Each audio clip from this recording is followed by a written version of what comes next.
Committee reports.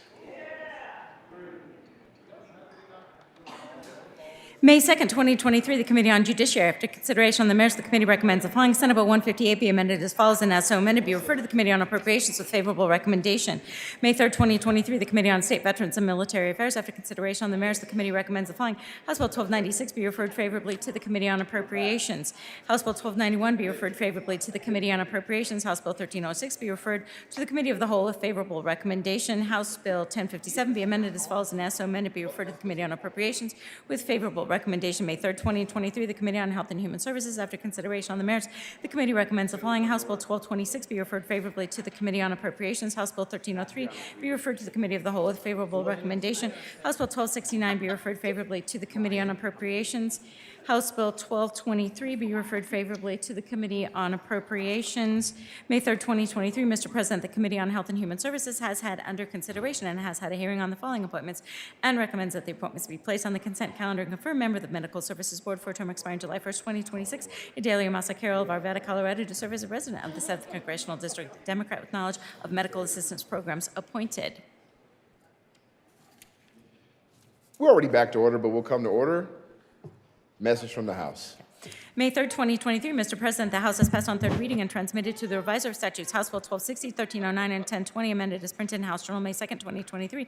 The House has passed on third reading and transmitted to the Revisor of Statutes House Bill 1273, amended as printed in House Journal May 2nd, 2023, and amended on third reading as printed in House Journal May 3rd, 2023. The House has passed on third reading and transmitted to the Revisor of Statutes Senate Bill 159, amended as printed in House Journal April 29, 2023. The House has passed on third reading and transmitted to the Revisor of Statutes Senate Bill 258, amended on third reading as printed in House Journal May 3rd, 2023. The House has passed on third reading and returns herewith Senate Bill 205 and 174. Message from the Revisor. May 3rd, 2023, we herewith transmit without comment as amended House Bill 1020, 1260, 1273, and 1309. Without comment as amended Senate Bill 159 and 258. Special order is second reading of the bill's consent calendar. I got to make the calendar, and we got to do a call to Senate. Majority Leader Moreno. Thank you, Mr. President. I move a call of the Senate. A call of the Senate has been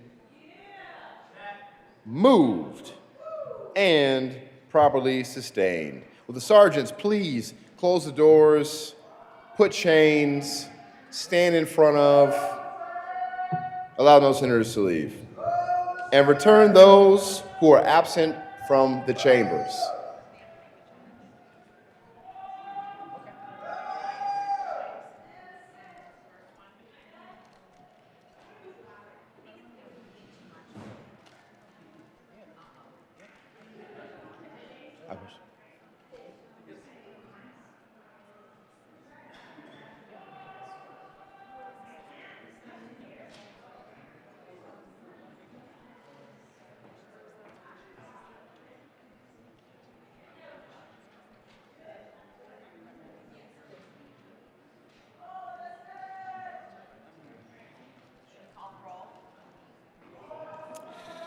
Will the clerk please call the roll? Senators Baisley, Bridges. Buckner. Coleman. Let's do this. Cutter. It's fine. Danielson. Exum.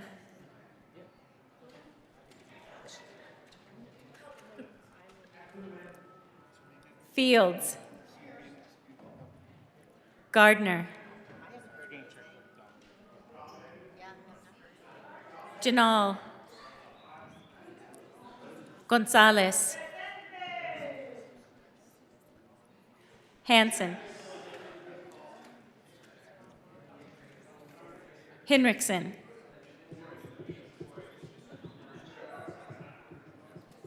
Huckes Lewis. Kirkmeyer. Coker. Liston. Lundeen. Marchman. Moreno. Mullica. Pelton B. Pelton R. Priola. Rich. Roberts.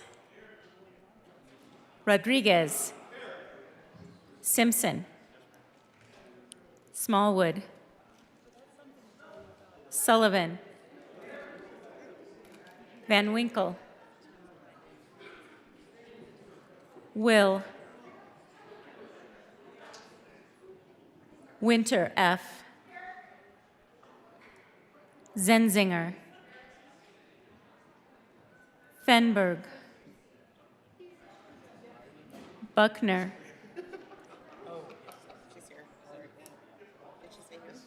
She said here. Cutter. Gardner. Janal. Hanson. Lundeen. Mullica. Pelton B. Excused.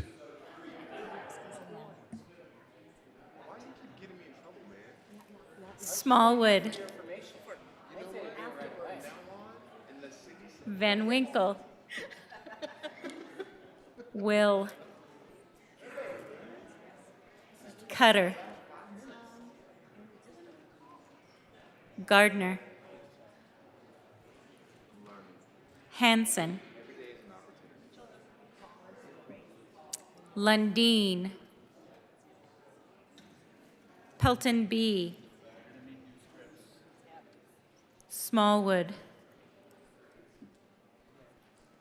Cutter.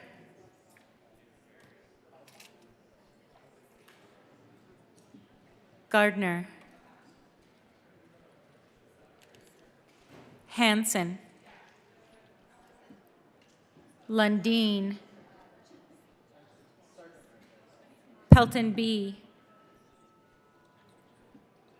Smallwood. Fenberg. Cutter. Gardner. Hanson. Lundeen. Pelton B. Smallwood.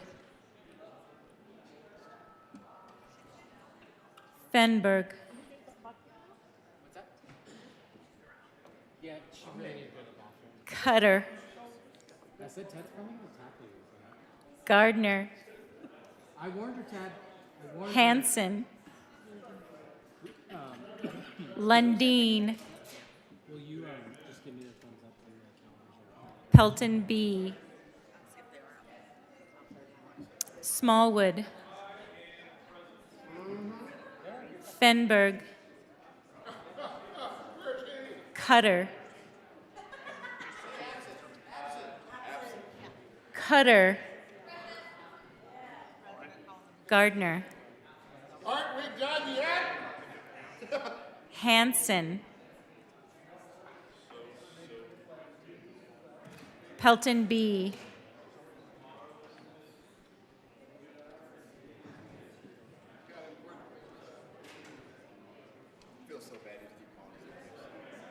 Fenberg.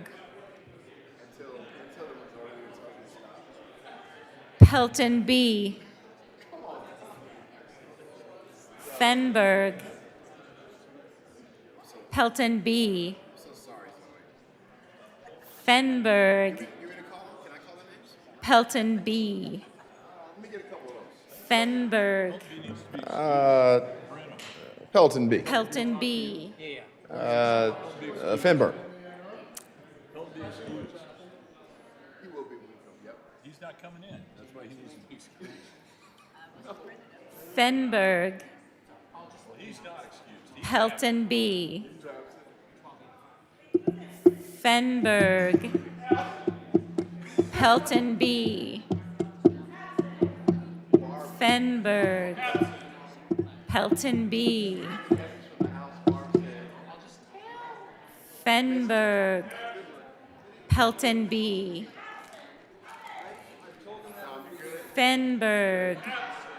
Pelton B. Majority Leader Moreno. Thank you, Mr. President. I move the call be raised. The motion is to raise the call. All those in favor say aye. Aye.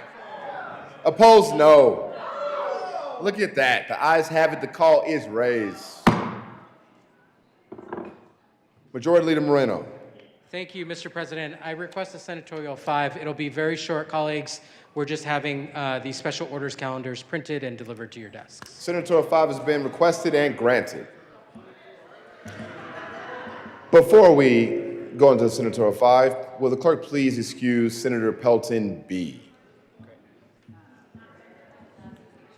And please mark the president. I'm just joking. Don't do that. Senatorial 5.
Majority Leader Moreno.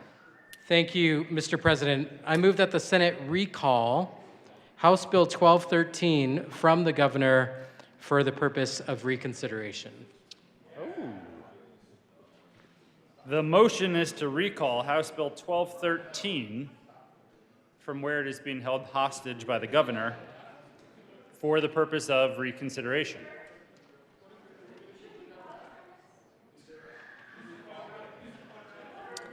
All those in favor say aye. Hey.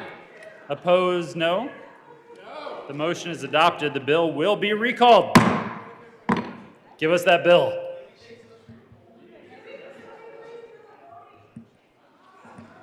Majority Leader Moreno. Thank you, Mr. President. I move that the Senate take up the following bills on special orders second reading consent at the hour of 2:53 p.m. House Bills 1086, 1199, 1295, 1307, 1297, and 1288.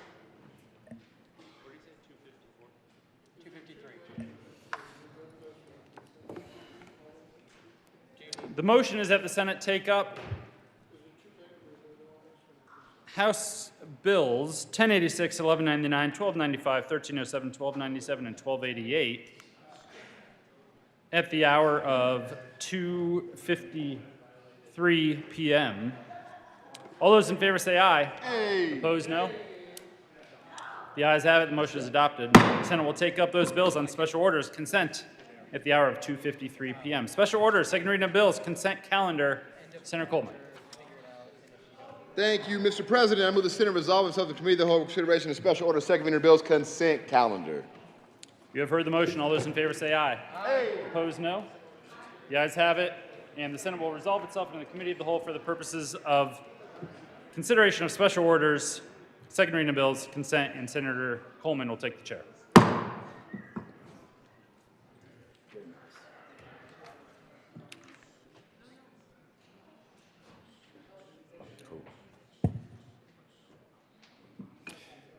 The committee will come to order and the court rule is relaxed. Will the clerk please read the title of all the bills in special order, second reading of bills consent calendar?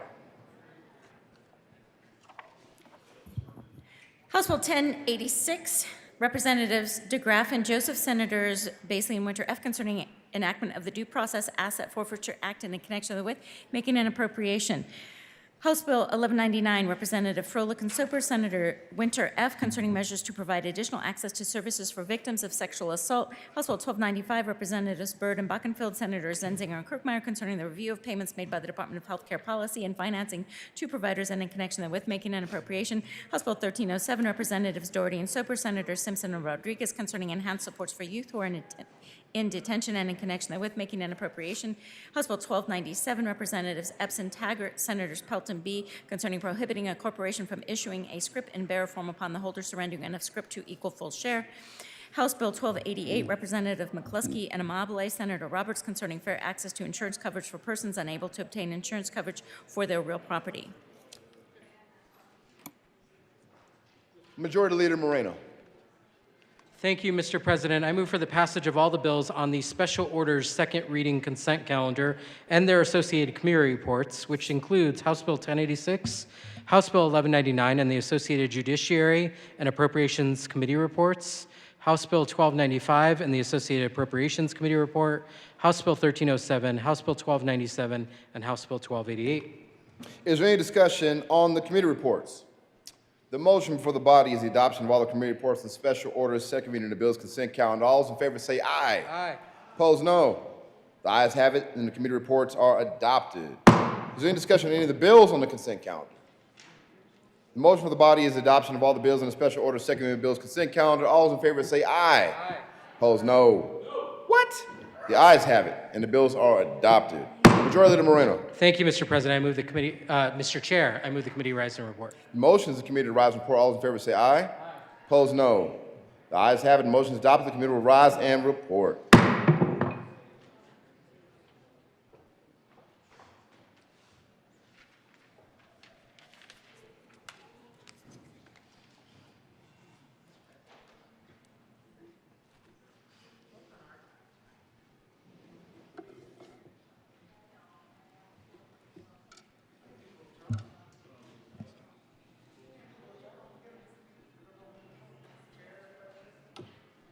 Tell Tim, Chair.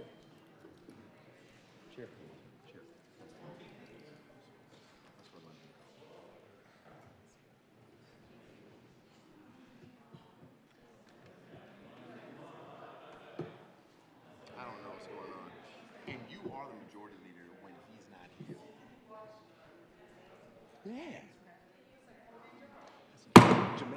Senate will come to order. Senator Coleman. Thank you, Mr. President. The committee has had a number of bills under consideration. Will the clerk please read the report? Mr. President, your committee of the whole begs leave to report it has had under consideration the following attached bills, being the second reading thereof, and makes the following recommendations thereon. House Bill 1086, House Bill 1199 is amended, House Bill 1295 is amended, House Bill 1307, House Bill 1297, House Bill 1288 passed on second reading and ordered revised and placed on the calendar for third reading and final passage. Senator Coleman. Thank you, Mr. President. I move the report.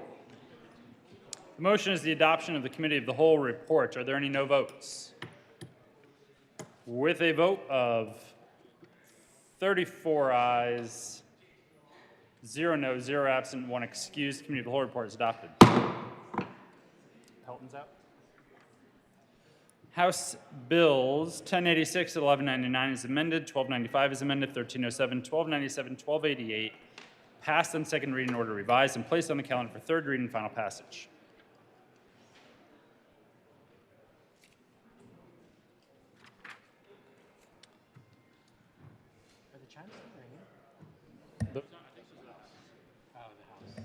Majority Leader Moreno. Thank you, Mr. President. I move that the Senate take up the following bills on special orders at the hour of 2:59 p.m. House Bills 1060, 1215, 1242, 1293, Senate Bill 304, House Bill 1285, 1254, 1255, 1304, 1287, 1303, 1306, 1249, 1120, 1190, Senate Bill 303, and House Bill 1270. The motion is that the Senate take up the bills mentioned by the Majority Leader and have been distributed on your desks on special orders at the hour of 2:59 p.m. All those in favor say aye. Opposed, no. The ayes have it. That motion is adopted. The Senate will now take up those bills on special orders at the hour of 2:59 p.m. Special orders. Second reading of bills. Senator Coleman. Thank you, Mr. President. I move the Senate resolve itself in committee of the whole for consideration of special orders. Second reading of the bills. You have heard the motion. All those in favor say aye. Opposed, no. The ayes have it, and the motion is adopted. The Senate will resolve itself in the committee of the whole for the consideration of the special orders. Second reading of bills, and Senator Coleman will take the chair.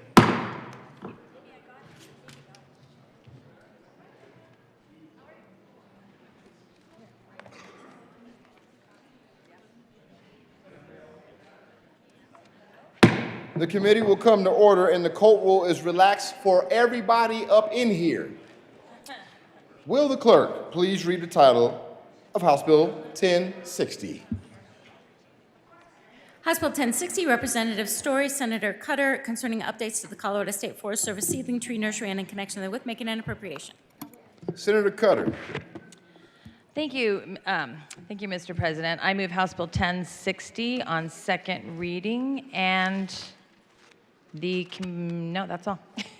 No committee report, is there? That's right. Go to the bill. Okay.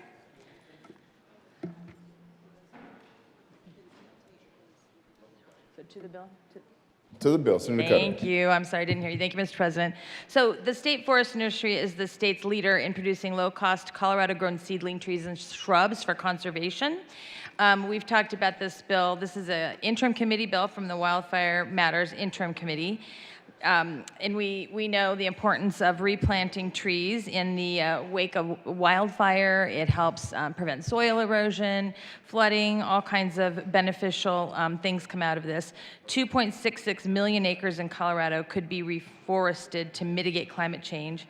And reforesting these areas with approximately 795 million trees could capture 1.77 million tons of CO2 per year, the equivalent of removing 382,000 cars from the road. And in addition, as I said, they're much needed for the aftermath of wildfires. And another really important thing that I want you all to know is that The tree nursery is well positioned with the additional investment that's in this bill. They're well positioned to be a leader, a regional leader with an economic impact, delivering an ROI within 5 years by selling their seedlings to other states in the Rocky Mountain region with similar species. So this is a great way to support our state and also to make us a leader in this area and provide some incoming funds. So I ask for your support. Senator Kirkmeyer. Thank you, Mr. Chair. To the mic. Thank you. I just want to rise on 1060, first of all, to say thank you to the good senator from Jefferson County for going through the process. Because I think it was about a week or so ago, I got kind of chastised a bit when I tried to get an additional $10 million for higher ed, and I was told part of the problem was I was trying to bypass the process and not go through the process. So when this one showed up, 1060 showed up in appropriations and got laid over the first time with hardly any explanation until I asked, I was a little surprised. Because I'm like, well, I just got chastised for trying to do something that I thought was good, but apparently I didn't follow some kind of process, that there wasn't really a process.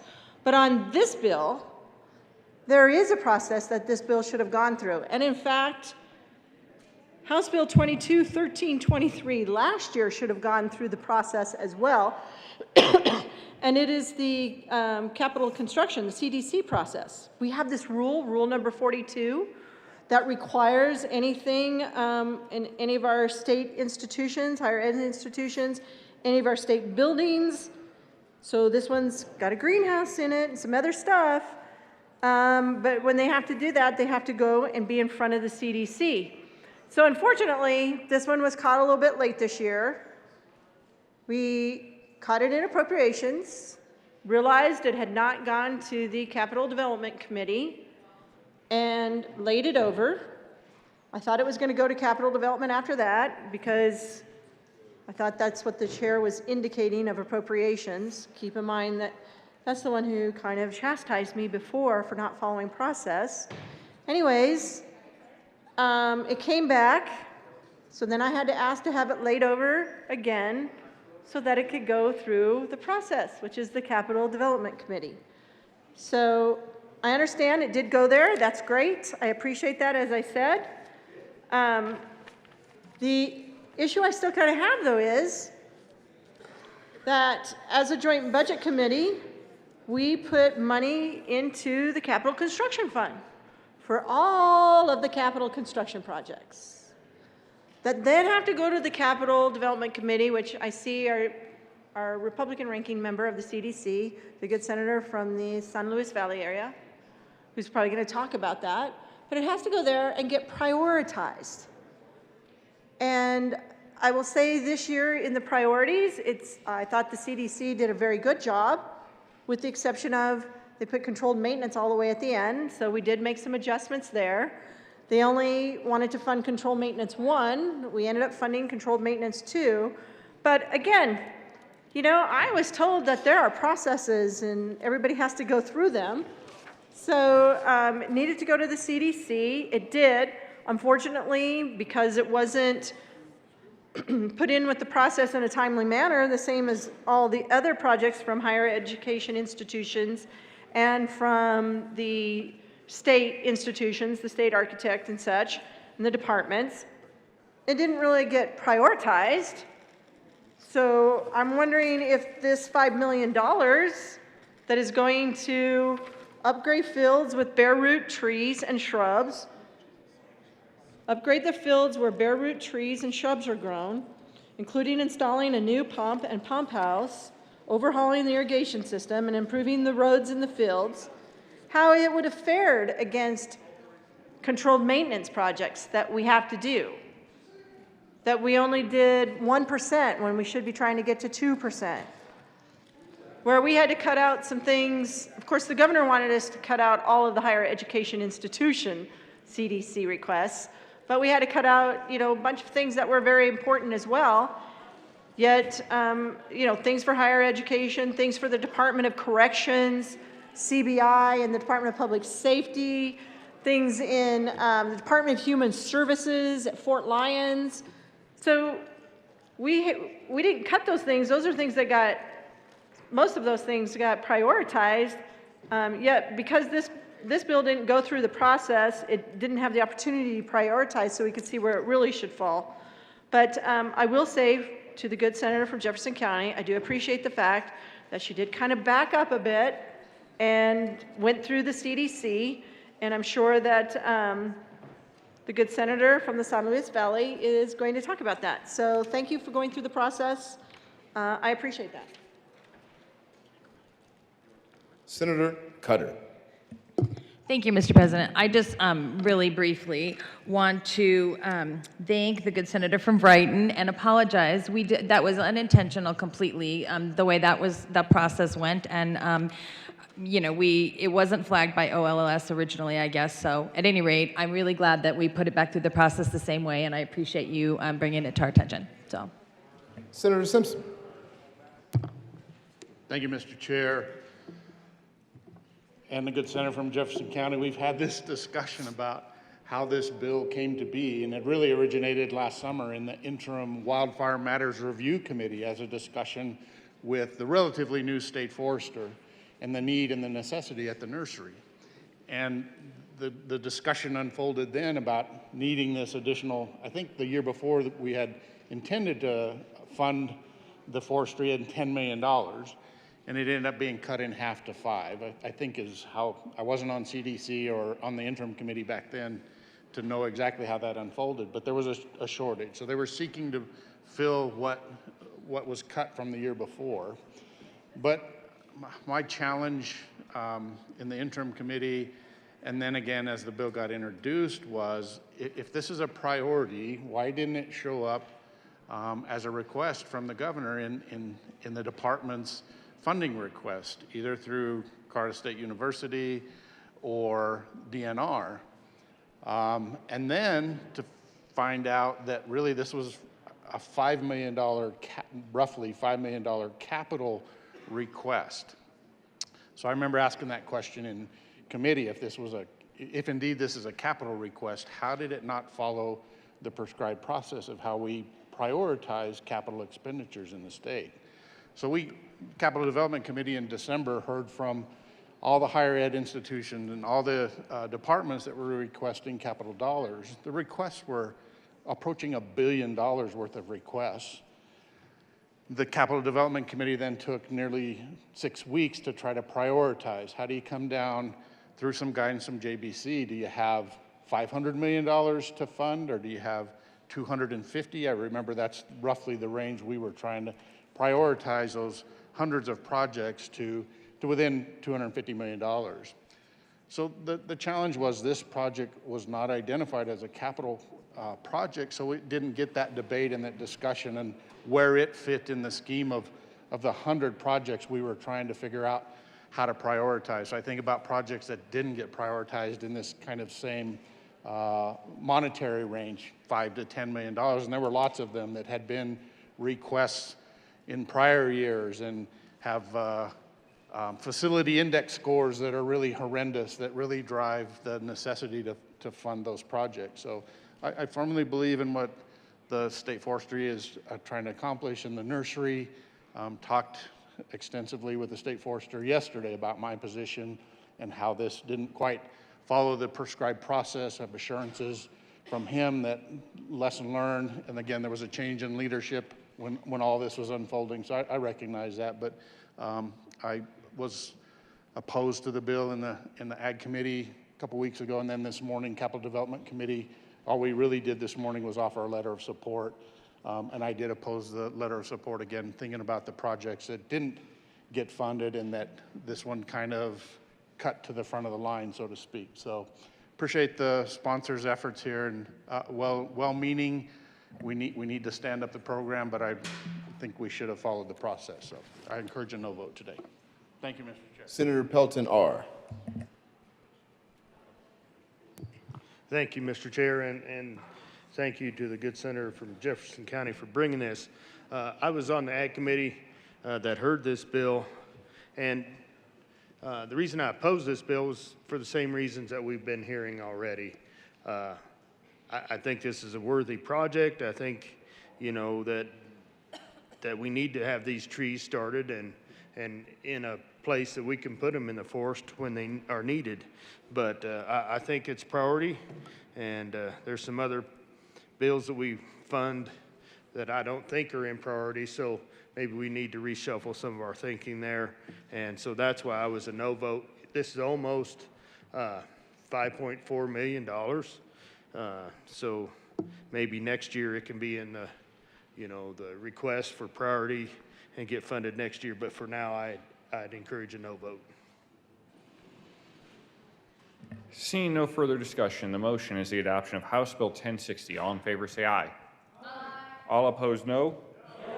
The ayes have it, and 1060 is adopted. Ms. Cole, will you please read the title to House Bill 1215? House Bill 1215, Representatives Sirota and Basenaker, Senators Mullica and Cutter, concerning limitations on hospital facility fees and in connection therewith making an appropriation. We are going to hold in Senatorial 5.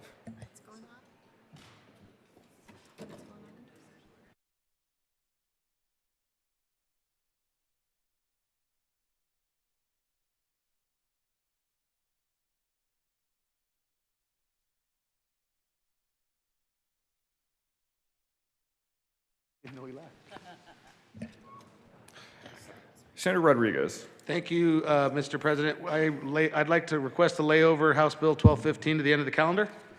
The motion is to lay over House Bill 1215 to the end of the calendar. All in favor say aye. Aye. All opposed, no. The ayes have it. Sorry, Jim. 1215 will be laid over to the end of the calendar. Ms. Cole, will you please read the title to House Bill 1242? House Bill 1242, Representative Basenaker and Joseph, Senator Cutter, concerning water use used in oil and gas operations and in connection therewith making an appropriation. Senator Priola. Thank you, Mr. Chair. I move House Bill 1242 and the Transportation and Energy Committee report.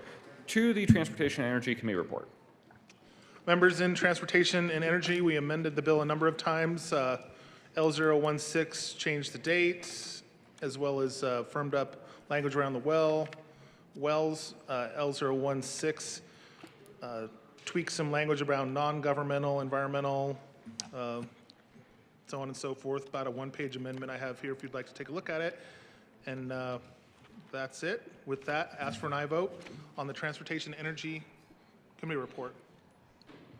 Seeing no further discussion on the Transportation and Energy Committee report, the motion is the adoption of the Transportation and Energy Committee report. All in favor say aye. Aye. All opposed, no. The ayes have it, and the Transportation and Energy Committee reports are adopted. Senator Cutter. Thank you, Mr. Chair. There is an amendment at the desk. Ms. Cole, will you please read L18? Amendment L018. Senator Priola. I move L018 to House Bill 1242. To the amendment. Thank you, Mr. Chair. Members, this amendment is around the per diem as it relates to specifically lines 11 through 14 of this section resides in a disproportionately impacted community are eligible to receive an additional $150 for each meeting attended during the state fiscal year. Ask for an aye vote. Seeing no further discussion, the motion is the adoption of Amendment L18. All in favor say aye. Aye. All opposed, no. The ayes have it, and L18 is adopted. To the bill, Senator Cutter. Thank you, Mr. Chair. So, members, we talk a lot about water in this body, and you may know that Colorado is in the midst of the worst drought in 1,200 years. But the volume of water used in oil and gas wells in Colorado continues to climb. Drilling projects required up to 24 million gallons of water per well in 2022. And the thing that's so bad about this is that the water, unlike water for many other uses, it's not recycled. It's used only once and then disposed of forever into deep injection wells. We can't afford to be that capricious with our water supply. We have to be careful. So Drilling in Colorado has created nearly 95 billion gallons of produced water in the past 4 years that should be reused. The data around water usage and produced water is incomplete and really difficult to publicly understand or access. So what we're doing is improving reporting and transparency for water utilized in oil and gas operations, improving reporting and transparency for the volumes of produced water created and the disposal of it. This bill creates the Produced Water Consortium, requires an increase in the amount of produced water to be recycled and reused, and decreases the amount of fresh water utilized in oil and gas operations. It's going to save billions of gallons of fresh water for farmers and communities, disclose the management and disposal of contaminated produced water, and I want to just make you aware, too, that we brought together a really diverse group of stakeholders. They worked on this bill for a really long time to come to a good place and have the support of industry and everyone involved. So I ask for your support. Senator Simpson? Thank you, Mr. Chair. Thank you to the sponsors for this bill, 1242. And we did hear it in Transportation and Energy last week, and a couple of things come to mind when we talk about the bill, and particularly about produced water from oil and gas operations. Produced water can be a complicated conversation across the state. You think about surface water and groundwater. Within the state, there are designated basins, groundwater designated basins. You have tributary groundwater and non-tributary groundwater. You have produced water from coal bed methane, which has a beneficial use that complicates the discussion about if you're using water from a tributary source and you impact a senior surface water right because it's tributary, you have to go to court and secure a decree with a plan for augmentation. How do you remedy that injury? But out of that process, you have a decree. You have a right to use water. For the legislature to enact legislation that requires an entity to reduce the volume of water that they have a legal right to use is problematic. It's like you owning your car and us passing a piece of legislation, a statute that says you can't drive your car on Saturdays and Sundays. You're interfering with people's private property rights. And the concept about studying produced water is, it's sound, but we already do some of this. I have the Colorado Oil and Gas Commission, Department of Natural Resources report on the valuation of cumulative impacts published February of this year in 2023. Interesting, during 2022, the commission and staff worked to develop the approval of 47 oil and gas development plans. The addition of these, so that was more than the year before, the addition of these OGDPs greatly expand the cumulative impacts data evaluation repository, CIDR data set. So that data set has started accumulating data, which is valuable, incomplete, granted, there still needs to be work done in that space. But this report actually talked about already standing up that commission. The commission in 2022, the COGC, under the leadership of Commissioner Messner, partnered with the Colorado School of Mines to convene the Colorado Produced Water Consortium. This consortium aims to bring diverse stakeholders together to address produced water challenges with the goal of increasing the reuse of produced water both inside and outside of the oil field. The low use of recycled produced water in the Front Range, as shown in Figure 10, is an example of one of the issues to be discussed by the consortium. Of course, the consortium will also be addressing how the water used for these activities can be recycled for other uses within the oil field. So they're working in this space already. And from their own charts and data that's provided to them, estimated water use distribution by operating area, they report these in barrels. The good sponsor referenced gallons, and you convert barrels to gallons, and then in the water community we tend to talk about acre feet quite a bit. So from that report, the Denver-Julesburg Basin water use in 2020, I think the last one was in 2022, shows the Denver Basin using 33 acre feet of water and 19 acre feet of fresh water. That's the magnitude of what we're talking about. The Rio Grande River, where I take my water out of on an annual basis, flows about 700,000 acre feet of water, and it's compared to some of the other systems in the state, pretty small. So appreciate the effort in gathering more data and information, which was also outlined in the report, in this report of the evaluation of cumulative impacts, but we're already headed down this road. And then again, to really impede on private property rights like a water right and requiring a producer to reduce their dependence on that water right, I think is problematic. I was against the bill in committee and request a no vote today. Thank you, Mr. Chair. Senator Will. Oh, Senator Cutter, sorry. Thank you, Mr. Chair. I'll just be brief. I just wanted to make sure, and thank you for those comments, but I want to make sure that the COGCC is fine with this. They've been involved all the way in because they want to make sure their current efforts are more effective. So I just want to make it clear that industry is involved and they're on board and all cool with it. So thanks. Senator Will.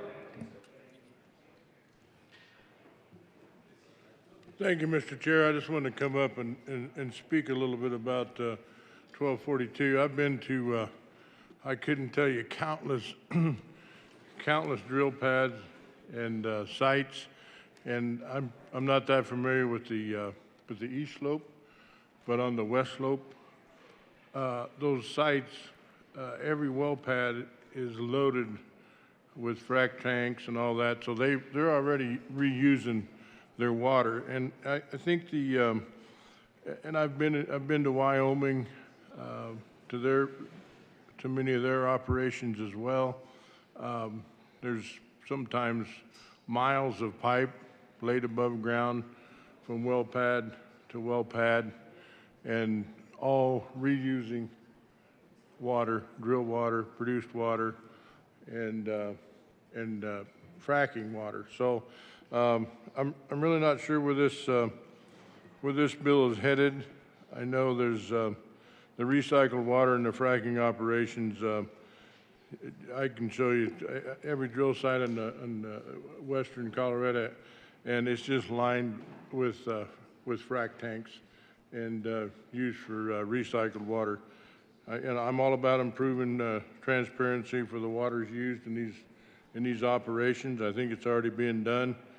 You know, and the saving water, of course, but I'd have to tell you that my experience in being in those sites is what this bill is going after is already being done, at least in my familiarity with the western slope and those portions of Wyoming of those gas fields that I visited. So thank you. Senator Pelton R. Thank you, Mr. Chair. And I'm going to kind of fill in on the eastern slope where I live. Whenever a well is completed, they always take that water and they haul it to the next site. So that water is being reused already. I do appreciate them wanting to gather more information, but this is something that's already occurring. And so with that, I would urge a no vote on this bill. Senator Priola. Thank you, Mr. Chair. And per the testimony or points that the good senator from West Slope made, yeah, they do this on the West Slope a lot, but on the Eastern Plains, not so much. So what that proves is it's economical and it needs to be done, especially in the drought times we are facing in this state, not only in the Colorado River Basin, but on the Eastern Plains. Every acre foot is precious, and this is a good study to see where we can economize on the water that we are blessed with and use it for more beneficial purposes. I ask for an aye vote on 1242. Seeing no further discussion, the motion is the adoption of House Bill 1242. All in favor say aye. Aye. All opposed, no. No. The ayes have it, and 1242 is adopted. Senator Rodriguez. Thank you, Mr. Chair. I move Senate Bill 304 and House Bill 1285 be laid over to the end of the calendar.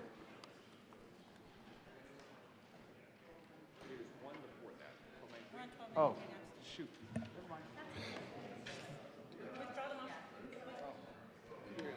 I withdraw the motion. Ms. Cole, will you please read the title to House Bill 1293?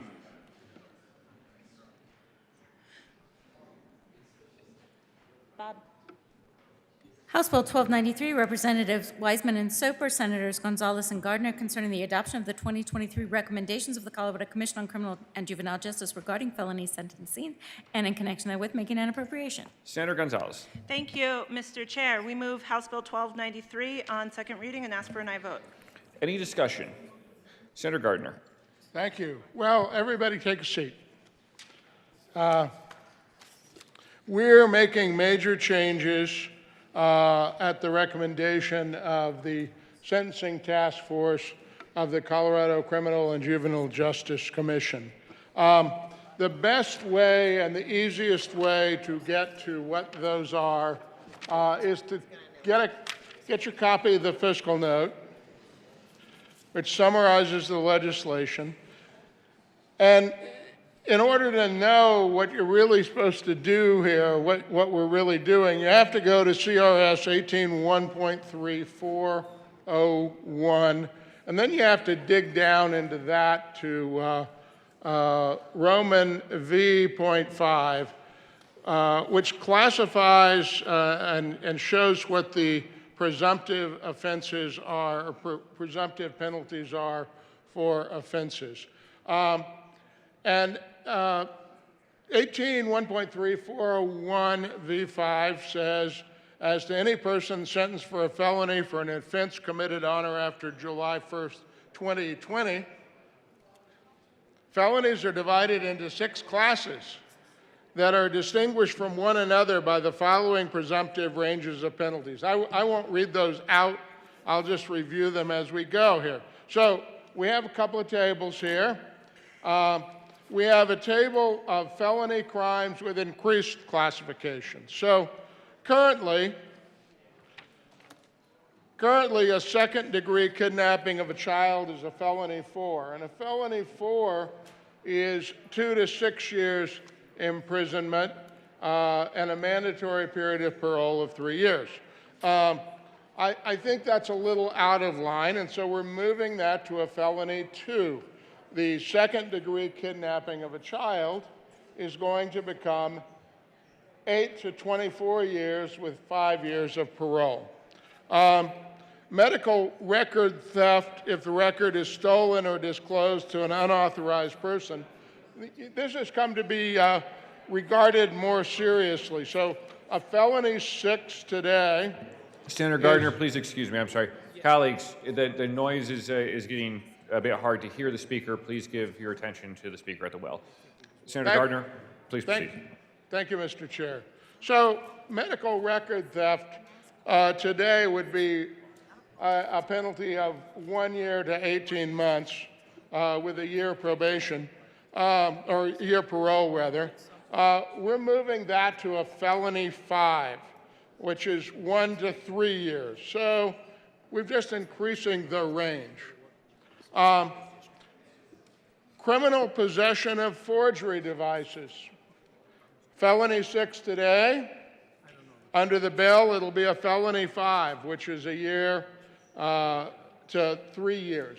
As I go through this, you need to be careful so that you know that you're voting on these, because someone will write in the paper that in House Bill 1293, a penalty was changed, and you need to know that, yes, we have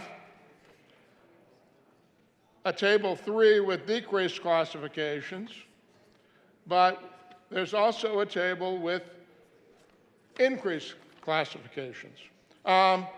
Criminal possession of forgery devices. That is currently an F6.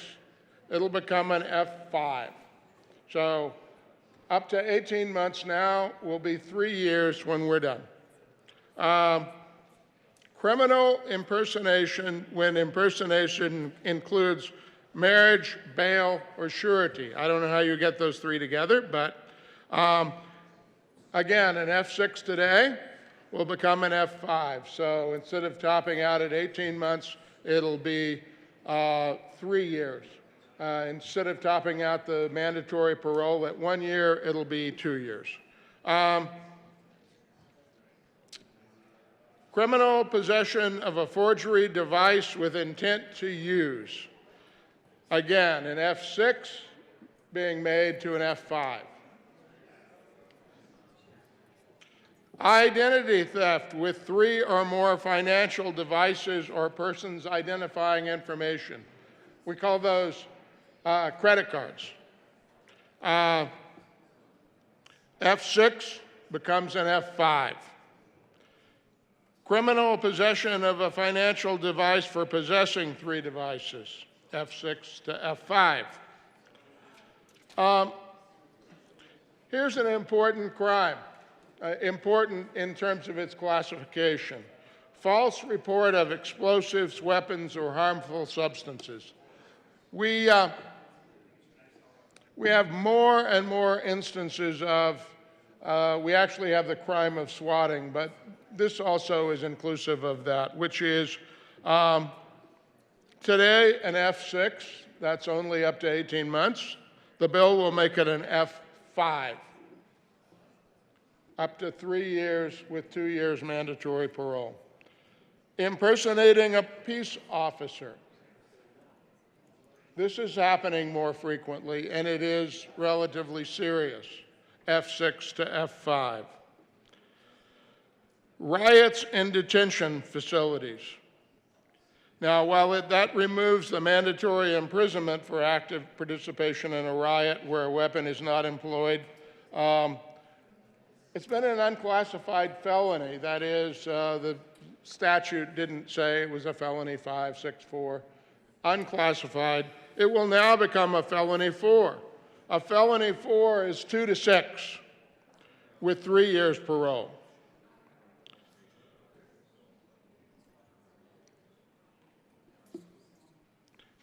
Designation of past official behavior.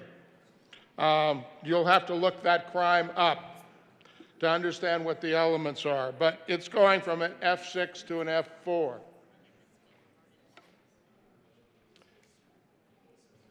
Misuse of official information, F6 to F5. We have a lot of F6 to F5 kinds of crimes where F6 is felony 6, that is 1 year to 18 months, being moved to 1 year to 3 years. So actually someone charged with an F5 might not get a greater sentence in actuality, but their potential range is higher.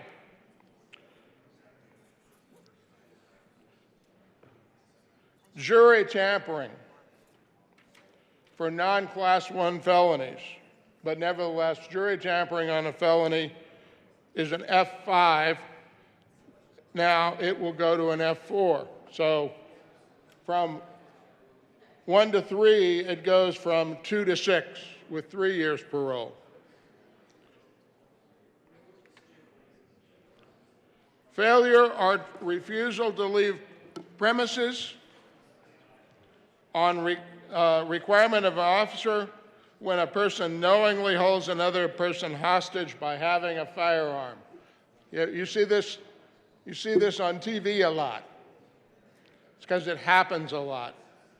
Someone holding someone in a home with a firearm. That is currently an F4, it will become an F3. So an F4, felony 4, is 2 years to 6 years. We're moving this to 4 years to 12 years.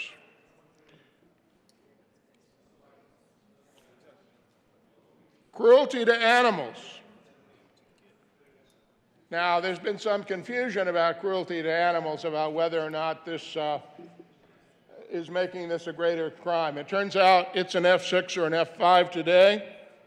We're making it a felony 4. So cruelty to animals, not just animal neglect, but actual cruelty to animals, is going to become 2 to 6 years. Possession of a weapon on school ground if it is a firearm. I was surprised to see that this was the lowest level of felony today.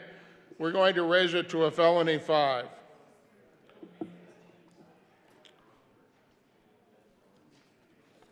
I'll skip the last couple there, technical crimes. Now, we are making some reductions. So, workers' comp claims, there are a lot of workers' comp claims submitted. That's currently a felony 5. While that's an egregious thing, 3 years imprisonment seems a bit much for that. That's being moved to a felony 6 for a maximum of 18 months. First-degree arson if arson is of an unoccupied building. Notice that it's a building that's unoccupied. So right now that's 4 to 12. We're making it 2 to 6. Third-degree arson. Felony 4 today, being made a felony 5. Felony second-degree burglary. If a burglary is not of an occupied structure or operation of a commercial business or dwelling and doesn't have the objective of theft of a controlled substance or firearm, felony 4 to felony 5. I could go on and on, members. And might. I guess as you look at some of these, dueling, the crime of dueling is a felony today. Oh, is it? It is indeed a felony. If I were to, I've often said to people who have come to my town hall meetings, well, I haven't actually often said this. I did say this to someone one time who made a threat to me. I said, you know, if dueling wasn't against the law, if it wasn't, I would invite you out. But it is against the law, so I won't do that. That person never said an ill word against me again. I don't know why. Dueling. Dueling is a felony 4. We're moving it to a misdemeanor 1. After all, if people want to meet on the field of fire and do that, there may be other crimes, by the way, associated with dueling. You're not going to get the self-defense defense on that one.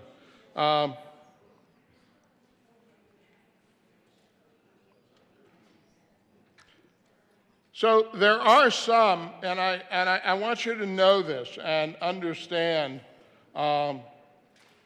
that you may have people make something of this. We had this with the misdemeanor statute. And it may be, it's not perfect. It is not perfect. I don't know what the imperfection might be at the moment, or else we'd be running an amendment to fix that. We have done our best. The CCJJ Sentencing Task Force has done their best to align the felonies to make the punishment fit the crime and in alignment with similar kinds of crimes and penalties.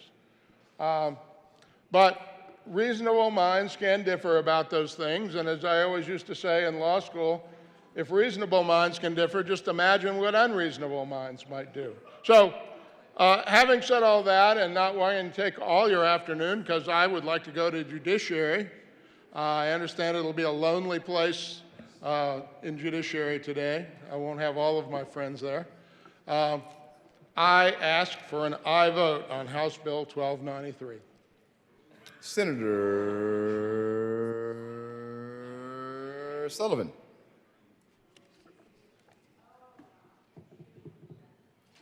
Thank you, Mr. President, and thank you for bringing my attention to some of these on here. I think we ran into a problem maybe in a previous session that things had been changed around, and I did hear about things being declassified or somehow brought down. And my question, and I don't know if you guys, if anybody can answer this, but I noticed in here there's a retaliation against a witness or a victim has been dropped down.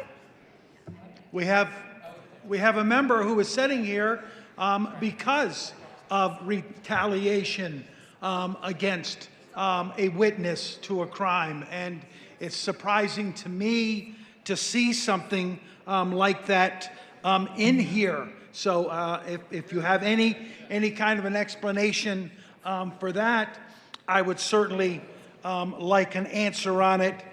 And maybe just in maybe a little bit lighter note, and I didn't know this was a crime. I mean, it's hard enough to pick who the winners are going to be on Saturday and Sundays, when they're playing football and in the baseball games.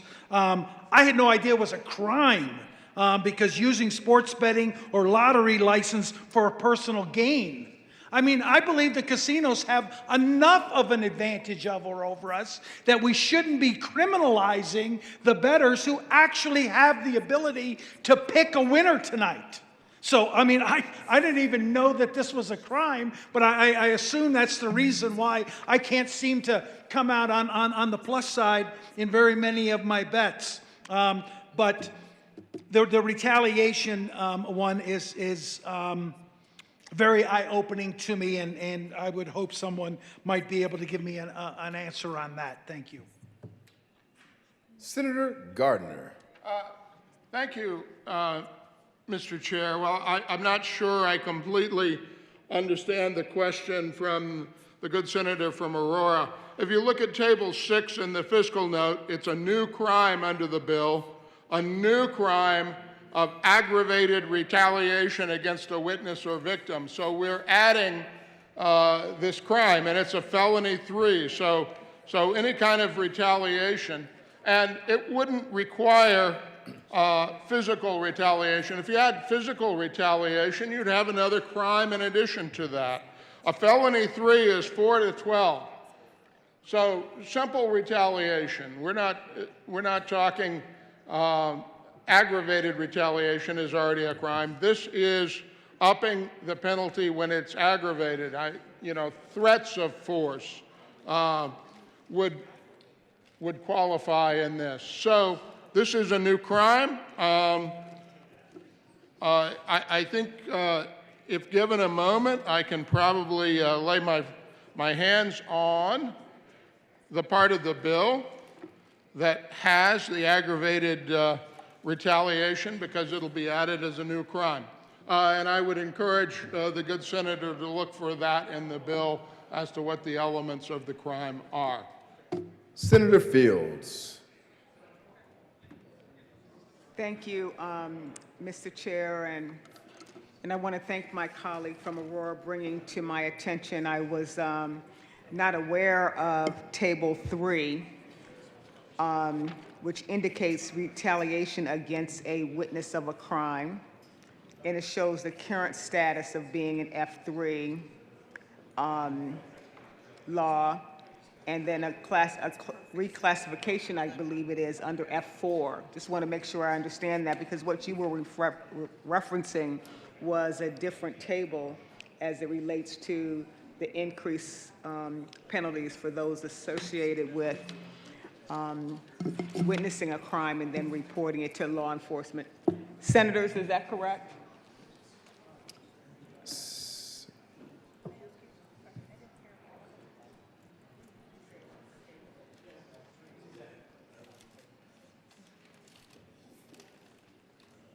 Members, if you'd like to request a senatorial 5 to discuss,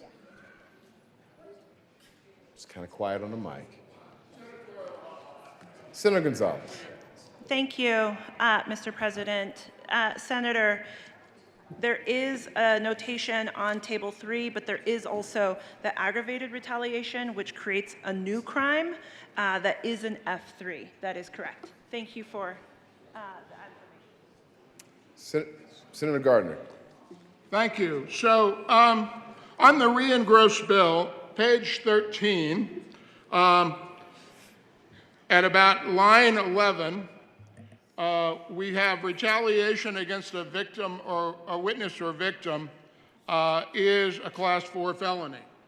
However, then underneath that, we have the new crime of aggravated retaliation against a witness or victim. What are the elements of this?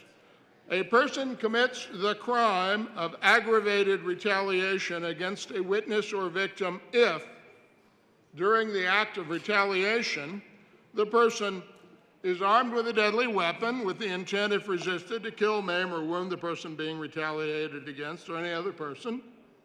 So, I mean, that covers the fact pattern of holding a gun to the witness's head or holding the gun to the head of the witness's child.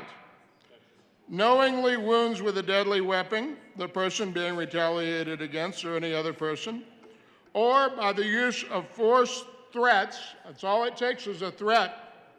If you testify, I will burn your house to the ground. If you testify, you will never see the light of day.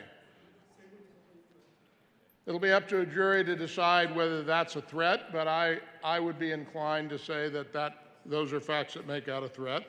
Or intimidation with a deadly weapon. All you'd have to do is brandish a knife, brandish a baseball bat for that matter. Knowingly puts the person being retaliated against or any other person in reasonable fear of death or bodily injury. Not even serious bodily injury, just bodily injury. Aggravated retaliation against a witness or victim is a Class 3 felony. So, really what we're doing there is not particularly lowering the crime, but differentiating the crime when it comes with force or threats, which most often this crime comes with force or threats. But I appreciate the question. Happy to entertain any other questions about the details of this bill, because after all, it will have large implications for public safety in Colorado.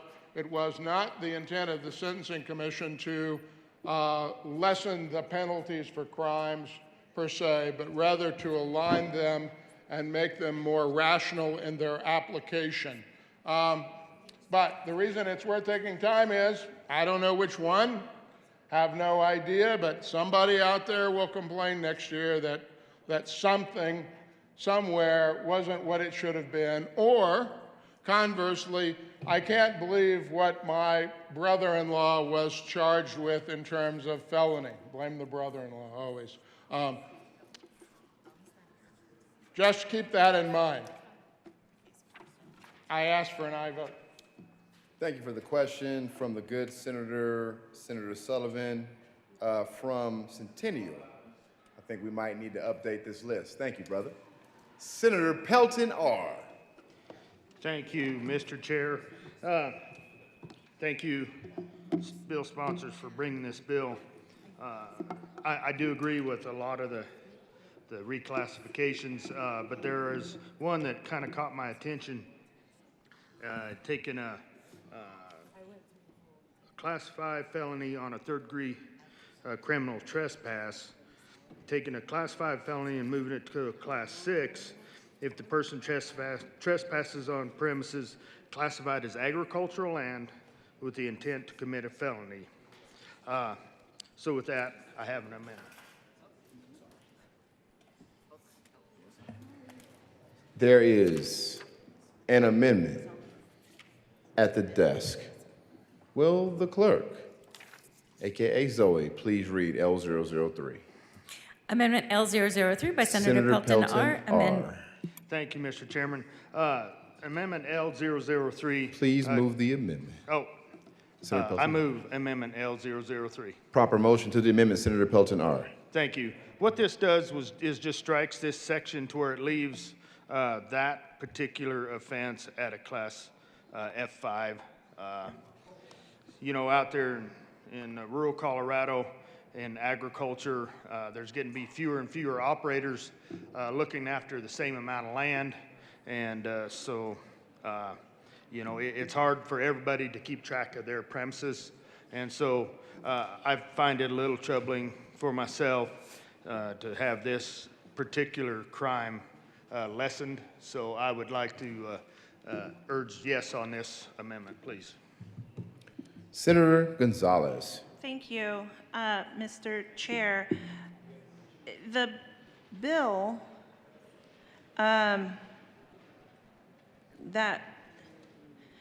which is section 15 of the bill, page 7, does state, and this is already current statute, that it is a petty offense, that there's no change on that aspect. But as you see, page subsection 2B, it is a class 5 felony if the person trespasses on premises classified as agricultural land with the intent to commit a felony thereon.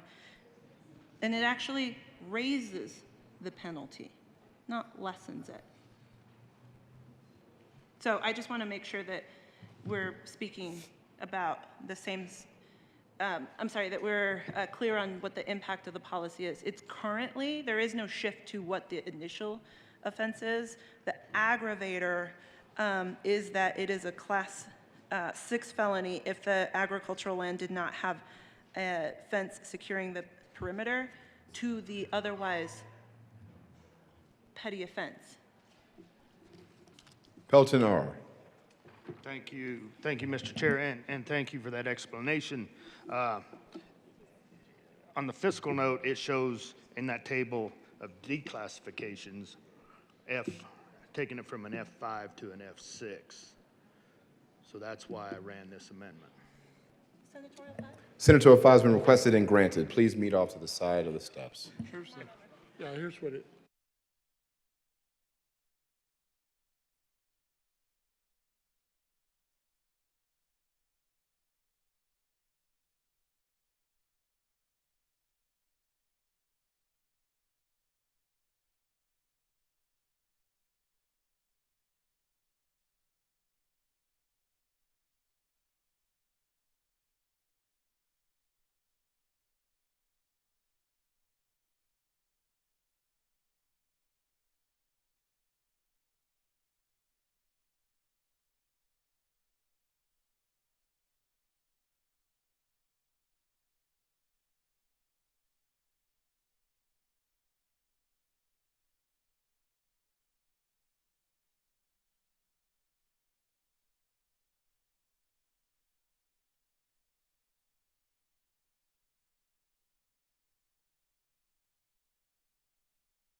All right. We are currently voting on L003. The motion is the adoption of L003. All those in favor say aye. Aye. Opposed, no. The noes have it, and L003 is lost. Seeing no further discussion, the motion is the adoption of House Bill 1293. All those in favor say aye. Opposed, no.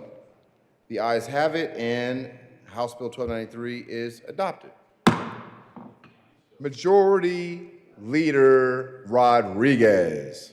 Thank you, Mr. Chair. I would like to move to lay over Senate Bill 304 and 1285 to the end of the calendar. The motion is to lay over Senate Bill 304 and House Bill 1285 to the end of the calendar. All those in favor say aye. Opposed, no.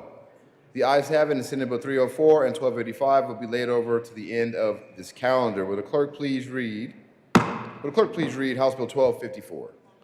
Senatorial 5. Senatorial 5 has been requested.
Will the clerk please read the title of House Bill 1254? House Bill 1254, Representatives Brown and Mabry, Senator Cutter, concerning the conditions covered under the warranty of habitability for residential premises and in connection therewith specifying a landlord's requirements to remediate a residential premises that is damaged due to an environmental public health event, expanding what constitutes retaliation by a landlord and describing situations in which a tenant may terminate a lease after the premises has been damaged due to an environmental public health event. Senator Cutter. Thank you, Mr. Chair. I move House Bill 1254, second reading.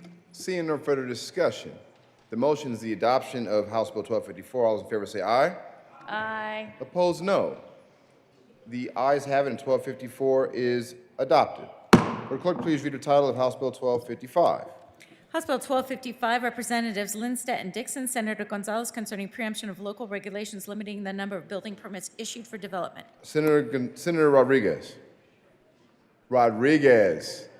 Thank you, Mr. Chair. I move House Bill 1255 lay over to the end of the calendar. The motion is to lay over House Bill 1255 to the end of the calendar. All those in favor say aye. Opposed, no.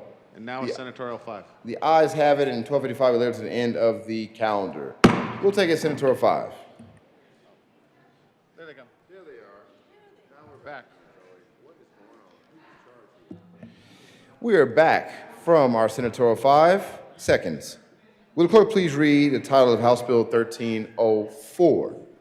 House Bill 1304, Representatives McCluskey and Frizzell, Senators Robertson and Exum, concerning modifications to the affordable housing programs created by the voters' approval of Proposition 123.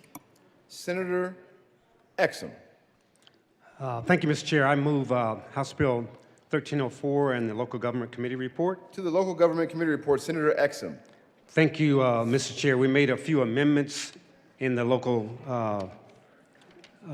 Government Committee report from some stakeholders to make some clarifications on a few things, and we asked for an aye vote. The motion is the adoption of the Local Government Committee report. All those in favor say aye.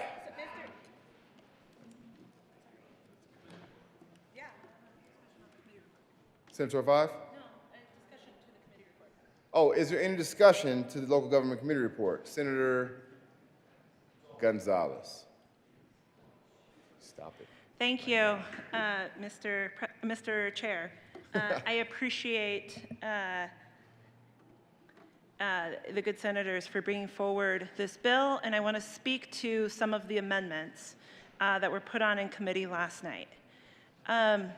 if you look, so this bill writ large is about the implementation of Prop 123, which is about how we respond to the housing crisis that so many Coloradans are facing, where this measure passed with overwhelming support. What Section 5 of the bill does is it creates a process for rural resort communities to petition to have an exemption for other than, I think the rest of the bill maxes out at 60% area median income. Last night we put on an amendment to shift some of the ledge deck language that currently exists in Section 5. However, I want folks to be aware that Section 5 language with the particular petition process to carve out rural resort communities continues to remain and exist within the bill. Thank you, Mr. Chair. That's the discussion I wish to offer in regards to the committee report. Thank you. To the local government committee report, is there any further discussion? Seeing none, the motion is the adoption of the local government committee report. All those in favor say aye. No, I'll wrap up. Opposed, no. The ayes have it, and the report is adopted. To the bill, Senator Roberts. Thank you, Mr. Chair. Colleagues, very excited to be here with the good senator from Colorado Springs to present House Bill 1304. As the senator from Denver noted, this is the bill that is regards to the implementation of Proposition 123. As we do with most ballot measures, we pass statutes in the following years after the election to implement the voters' intent, and that's what this bill is about. Proposition 123 provides Colorado with a unique and exciting opportunity to have a dedicated source of funding every year for affordable housing development in Colorado. This bill seeks to clarify and allow all parts of the state to participate. These are taxpayer dollars. These are income tax receipts that are a portion of which are being redirected to affordable housing development. That was a choice that the voters made. Both of us believe that it is a responsibility to ensure that all parts of the state have the opportunity to take advantage of these funds. And that's what the bill does. Section 5, as the good senator from Denver was speaking of, allows the rural resort communities that have higher costs of living, higher costs of development, to have access to a slightly different process to be able to gain some of these funds. But the bill does a lot of other things that are important. It ensures that tribal governments are allowed to participate in the Proposition 123 programs. It establishes that OEDA and DOLA have to report to the legislature every year about the funds distributions that they are doing. It increases flexibility for local governments across the state with regards to the 3% growth requirement that the proposition put in place, and does some more clarifying language that is been the result of further stakeholding from the ballot proponents, from housing advocates, and from local leaders across the state. This is a responsible step forward to implement the voters' intent. We heard in committee last night the main proponent of the bill said that they support House Bill 1304 because it reflects the voters' intent. And with that, I would ask for an aye vote. Senator Exum. Yeah. Thank you, Mr. Chair. Just a couple other things. The grants and loans to local government and nonprofit organizations to acquire and preserve land for affordable housing development, assist to develop affordable housing, multiple family rental housing. It also has equity investments in affordable housing projects, including a program to share home equity with tenants, home ownership programs and down payment assistance for first-time home buyers, and a program addressing homelessness through rental assistance and eviction defense, and it also grants to increase the capacity of local government planning departments. And we ask for an aye vote. Thank you.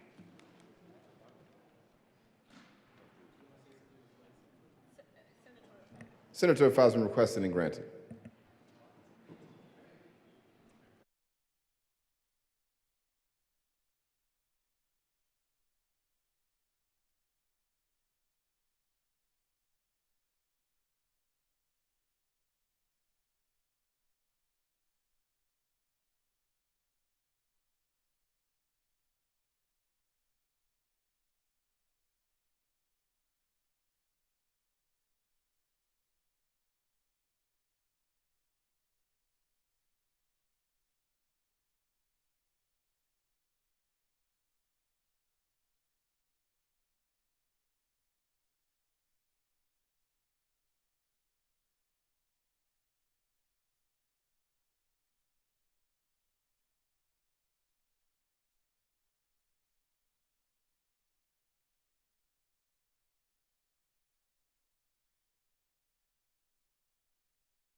Majority Leader Moreno. Thank you, Mr. President. I move that House Bill 1304 lay over to the end of the calendar. The motion is for House Bill 1304 to lay over to the end of the calendar. All those in favor say aye. Opposed, no. The ayes have it, and 1304 will lay over to the end of the calendar. Will the clerk please read the title to House Bill 1287? House Bill 1287, Representative McCluskey and Lukens, Senators Roberts and Will, concerning a county's regulatory authority related to short-term rentals of lodging units.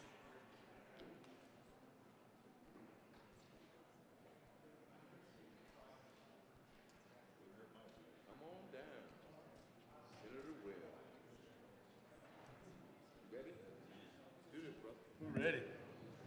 Senator Will. Go ahead. Senator Roberts.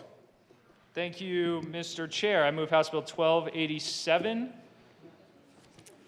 That's a proper motion. Any discussion on 1287? Yes, thank you, Mr. Chair. Colleagues, this is a bill that seeks to close a loophole that was created after the passage of a bill in 2020 with regards to county authorities to license and regulate short-term rentals.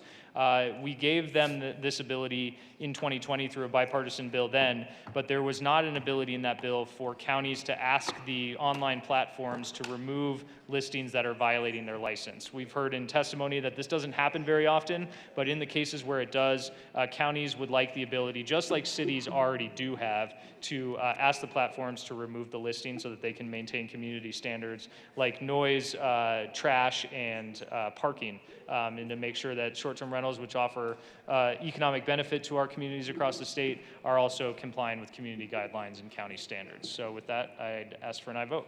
Any further discussion on 1287? Senator Pelton. Senator Pelton R. Thank you, Mr. Chair. I sat in the committee that heard this bill yesterday. I like this bill. There's one question that I still have, though, and it has to do around timeshares and if they rent them out like on a VRBO. But does this bill apply to timeshares that are being used by their owners and not being secondary rented as a short-term rental? Senator Will. Thank you, Mr. Chair, and that's correct. That timeshares are not the intent of this bill. Seeing no further Put that discussion. on the record.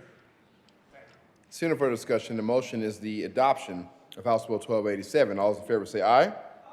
Opposed, no. The ayes have it, and 1287 is adopted. Will the clerk please read the title of House Bill 1303?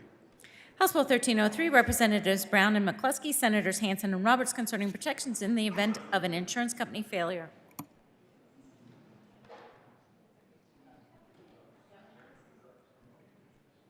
The busiest man in the Senate. Senator Roberts. Senator Roberts. Thank you, Mr. Chair. I move House Bill 1303. Any further discussion? Yes, just briefly, thank you, Mr. Chair. This is a bill that will ensure that we are protecting consumers in the case of insurance insolvency. We heard in committee this morning that this has happened in Colorado and other states, but that also Colorado is needs to join 37 other states that have already joined the Life and Health Guarantee Association Model Act, and this will help protect consumers if and when there is an insolvency for our insurance companies. It also reflects a lot of stakeholding work that went on between life insurers and health insurers in Colorado to come up with a compromise on the sharing of responsibilities here. So with that, I'd ask for an aye vote. Senator Rich. Thank you, Mr. Chairman. Yes, we just heard this bill probably, I don't know, less than 2 hours ago in committee, and I was a no vote. I was really concerned about some of the answers or lack thereof from the Commissioner of Insurance. And now that we're adding HMOs, let me just say, you know, HMOs have a significant nonprofit sector, and it's not ever, I don't believe, good policy for nonprofit funds to subsidize for-profit enterprises. The question was asked of the Commissioner of Insurance, if there was any guarantee that he wouldn't be back in front of this committee the next time when another carrier fails. And of course, he couldn't commit to that. I also wanted to know,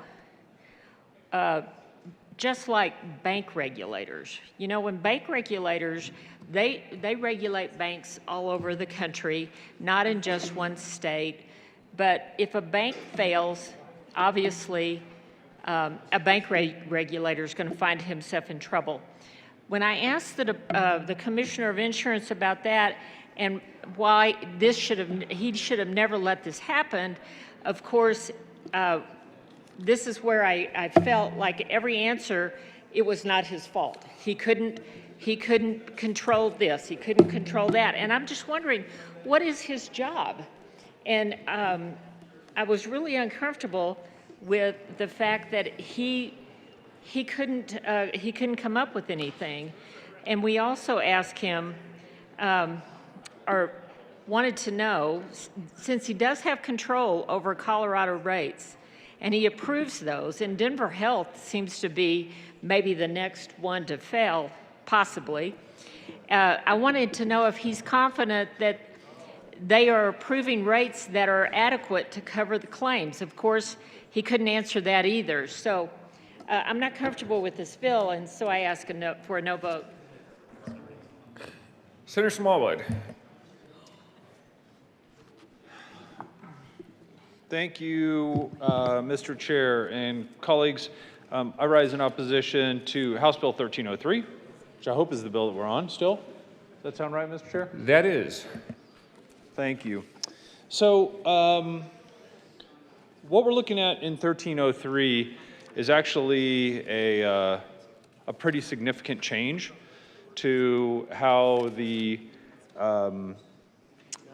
risk adjustment program, how the guaranteed fund in Colorado is operating, how it's funded. So first of all, I want to thank the sponsors, because the last thing you would want in a state like Colorado is to have a situation where an insurance company fails. Kind of pick your category: a life insurance company, a health insurance company, a property casualty company. One of these companies becomes insolvent, fails, and that the policyholders who have been responsibly paying premiums for weeks, months, or years now get stuck sort of holding the bag, right? So it's unfortunate that something like a guarantee fund even needs to exist. I would say as unfortunate as the fact that FDIC needs to exist or SIPC needs to exist.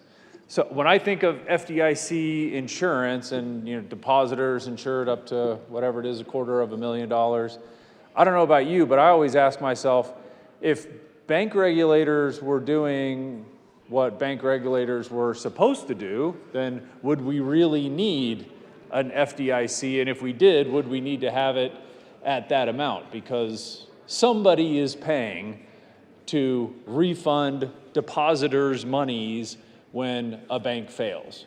And we know it's not the bank.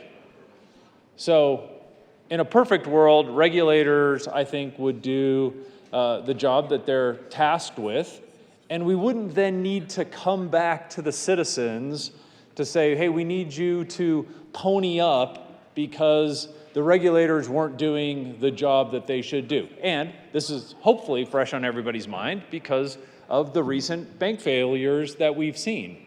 And if you're anything like me, you've asked yourself the question, where were the regulators? Why wasn't anybody watching this? So it's not a perfect analogy, but it at least explains the topic if you're new to the world of insurance because you actually have a life and focus on other things. Something like a guarantee fund is a pretty interesting and perhaps novel concept. So historically, there's been in my opinion anyways, sort of a battle across industries as to who is responsible when an insurance company becomes insolvent and a guarantee fund needs to step in to pay the policyholders back, again, rightfully so. They were paying premiums. They're protected ideally by a division of insurance, consumer protection. This shouldn't happen with admitted carriers in our state, or certainly with filed rates and that type of thing. But if and when it were to happen, okay, who is responsible for paying? Let's say it's a life insurance company. Should the life insurance companies themselves be the only ones that pay into this fund to protect against life insurance claims that aren't paid due to insolvencies? Or let's say this is a property and casualty insurer, an auto insurance company, or a homeowner's insurance company. Should those be the only ones that pay? Health insurance. Should health insurance companies be the only one that pays? And in the world of life and health, again, let's keep property casualty out of this for now. In the world of life and health, it's been kind of a tug-of-war of the titans, if you will. The life insurance companies say, well, you know, a product like long-term care isn't necessarily really a life insurance product.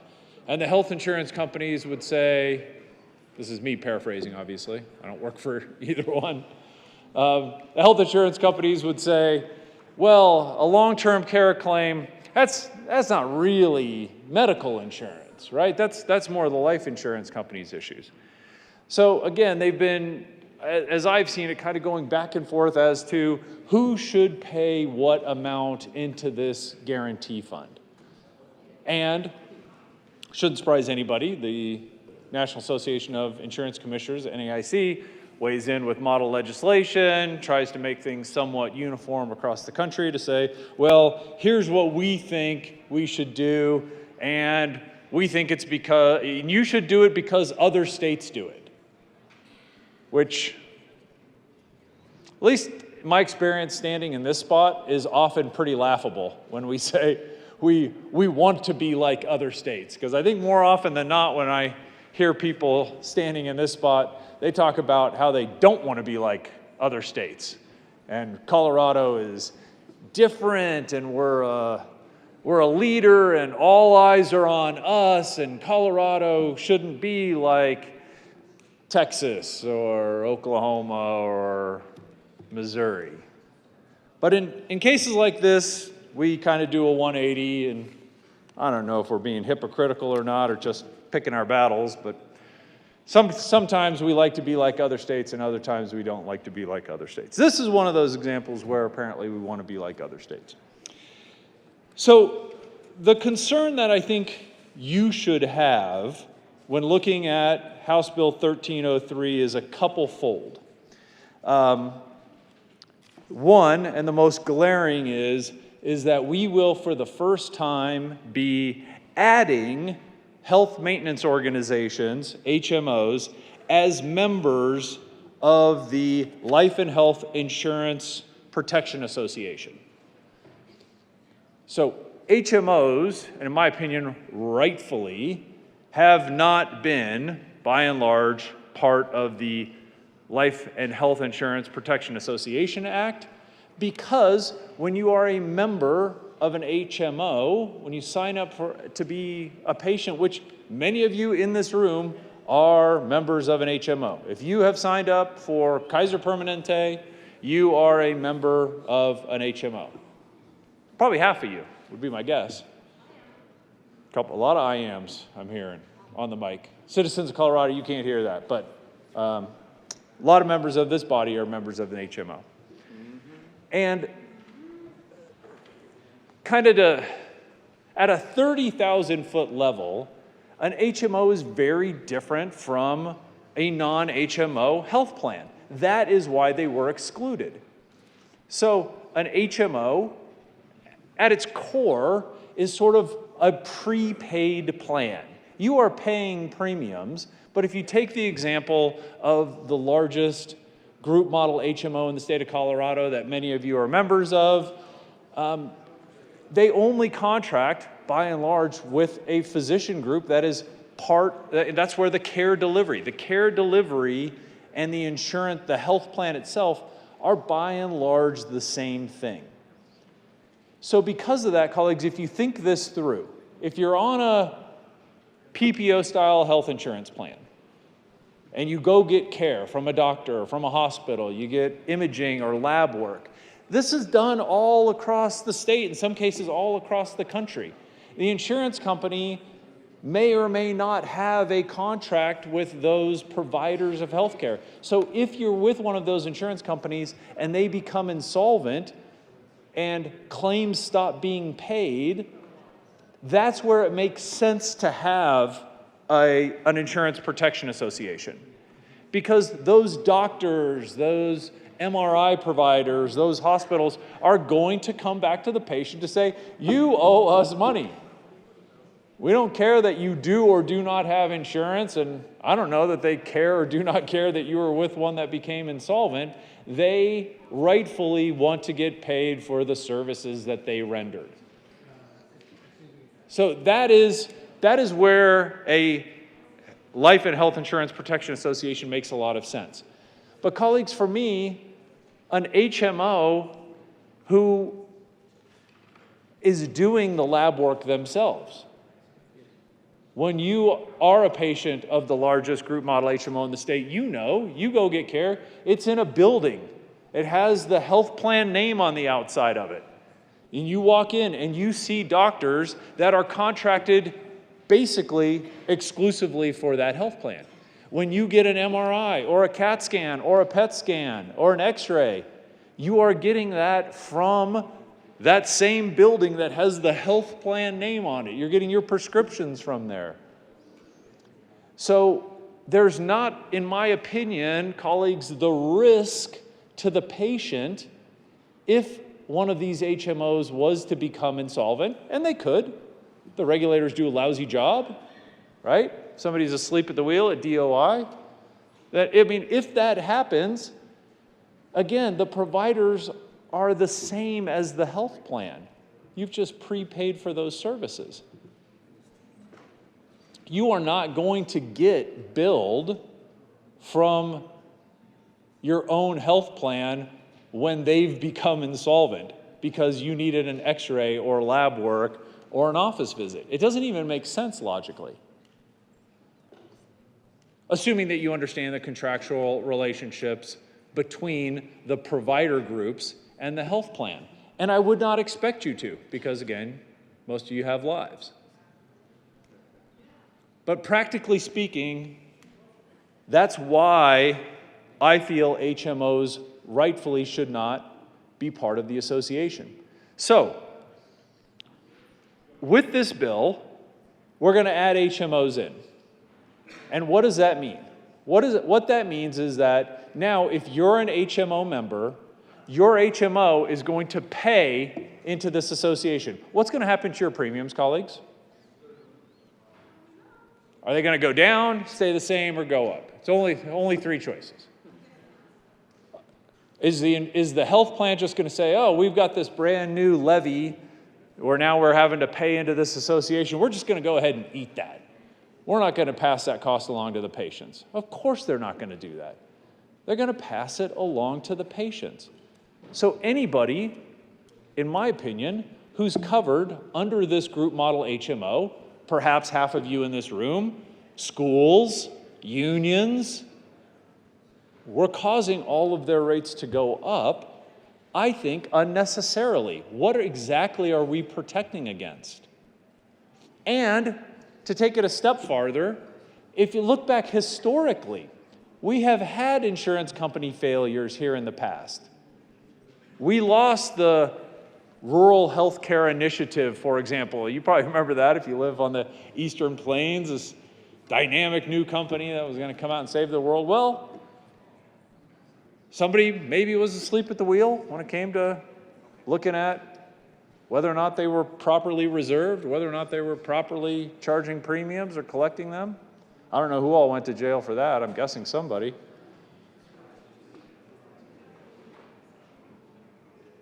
So when that happened, think back. because money had to come out of the Guarantee Association, I'm assuming. Was there a catastrophe because the association was underfunded and we didn't have enough money to make all of those policyholders whole? Does anybody remember reading that in the newspapers, that patients were stuck holding the bag? Does anybody remember that? Magazine articles? Probably not. Probably not, because I don't think it happened. There was ample funds to cover that type of thing. So, if you vote for this in the affirmative, or if you're thinking about voting yes for this, I think it's important to ask yourself, what are you doing to the patients themselves when it comes to their monthly premiums? What are you doing to the employers? What are you doing to the schools? What are you doing to the unions? Anybody who is with one of these HMO products, what are you doing as far as premiums to them? That's the first thing I would encourage you to ask yourself. And the second thing I would encourage you to ask yourself is, why? Why do we need to do this? If the entity and the people within the entity who are tasked with making sure that health insurance companies, in this example, since we're talking about HMOs, that health insurance companies are properly reserved and charging adequate premiums to make sure that they are able to pay claims. If the regulators that, candidly, colleagues, I'm not trying to point fingers, but we kind of oversee these folks. It's kind of our responsibility. When people shake their fist and say, who's watching the regulators? I would argue, colleagues, it's kind of us. And if we're watching the regulators and they're not doing a good job, and therefore we need to all of a sudden plow a bunch more money into the Insurance Protection Association, are we doing a good job? Those of us who served on audit committee, are we doing a good job? If we're allowing insurance companies to fold up and go away, allowing them to become insolvent? I appreciate the senator from Mesa County and her comments just about maybe we need to be doing a better job asking the regulators themselves questions. Why are we so worried about insolvencies? And I understand some of it's out of our regulators' controls, and I'm sure the bank regulators would tell you the same thing about Silicon Valley Bank. It's not really our fault. It's a complicated issue. There's a lot going on. Sure, they have a good reason why First Republic is doing what First Republic's doing, and Silicon Valley Bank's doing what Silicon Valley Bank's doing. But I think the parallel is profound enough where we probably need to ask questions when we're passing bills like this. Is it a bad idea? And I'm not gonna hold it against you if you vote yes on this bill. I mean, you want to protect policyholders. You want to protect policyholders from insolvent insurance companies. I'm not going to hold that against you. But I am going to be pretty critical if we're not asking the questions, why are there insolvencies? What did we not do in order to protect against insolvencies? And again, good questions were asked in committee about that. I am a little bit concerned that some of the driving forces behind this, I wish the good senator from Avon wasn't quite so close to hear all of this, but we've got a dynamic going on in the state right now that I fear is contributing to this.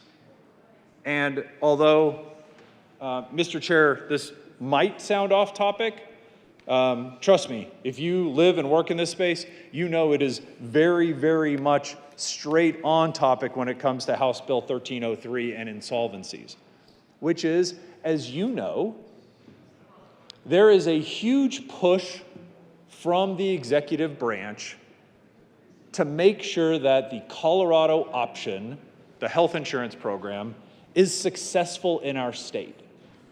That is a huge push by the first floor. And candidly, I don't think that's being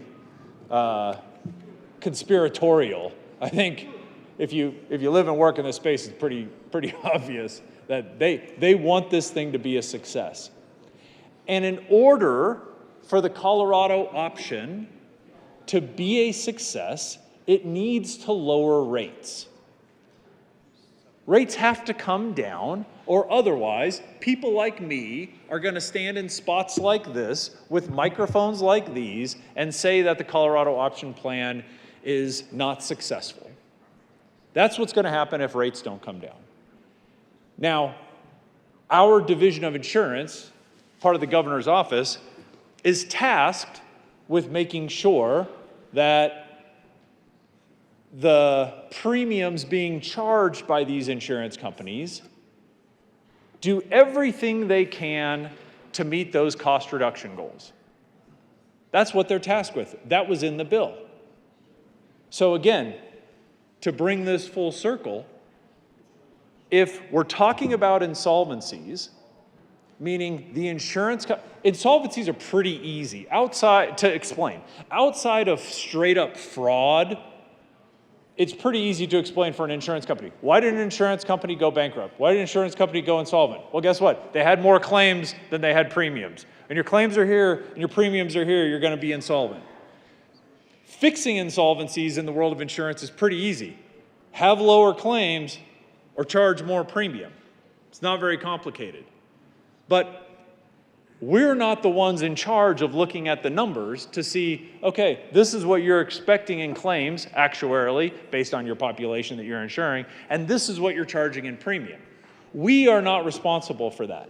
Actuaries are responsible for that. So when we have an actuarial report, like we do, like I have read sections of and quoted to you, that says that insurance companies in our state today are operating on revised filed rates that are showing that they are operating at a 6% loss. And in this room, when we know that an actuary has said, we have a health plan operating at a 6% loss, and we've got a bill in front of us talking about insolvencies. And we're not asking the other questions like, why? Why is the governor's office, through their branches and divisions, allowing a health insurance company in our state to operate at a 6% loss? I don't know, are we doing our duty? Are we being good fiduciaries? Are we being good stewards of the taxpayer dollars? And let's say hypothetically that you were to look at an actuarial study like that and say, you know what, Senator from Douglas County, that's not accurate, that's just propaganda. That's folks like you that are scared of single payer, reading too much into what's going on. Then I would ask, why isn't there another actuarial study? How easy would it be to hire another actuary? Have them crunch the same numbers. See if they come up with a different conclusion, and that conclusion is there is a health insurance company in Colorado today operating at a 6% deficit, at a 6% loss. Let me repeat that on the microphone to make sure everybody hears that. We have an actuarial study that says that there is a health insurance company in our state today with filed rates approved by the executive branch, that is operating at a 6% loss. Those are approved rates. And we are running a bill that says we need to shore up the Insurance Protection Association to defend us against insolvent insurance companies. We're going to raise everybody's premiums to protect against insolvent insurance companies. Do you see the connection here? It seems pretty stark to me. And again, if my numbers are wrong, I shouldn't say my numbers, I had nothing to do with it, I'm just reading them. If you feel like there's an actuary, an accredited actuary working for a legitimate actuarial firm, if you strongly believe that those numbers are without merit, what would you do? What would you do if somebody attacked your only job, shouldn't say your only job, one of your most important tasks? What would you do if somebody attacked one of your most important tasks by saying, look, I've got numbers here that say that you are not doing your job. I've got numbers here that say that you are allowing an insurance company in our state to operate at a deficit. And that there is fear being generated across the state, not only from those who have to fund into an insurance association, but what about the patients? For those of you who represent Denver, these are questions you should be asking. Because the health plan I'm talking about is right in your own backyard. Born and raised in your own backyard, and there's reports that say they're operating at a deficit. Thousands of your constituents are covered under this health plan that is operating at a 6% deficit. What happens if they become insolvent? They're not going to call me. I represent Douglas County. They're going to call you. And you're going to be, here's my prediction, you are going to be in the unfortunate situation of needing to defend why you did not know that there was a health plan operating in your backyard at a 6% deficit. And I'm not going to tell you how to do your jobs, but I am going to tell you, I think you need to be aware of this. That's why I'm talking about it. I think you need to be aware of it, and I would encourage you to ask the question, which is, hey, if somebody is attacking you and the job that you're doing and the rates that you're approving as the executive branch, what is your rebuttal? What data are you providing in the contrary? Because I will tell you what I heard when I asked the question. I heard, you know what? Actuaries can make up numbers. There's good actuaries and there's bad actuaries. There's actuaries with an axe to grind and actuaries without an axe to grind. That's what I heard. I'm paraphrasing.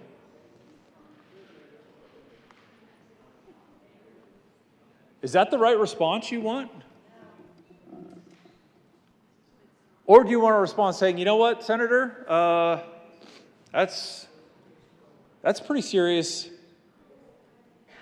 allegation. That's a pretty serious indictment. And I disagree, and I think it's wrong, and I think those actuaries are biased or dumb or something. That's what I would say. And I would say, you know what I'm going to do? I am going to prove to you that those actuaries are biased or wrong or dumb or something. And here's our numbers. Here's our numbers, and we think that when you hear that a health plan in our state is operating at a 6% deficit, that we've got numbers to back up the fact that that is wrong. So, Senator, you can rest easy. Your constituents do not need to worry. The thousands of your constituents do not need to worry about the rug being pulled out from under them. Wouldn't that give you a little more confidence if you represent those areas? But we didn't see that. We didn't see that. Instead, what we saw is, you know what? Insurance companies go insolvent, so we got to put more money into this. We're not going to worry about the fact that insurance companies are operating at a loss and that we've got insurance companies streaming out of our state. Right? Remember when we passed the Colorado option and we talked about the fact that we were promised more insurance companies and more plans, and instead we're getting fewer insurance companies, regardless of whose fault it is. We were promised more, we're getting less. Potentially, one fewer insurance companies if the actuarial study that I read is right, and I haven't seen anything to refute it. One more insurance company gone out of the state, which again, I know some in this building are just giddy over the fact that health insurance companies are leaving our state because it gets us closer and closer to the master plan anyways. But I don't think that we should focus our time and energy on shoring up an insurance policy against regulators' lack of doing their job. That doesn't seem smart to me. I would rather, just like I would the banks, instead of saying, oh, we gotta worry about bailing these big banks out, let's work on fixing the problem now that they're bankrupt and people can't get their deposits back. I would rather somebody have stepped up to say, you know what, let's fix these banks in the first place so that we don't have to worry about FDIC and everything else. That's what I would have preferred, and that's what I prefer when talking about House Bill 1303. But my fear, colleagues, is that the governor's office, the executive branch, has no choice but to double down on this. They have no choice but to go to the few remaining health insurance companies in the state and ratchet things down so tight on them, like they did the company that I'm talking about right now. They filed rates initially, and the executive branch came back and said, nope, we're not approving those. They need to be lower. In essence, forcing them out onto the market with lower rates than what they filed, and now we've got data that says they're operating at a loss. Shocker. I'm stunned. They said, this is what we need in order to stay solvent. And the executive branch says, no, lower them even more. And now they're operating at a deficit. Should that surprise anybody? And that's my fear, is that we're going to keep repeating this. We're going to keep repeating this because the governor's office promised lower health insurance rates, and I think knows that it can't happen. So we're just going to squeeze and squeeze until the carriers either leave or go bankrupt, and that's why we need House Bill 1303. Got to have protection in place in case one of these companies goes bankrupt. We have no idea why they might go bankrupt, why they might go insolvent. But gee, in the off chance that they do, we sure have to have some protection out there. Colleagues, come on. I'm not buying this. I'm not buying this, and I don't think you should either. We are telegraphing exactly what is intended to happen here. We are forecasting exactly what the governor's office, I'm going to go as far as say, maybe even wants.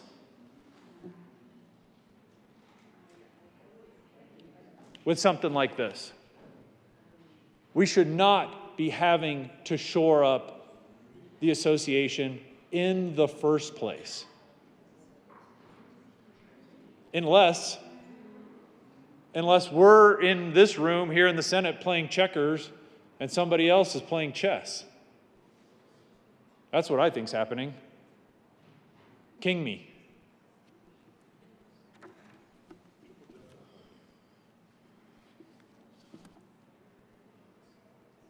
None of what we're hearing in this makes sense. And if it was just a matter of policy that we disagree with, like we have lots of policy conversations don't necessarily mean anything today financially. You just want to do X versus Y or Y versus Z. But this actually means dollars and cents to premium payers. And it's the premium payers of the HMOs, those people who have chosen team-based, integrated, group model healthcare delivery as their choice. We are now all of a sudden layering on additional costs to these folks by looping them in. And, I mean, is somebody else on the other side maybe benefiting from that? Perhaps. Perhaps. I haven't seen the numbers, I haven't studied the numbers to know for sure. But one thing I do know for sure is if you're an HMO member, you are going to pay more. That I am confident on. That I'd stake my career on.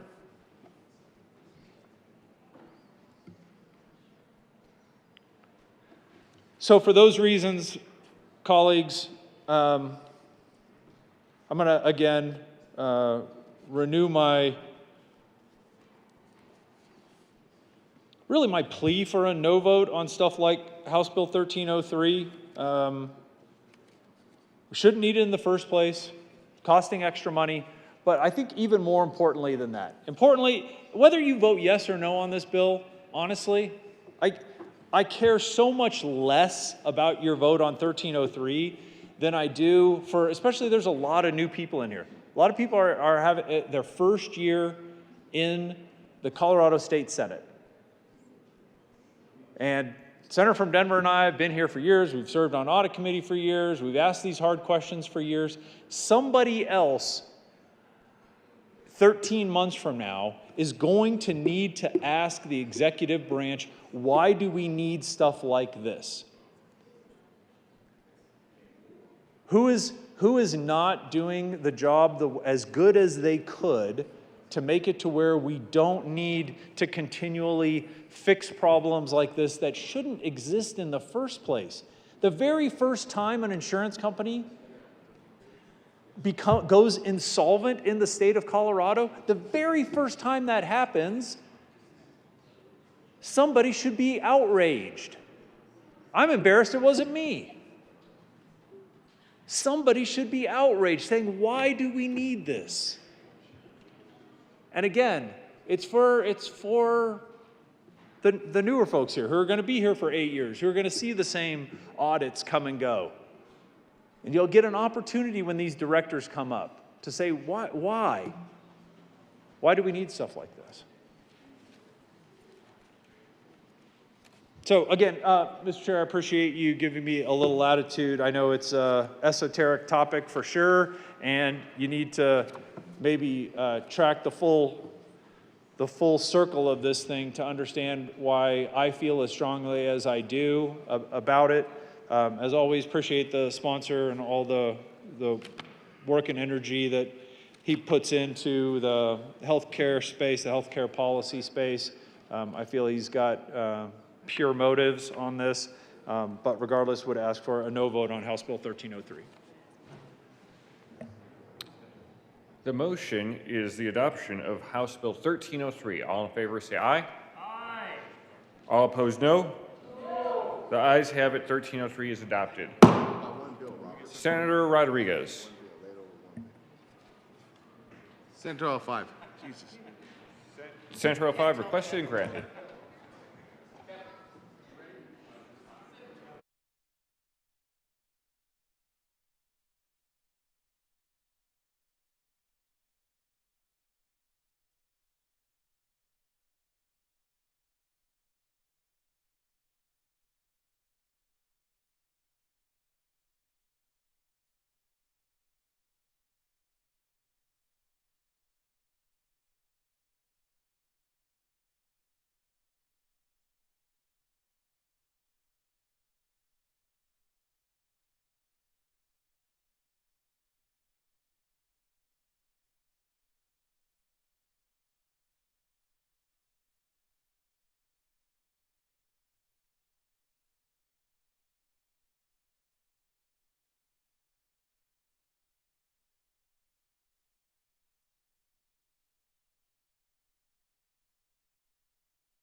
Senator Rodriguez. Thank you, Mr. Chair. I am going to pull up, I'd like to move out of order to pull up House Bill 1285. The motion is to proceed out of order for consideration of House Bill 1285. All in favor say aye. All opposed, no. No. The ayes have it, and the Senate will proceed out of order for consideration of House Bill 1285. House Bill 1285, Representative Valdez, Senator Priola, concerning the requirement that a store use fees collected from single-use bags to purchase certain items for the store. Senator Priola. Thank you, Mr. Chair. I move House Bill 1285. There are no committee reports. There are no committee reports. There is an amendment at the desk. Ms. Cole, will you please read L007? Amendment L007 by Senator Priola, amend re-engross bill, page 2, strike lines 14 through 23, and substitute to the municipality or county for the purposes listed in subsections 1A, 1B, and 2A, 1B of this section, and to purchase reusable bags, page 3, strike lines 1 through 4. Senator Priola. Thank you, Mr. Chair. Members, this bill fixes an issue with a bill from a number of years ago. I move L007. Any further discussion on L007? L007 is actually just hot off the presses. It was negotiated between the retailers and Recycle Colorado. It gives a clean path for the use of these funds that are kind of in fee limbo. Ask for an aye vote. Seeing no further discussion, the motion is adoption of L007. All in favor say aye. Aye. All opposed, no. No. The ayes have it, and L007 is adopted. To the bill. Senator Priola.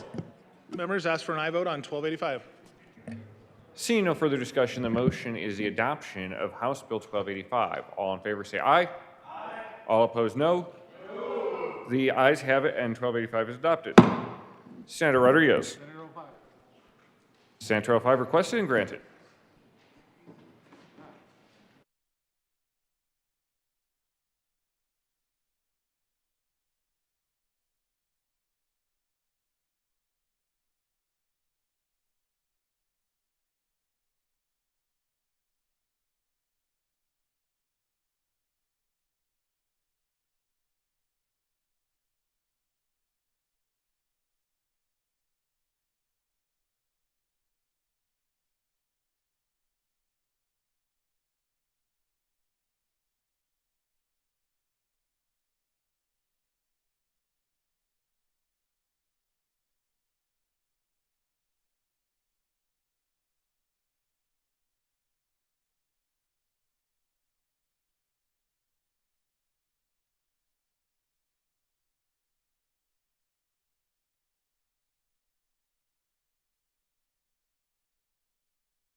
Senator Rodriguez. Thank you, Mr. Chair. I move we proceed out of order and bring up House Bill 1270.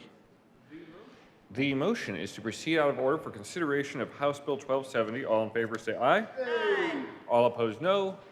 The ayes have it, and we will proceed out of order for consideration of House Bill 1270. Ms. Cole, will you please read the title to House Bill 1270? House Bill 1270, Representatives Garcia and Lindsay, Senator Gonzalez, concerning the creation of the Urgent Incident Response Fund for the purpose of reimbursing certain governmental entities for the cost of responding to urgent incidents, and in connection therewith making an appropriation. Senator Gonzalez. Thank you, Mr. Chair. I move House Bill 1270 and ask for an aye vote.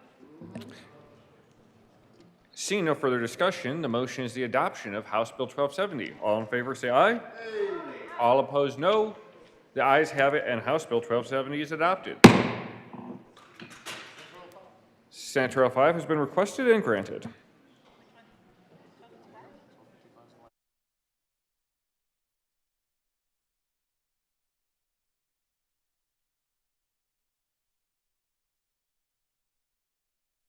Majority Leader Rodriguez. Thank you, Mr. Chair. I move proceed out of order to take up House Bill 1255. The motion is proceed out of order to hear for the consideration of House Bill 1275. 55. All in favor say aye. Aye. Opposed, no. The ayes have it. Proceed out of order to hear House Bill 1255. Would the clerk please read the title to House Bill 1255? House Bill 1255, Representatives Lindstedt and Dixon, Senator Gonzalez, concerning preemption of local regulations limiting the number of building permits issued for development. Senator Gonzalez. Thank you, Mr. Chair. Colleagues, I move House Bill 1255 and the associated Local Government and Housing Committee report. Colleagues, I do recognize that in your printed calendars, it does appear as a BLT report, but I assure you that this appeared and was assigned to and routed from and has a committee report from LG&H. To the committee report, Senator Gonzalez. Thank you, Mr. Chair. In the committee, we made an amendment in response to some of the testimony that we heard from Pitkin County specifically, and in order to be responsive to the way in which they do their affordable housing program, crafted an amendment that you see reflected in the committee report, and I ask for an aye vote. The motion is the adoption of the committee report. All those in favor say aye. Aye. Opposed, no. The ayes have it, and the Local Government and Housing Committee report is adopted. To the bill, Senator Gonzalez. Thank you, Mr. Chair. Colleagues, this bill is really rooted in a bipartisan approach to anti-growth caps, quite honestly. And I want to thank the good senator from Colorado Springs in the yellow shirt today for his work last year on bringing forward a piece of policy that really initially spurred my interest in this as a policy matter. We agree on almost nothing, and yet we found a point of agreement in regards to anti-growth caps. And there are principles of that policy that are now reflected here in 1255. For me, it is about ensuring that affordability can happen via growth and density. And for my colleagues on this side of the aisle, it is really rooted in this idea that that there shouldn't be government restrictions on the property rights of private property owners. And so we come from very different perspectives, and yet in last night's committee hearing found a path forward on this policy. I do ask for an aye vote. Thank you.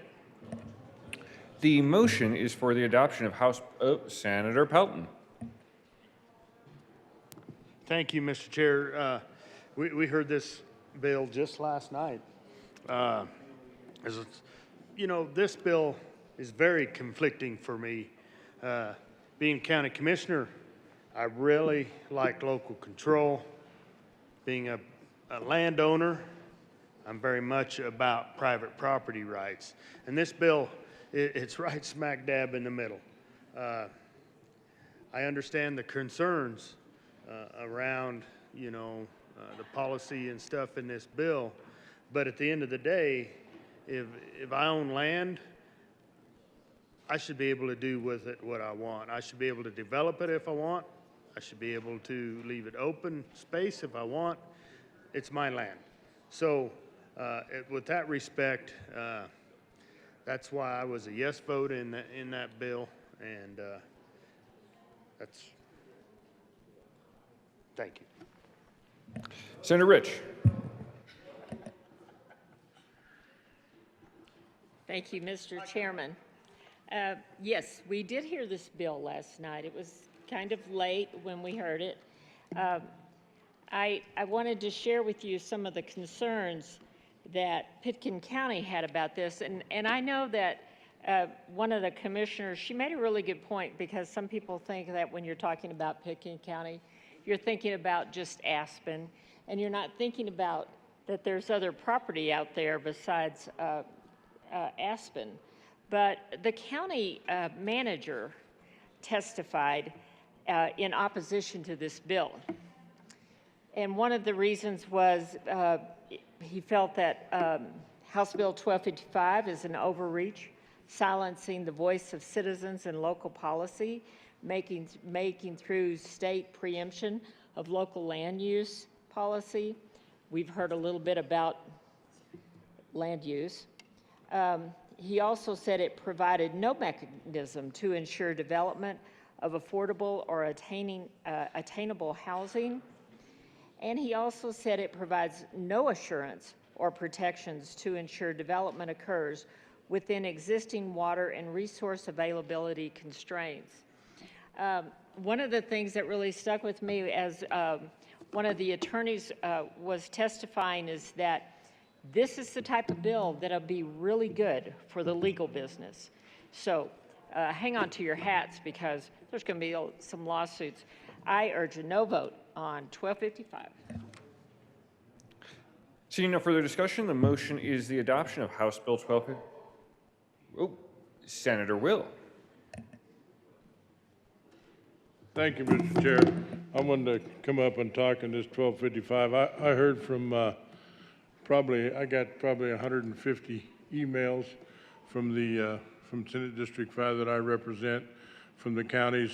A good senator from Mesa County just spoke about Pitkin County. I got several emails, and talked to the county commissioners up there.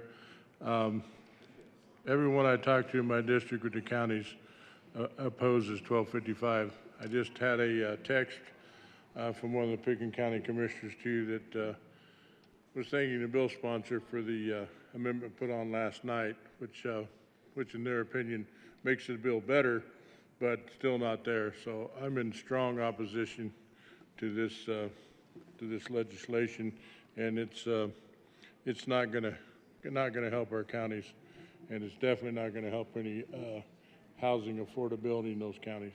So, thank you. Now the motion is the adoption of House Bill 1255. All in favor say aye. Aye. All opposed, no. No. The ayes have it, and 1255 is adopted. Senator Rodriguez. Thank you, Mr. Chair. I move that we proceed out of order to take House Bill 1306. The motion is for the committee to proceed out of order for consideration of House Bill 1306. All in favor say aye. All opposed, no. The ayes have it, and we will proceed out of order for consideration of House Bill 1306. Ms. Cole, will you please read the title of House Bill 1306? House Bill 1306, Representatives Harrod and Soper, Senator Gardner, concerning the use of social media administered by an elected official that is not supported by government resources, and in connection therewith, allowing an elected official to restrict or bar an individual from using the social media administered by the elected official for any reason, including attempting to chill the speech of another individual. Senator Coleman. Thank you, Mr. Chair. We move House Bill 1306, and there may be something. No, there's no committee report right There's no committee report, but there may be some further discussion. Yes. So we will have no committee report, and we'll wait further discussion. Senator Gardner. Thank you, Mr. Chair. And I invite my co-prime sponsor to either stand with me for the next 45 minutes or an hour, or you're welcome to have a seat. So just, if there's any... I just want to know what it feels like. So, members, this is an important bill. It is a bill that involves the First Amendment to the United States Constitution. And it involves it on various sides and facets. Back in, the mid 2014, 15, the 2010s decade, there was a case in Virginia in federal district court. And it was about the question of public officials, primarily elected officials, but even appointed officials, who have social media sites. And I know that you all may have social media sites. I know that you probably never have any trolls on your sites who say atrocious, terrible things about you, call you names. I've been, I'm not very active on social media, but people have stooped so low as to call me a liberal.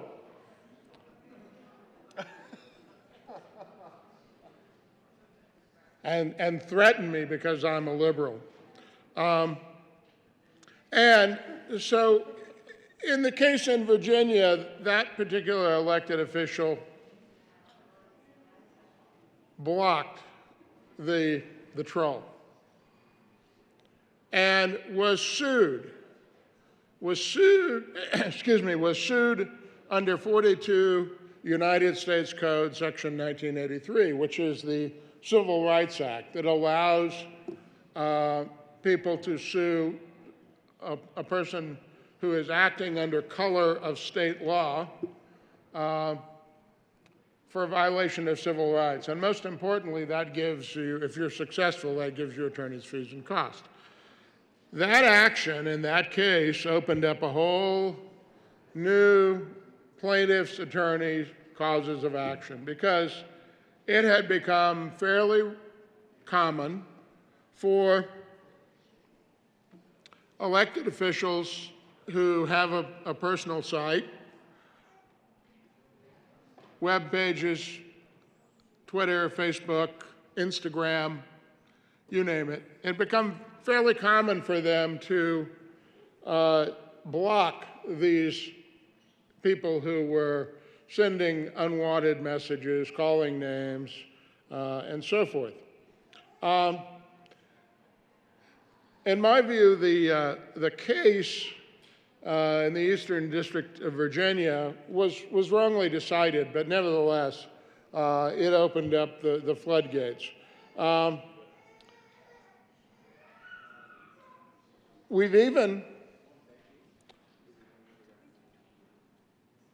It's for the children that we do this. We've even had these cases here in the Colorado General Assembly. A former Senate president on the Democrat side and a former senator from Mesa County on the Republican side were both sued over blocking and deleting comments on social media. They actually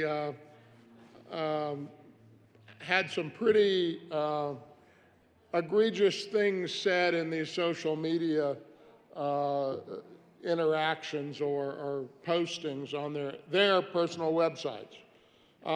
However, both of those cases were settled on the advice of counsel and at the agreement and approval of the Committee on Legal Services to both avoid establishing a precedent and to minimize the potential for further damages. Because even the filing of a complaint and the settling of that complaint ran into $20,000, $25,000. I mean, this is a plaintiff attorney's dream if you block them on your website. Now, there have been some disagreements amongst the federal circuits, and the case that's most I think is most correct in its holding is one from the 10th, not the 10th Circuit, but the 6th Circuit. This is a circuit in the Midwest. And you really need to understand, Michigan is in the 6th Circuit. You really need to understand what happened here and how the court decided it. And when you get done, you will be asked to take a look at the statute in light of that. So what happened is a man named James Freed, who was a city manager of Port Huron, Michigan. He had a Facebook page, personal Facebook page. On his Facebook page, he said, I really don't mess with Facebook that much myself because I don't want to have to block people and have all that stuff. So I understand there are memes out there about me on other sites anyway, so people can speak all they want to.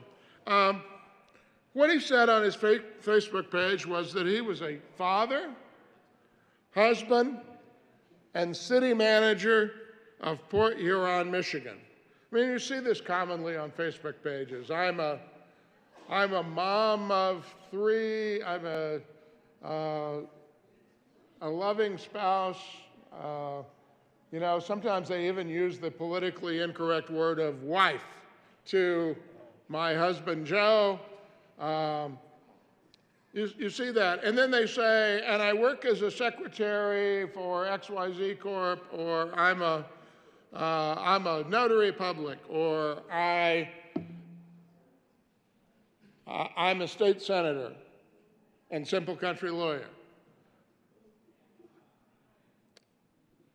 It's very common on Facebook pages to have that. And the question in this case was that the Sixth Circuit was deciding what the applicable law was whether involving his job by saying what his job was, made his Facebook state action. Now, why does it matter if it's state action?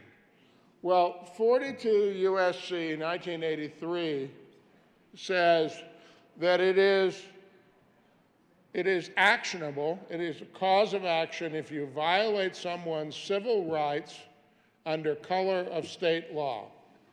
And that's become a whole line of jurisprudence about what constitutes state action. In other words, what is acting under the color of state law. And there's a whole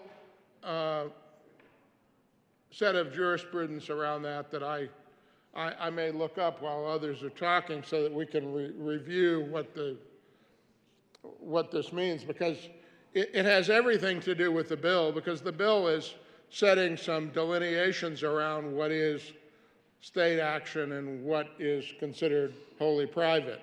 So, Mr. Freed, he joins Facebook to connect with his friends and family. That's what people do. And he created a profile, a private account, limited to his friends, and he used that for years. But I guess he was a very popular city manager, Mr. Freed was, because he hit the limit. I didn't know this, but you can only have 5,000 friends on a private Facebook page, or at least at the time it could. And so Mr. Freed hit the 5,000 limit, and he converted his profile page to a public page. Now, I don't think Mr. Freed was a lawyer, so he wasn't like, well, if I make it public, will that make it state action? Will somebody say, well, he called it public.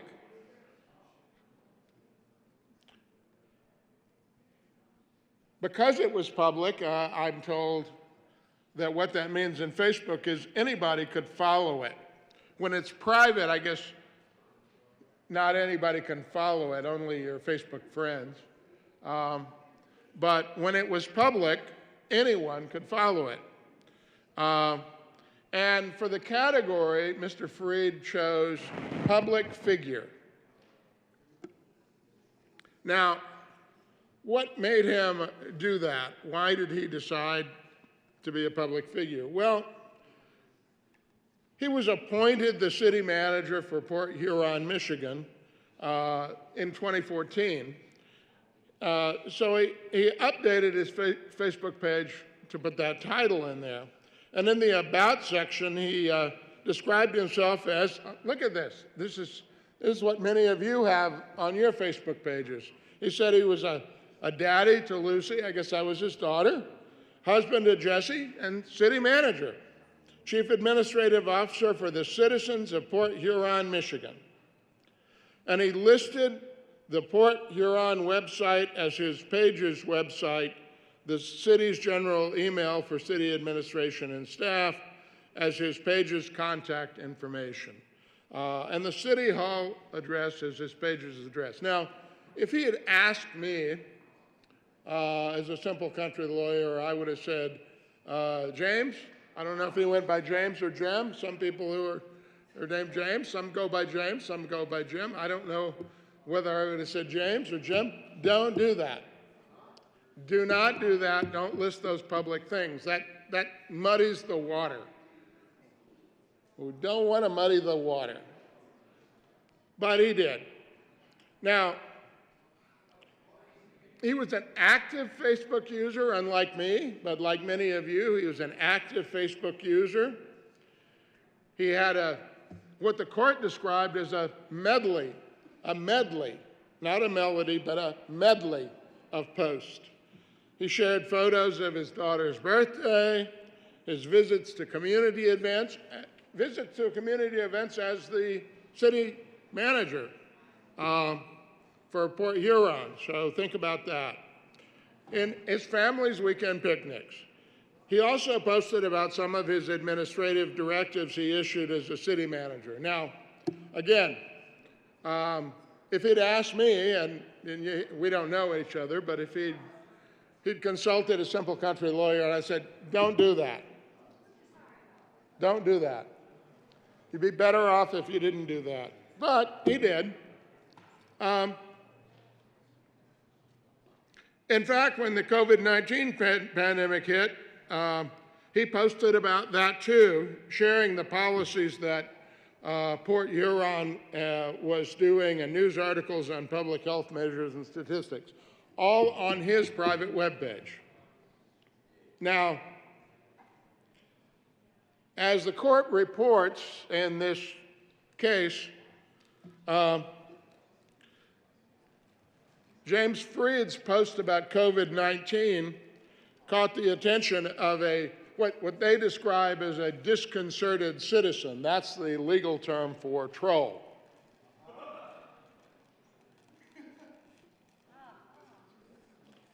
And this particular disconcerted citizen was named Kevin Linke. Now, Mr. Linke didn't approve of how Mr. Freed was handling the pandemic. I know that those of you who are local elected officials during the pandemic, I bet everybody was happy with what you did, but apparently Mr. Linke was not happy with Mr. Freed.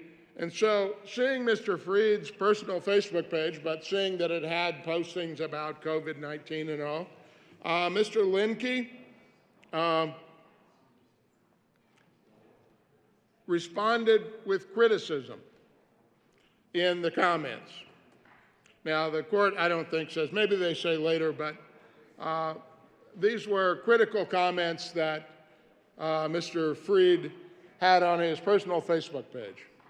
And so Mr. Freed deleted them. And he eventually blocked Mr. Linke from the page.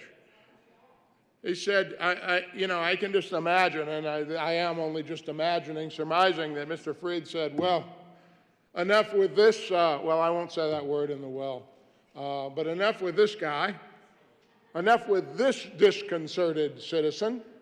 I don't need that on my personal Facebook page. I'm going to block him. And that cut Mr. Linke off from speaking on Mr. Freed's webpage. So this disconcerted citizen, Mr. Linke, was upset that he could no longer use Freed's Facebook page to engage with the city manager. Now, you know, in the non-virtual context, in the context of just dealing with people, if you're a city manager and someone comes up to you and gives you grief about your COVID-19 policies, you probably do your best to explain them, and you talk to them. And I've heard local elected officials say they talked to somebody and talked to somebody, and they just finally said they were done talking to them. Well, that's really what Mr. Freed did on his Facebook page. He said, I'm done dealing with the guy. He's blocked. I'm not going to talk to you anymore, Linke. Mr. Linke said, well, because this is America and this is what we do, Mr. Linke said, well, you can't do that to me. You can't do that to me. By golly, I'm going to sue you. That's what happens in America. So Mr. Linke sued Mr. Freed under 42 U.S.C. 1983 and said, Mr. Freed violated my First Amendment rights, says Linke. My freedom of speech was violated because the city manager deleted my comments and blocked me from his page. Now, the district court found in favor of Mr. Freed. This is good to know that the trial court said, no, no, no. That's not a violation of Linke's First Amendment rights. He doesn't have a First Amendment right to go on Freed's personal webpage and say terrible things about him, troll him, give him grief, and all that, because it's a personal webpage. Now, we need to understand, and this is the way the case is organized, you need to understand about Section 1983. Section 1983, as I said earlier, provides a cause of action when federal rights, federal constitutional rights, are violated by someone acting under color of any statute, ordinance, regulation, custom, or usage of any state, acting under color of state law.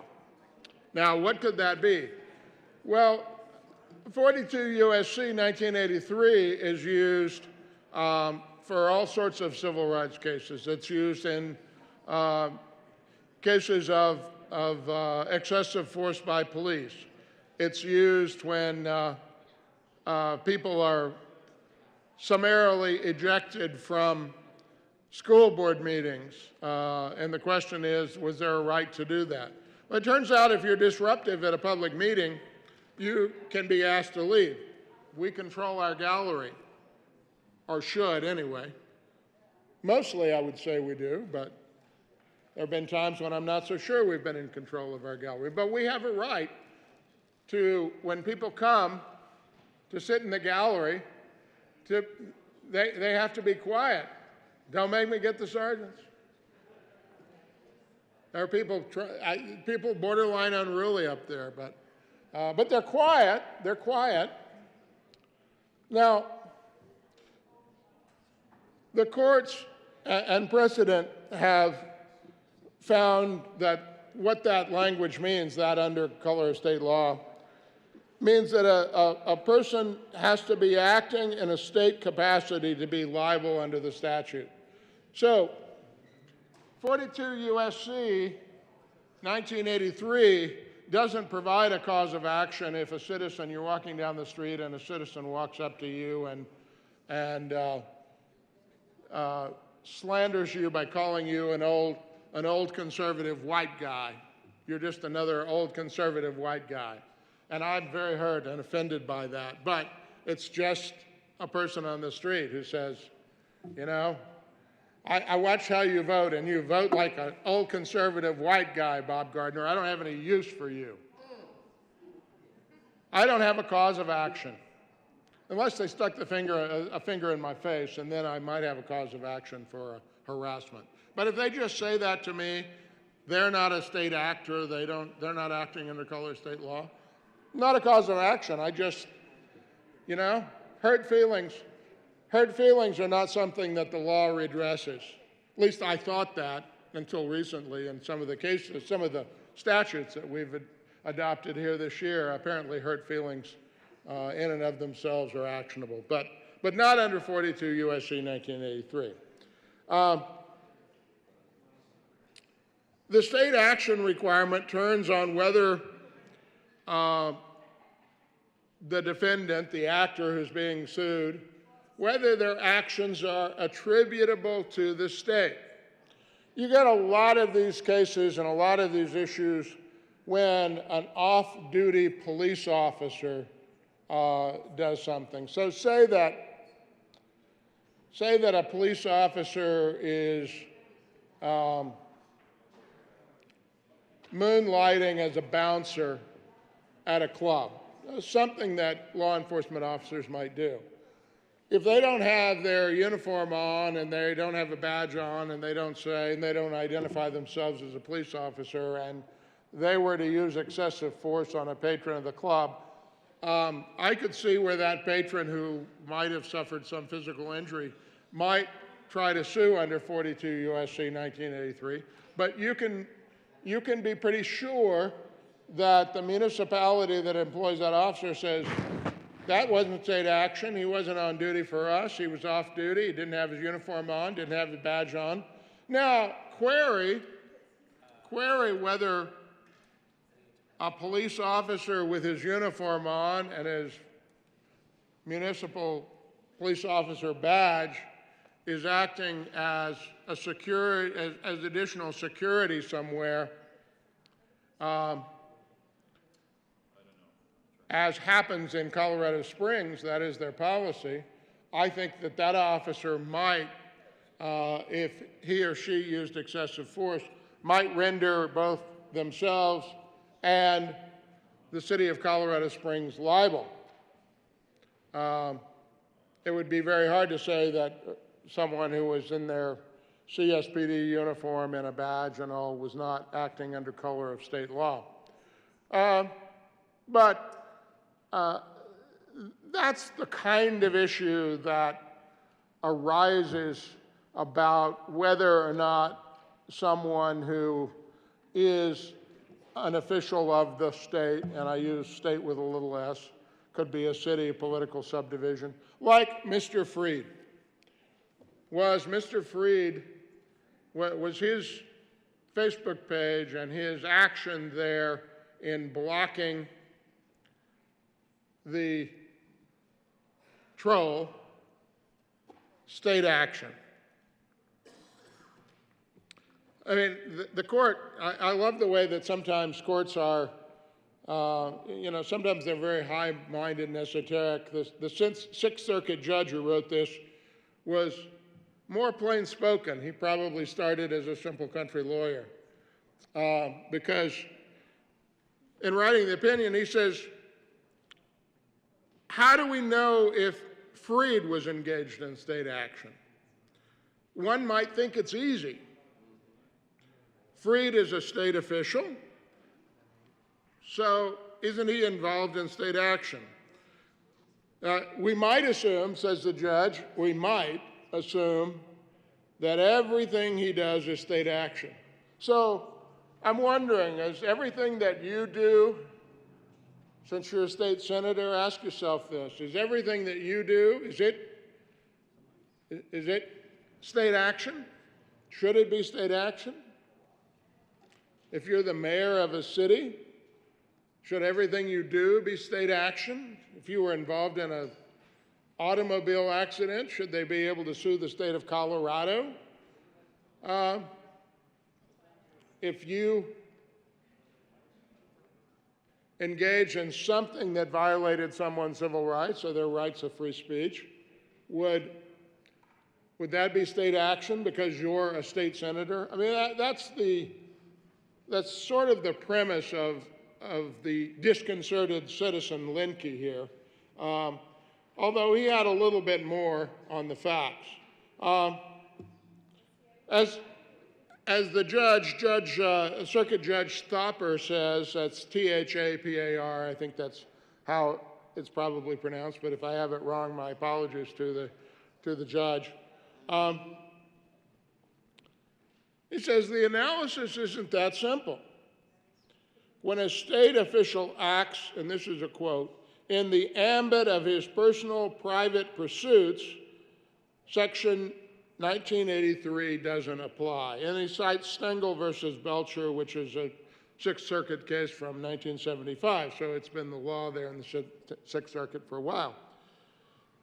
So what the judge says about state action and this question of, well, when can you block somebody? Because it all goes back to this question. I don't want to lose the thread on this, if you will, with the bill. I want to talk about the bill. And the bill is about when you can block someone and you're acting as a private citizen versus when you could block someone and you're acting in a way that it is state action. Because if it's state action, then you're liable because you're a state actor. But if you're a private citizen, you can tell people to shut up all the time. So, as the judge says, the doctrine draws a line between actions taken in an official capacity and those taken in a personal one. But guess what? The case law is murky. Murky as to when a state official acts personally and when he acts officially. And that imprecision is made even more difficult here since we apply the doctrine in the novel setting of our ever-changing world of social media. Now think about this. If you had a town hall meeting and you put out a notice of your town hall meeting, you sent it out on email, you had all your constituents that you know of, you said, come to my town hall meeting. And they came to community center, the library, maybe you have your town hall meeting at a school, but you've rented the place yourself. And some people come to your town hall meeting with signs that say, well, I have 1,000 things going through my mind, but I don't want to get in trouble. They say signs that say, no more bobbing. No more bobbing. They were at my town hall meeting. They stopped bobbing.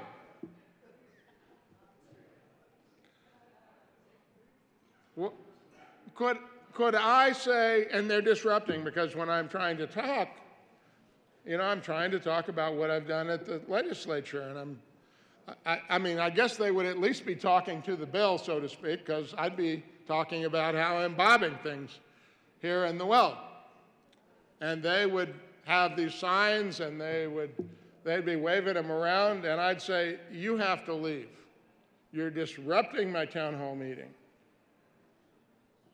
You can only be at my town hall meeting if you're civil, if you want to ask questions about my bobbing and why I bob, you can do that, but you can't shout me down. And they say, well, we're not leaving. And I have private security.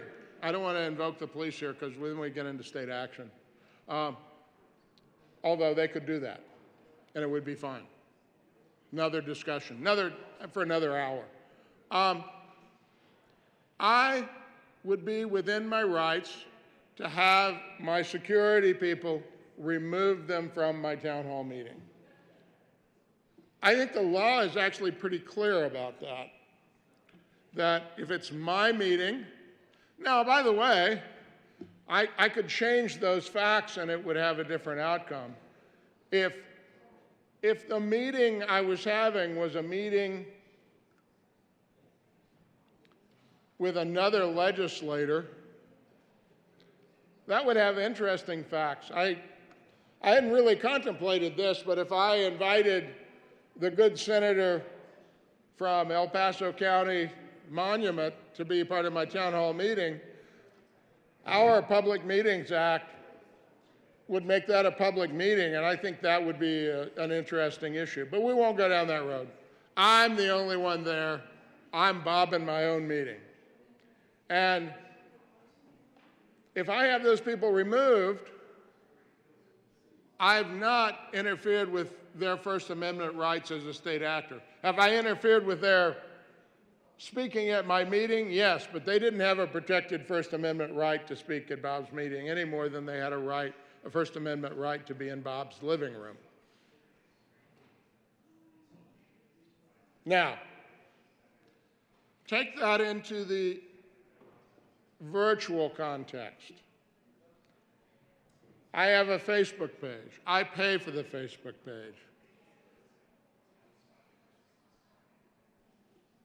Would I have a similar right, if you think about it in the virtual world, would I have a similar right to say, you can't be in my virtual chat room?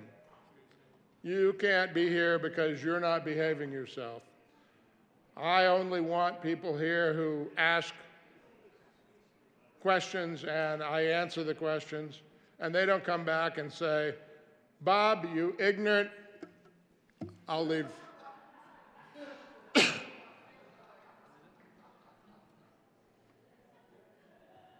I can block them. But, so it turns out that Judge Tabor, I thank my colleague, the best senator from Denver.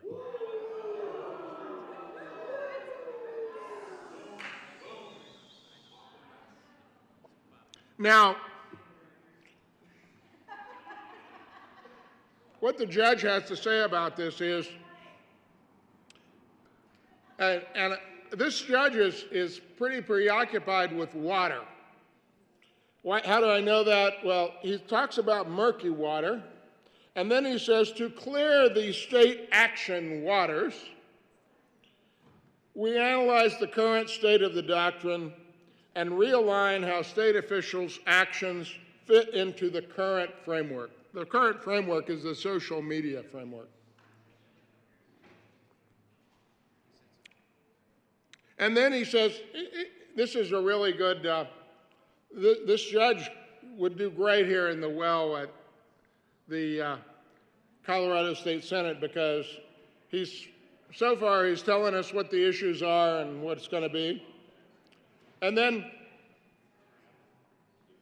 then he says, we're going to explain to you what social media when social media constitutes state action.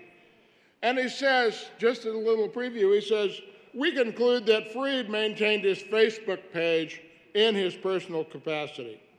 He notes in a footnote, he says, Linke contends that the district court erred in addressing state action as a question of law. And instead, he says it's a factual question that has to go to a jury. This judge is pretty blunt. He says, Linke's wrong.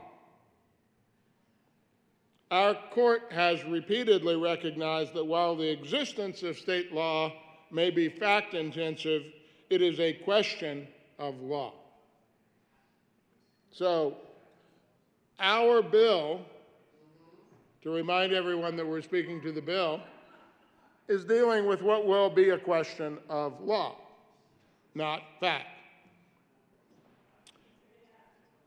So,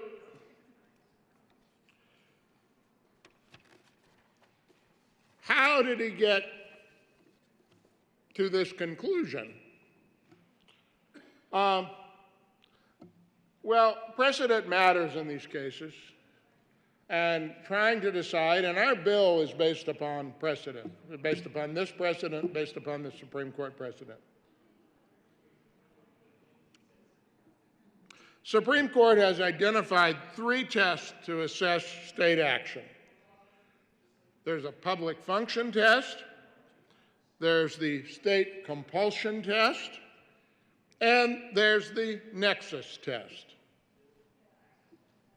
Each of these tests is framed to discern whether a private party like Mr. Freed, his action is attributable to the state. They don't make clear, however, the distinction between public officials' governmental and personal activities. I mean, that's an interesting thing. I mean, nobody doubts and contests that Mr. Freed is the city manager of Port Huron, Michigan, and that he said so on his Facebook page.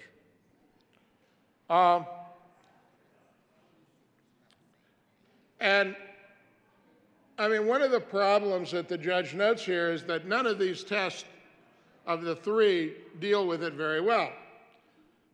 He says, in practice, the Sixth Circuit has applied a different test when asking whether a public official was acting in his state capacity.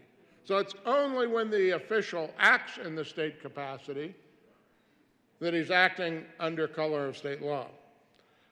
And the judge calls this the state official test. And it asks whether the official is performing an actual or apparent duty of his office, or if he could not have behaved as he did without the authority of his office. In other words,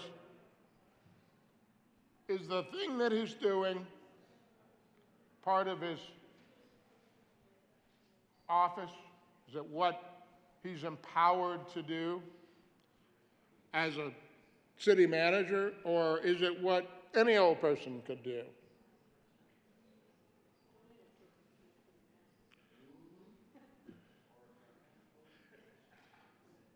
So,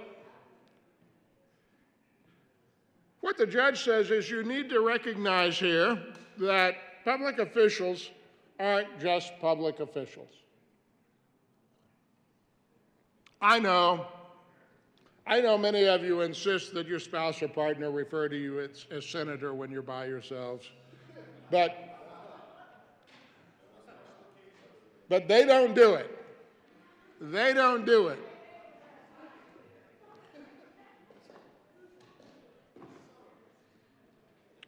They don't do it. They say, you're not state senator here.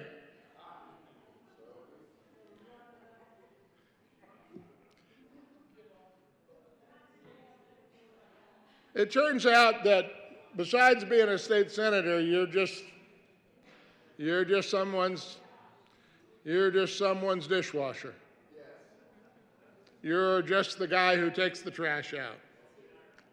You're just the guy who gasses up the car. You're just the gal who has to pick up all the pieces after everybody, even though you told them to pick them up. You still have to do it. You're individual citizens, and so was Mr. Freed.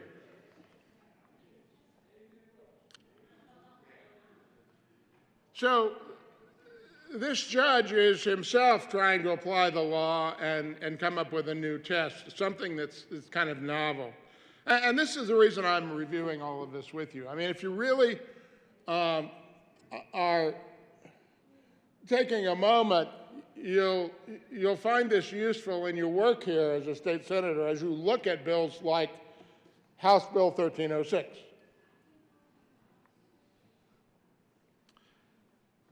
So he goes back and he says, under the nexus test, the ultimate question is whether a defendant's action may be fairly treated as that of the state itself. That would be acting under color of state law, if it was the action of the state itself. And And to answer that question, he says we have to analyze whether the action is entwined with governmental policies or subject to the government's management or control. That's an interesting thing because it means that the government ought to be careful when it reaches out and tries to control of what its officials are doing. The state official test kind of mirrors that. And whether an official acts pursuant to his governmental duties or cloaked in the authority of his office is just another way, says Judge Tabor, of asking whether his actions are controlled by the government or entwined with its policies. So, in short, the state official test is how the nexus test, remember I mentioned that as one of the three tests, when the alleged state actor is a public official. So, now we can turn, I mean, it's taken us 45 minutes to get here, but now we can turn to this question of social media, which is what the bill does. And the bill very much closely is intended to track this Sixth Circuit reasoning.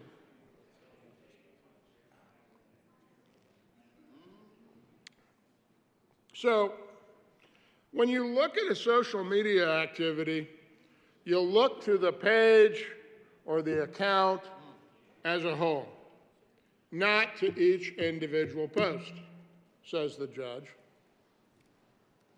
And now this is important because recall that Mr. Freed's posts were about his daughter's birthday party and family events and family observances.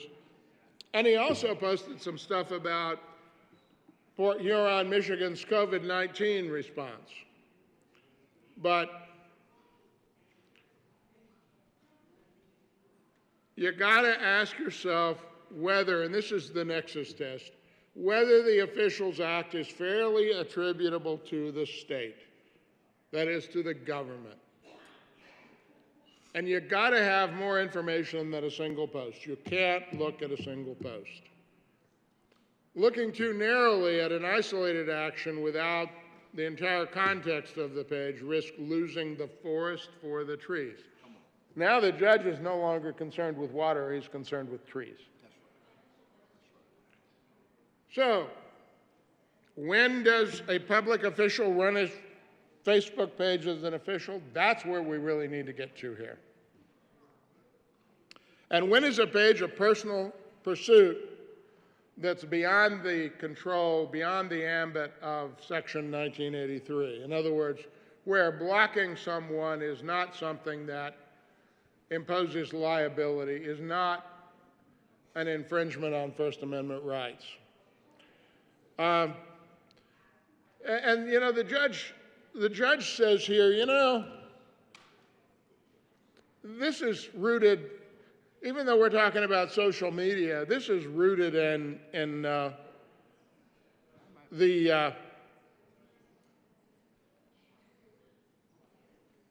the circumstances of other things as well.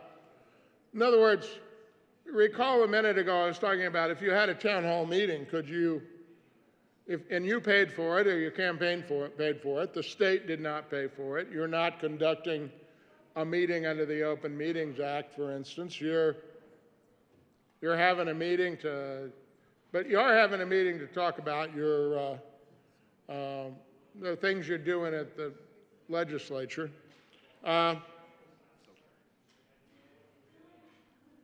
Is it social, is it a state action?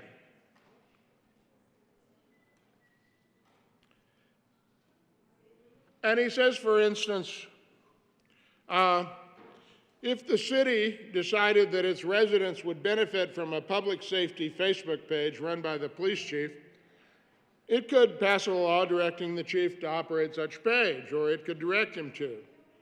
And that would be one of the police chief's actual state, little s, state duties. And thus, it would be state action. And that fits very neatly into what Section 1983 does. State action.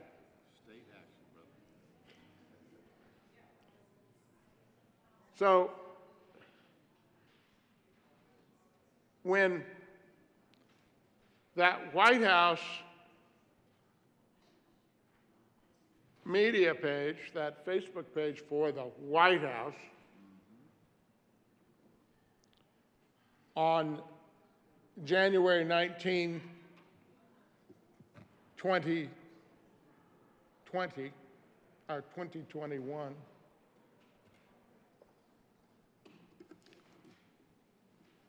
when the resident of the White House on that day posted, he was engaged in state action because there was a White House page. Now, over on that other page that resident had, that wasn't state action. So he could block people on one, but he couldn't block people on the other. I mean, that's the logic here. Now,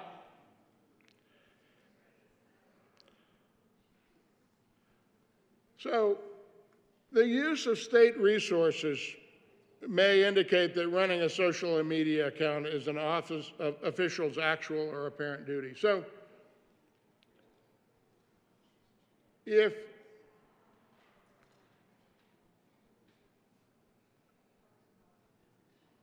you block someone from communicating with your state email account, you would be engaged in state action because the email address, like mine, is bob.gardner.senate at, well, actually it's coleg.gov now. If you send it to the other one, it'll still get to me, but it'll quit in December, I think. So that would, if I was to block you on that, from that page, that would be state action and you could probably sue me. But successfully, you can always probably sue me. On the other hand, if I blocked you from another web page, I think that raises a really serious question because that email account is paid for by me, and I pay the freight on that one. So here's an example, the judge says, involving state funds. A city councilwoman is given a budget for community outreach efforts.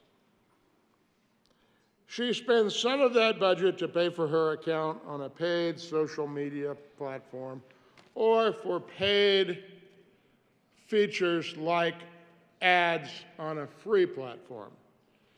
Her use of state funds to pay for the account suggests that operating the account is within her job duties because she's using money from the community outreach account. That would make it state action. The other thing that the judge says is that state action might also arise from the use of state authority. What would state authority be? Well, some social media accounts belong to an office. I was talking about the White House account a minute ago. On January 20th, another guy got that account, and he posted wholly different things. But he still can't block people from his account. From, I shouldn't say his account, from the White House account.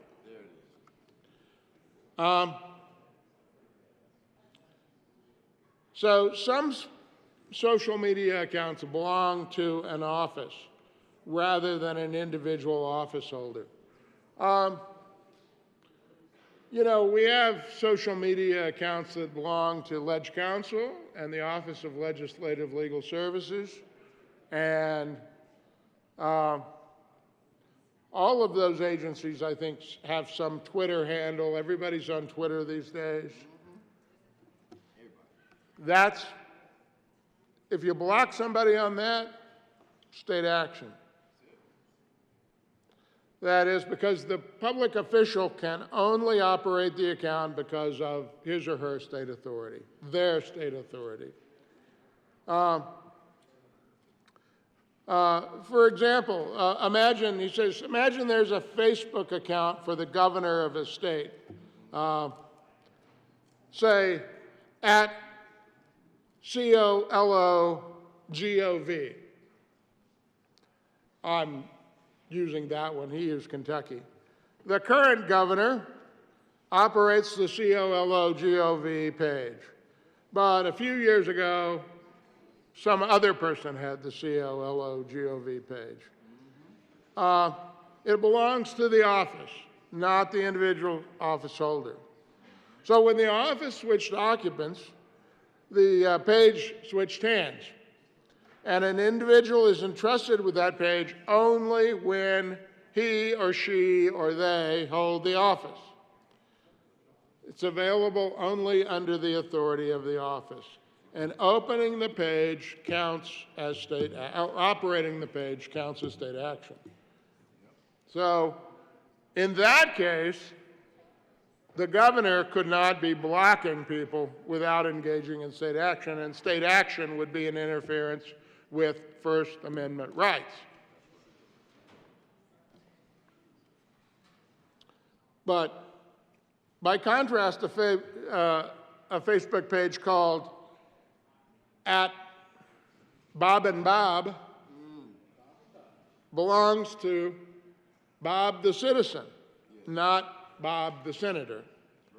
And that page would belong to Bob after he leaves office. He could still be Bob and Bob, he just wouldn't get to Bob anymore.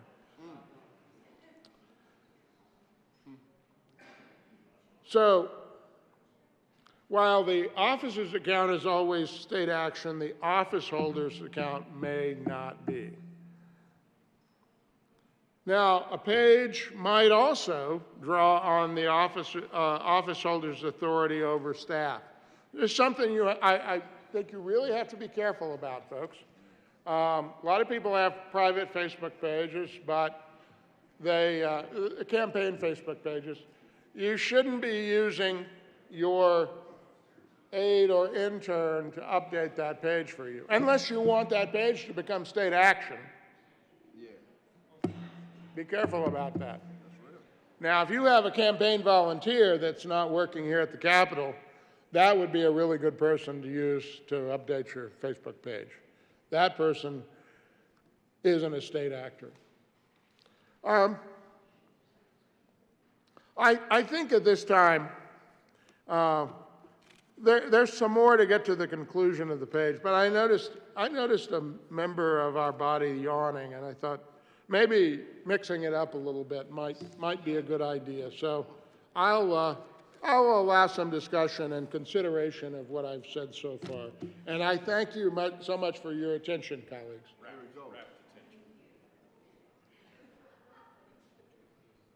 Senator Baisley. Yeah. Thank you, Madam Chair.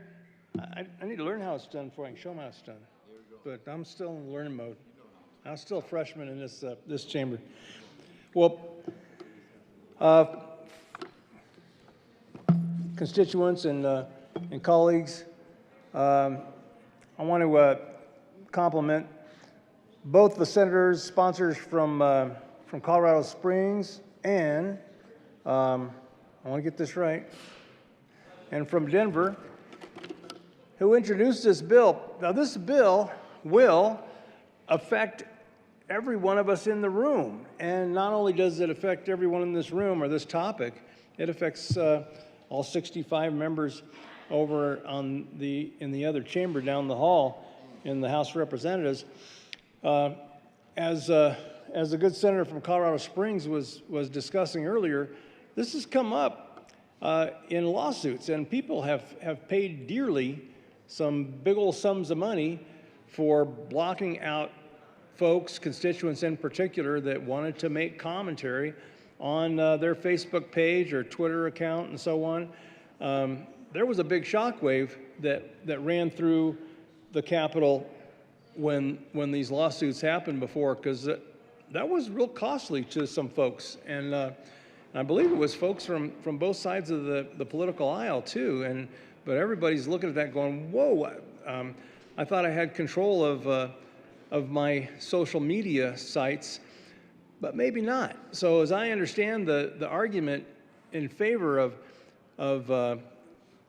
disallowing the owner of a website or a Facebook page and so on to not be able to block someone is First Amendment rights and their access to a public figure or their access to their representative or their state senator. That's a right of theirs that's to be exercised. So, I'm going to look it up real fast. I made the adjustment that we probably all made. I'll look it up faster on my phone, on my Facebook page. And yeah, it says right there, this is Mark Baisley, Colorado State Senator representing the heart of Colorado, personal page. Personal page. And so I scrambled to add that. In fact, it was the good senator from Heinen's Ranch who gave me that coaching. I hope he's right. Now on Twitter, I have not used Twitter a whole lot. It's a wild, wild west there. But I did. See if I can get that up here. Well, I can't. I'm not good at this on Twitter at all. I bounce around and get lost. But I created that as my personal page as well, and I even had quite a few responses to that saying, why are you changing this to your personal page? Of course, I didn't give explanation because I did not want to invite criticism or someone to go challenge me legally on it, but that's been my understanding. Now that I'm talking about this out loud, I'm realizing that I'm going to need to go check other sites, other Instagram where I have an account, and everywhere else where I have some account that I never visit, and I need to go get smarter on these because that's where the cool kids hang out, as I understand, on Instagram.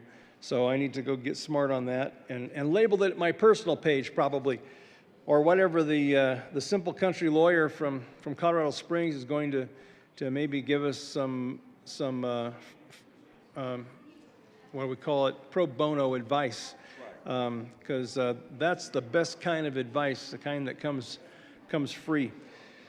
So this will be an issue, and I'll tell you that I do block people for, I think, very reasonable, sound purposes. When someone decides to just jump on your website that you're using to communicate with your friends, family, and mostly your constituents, and I do use Facebook in particular for that, Twitter a little bit, as clumsy, awkward as I am on Twitter, but just media, social media in general.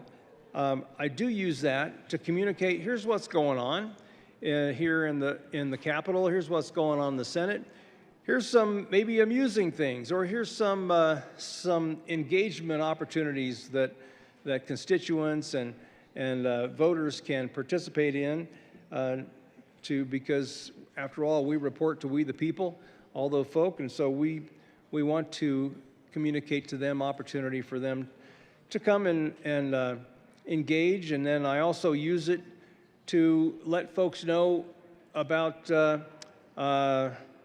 radio appearances that I might engage in where I'm going to be discussing at length some topic. And so I'll post the link to those so that folks who are following my social media presence can then go and listen to a broadcast that has been posted, or a podcast that's been posted by someone who has interviewed me on a topic of the day. So these are all important things, but what will happen on occasion is someone who is simply disruptive and wants to be disruptive will jump on and just being cruel and being abusive and bullying towards my constituents, towards the people who are trying to just engage, trying to just have a good conversation with their state representative, with their state senator, and so on, and trying to interact, and even to to express their preferences, what they'd like you to do and not do. So this just comes down to kind of a 24-hour town hall.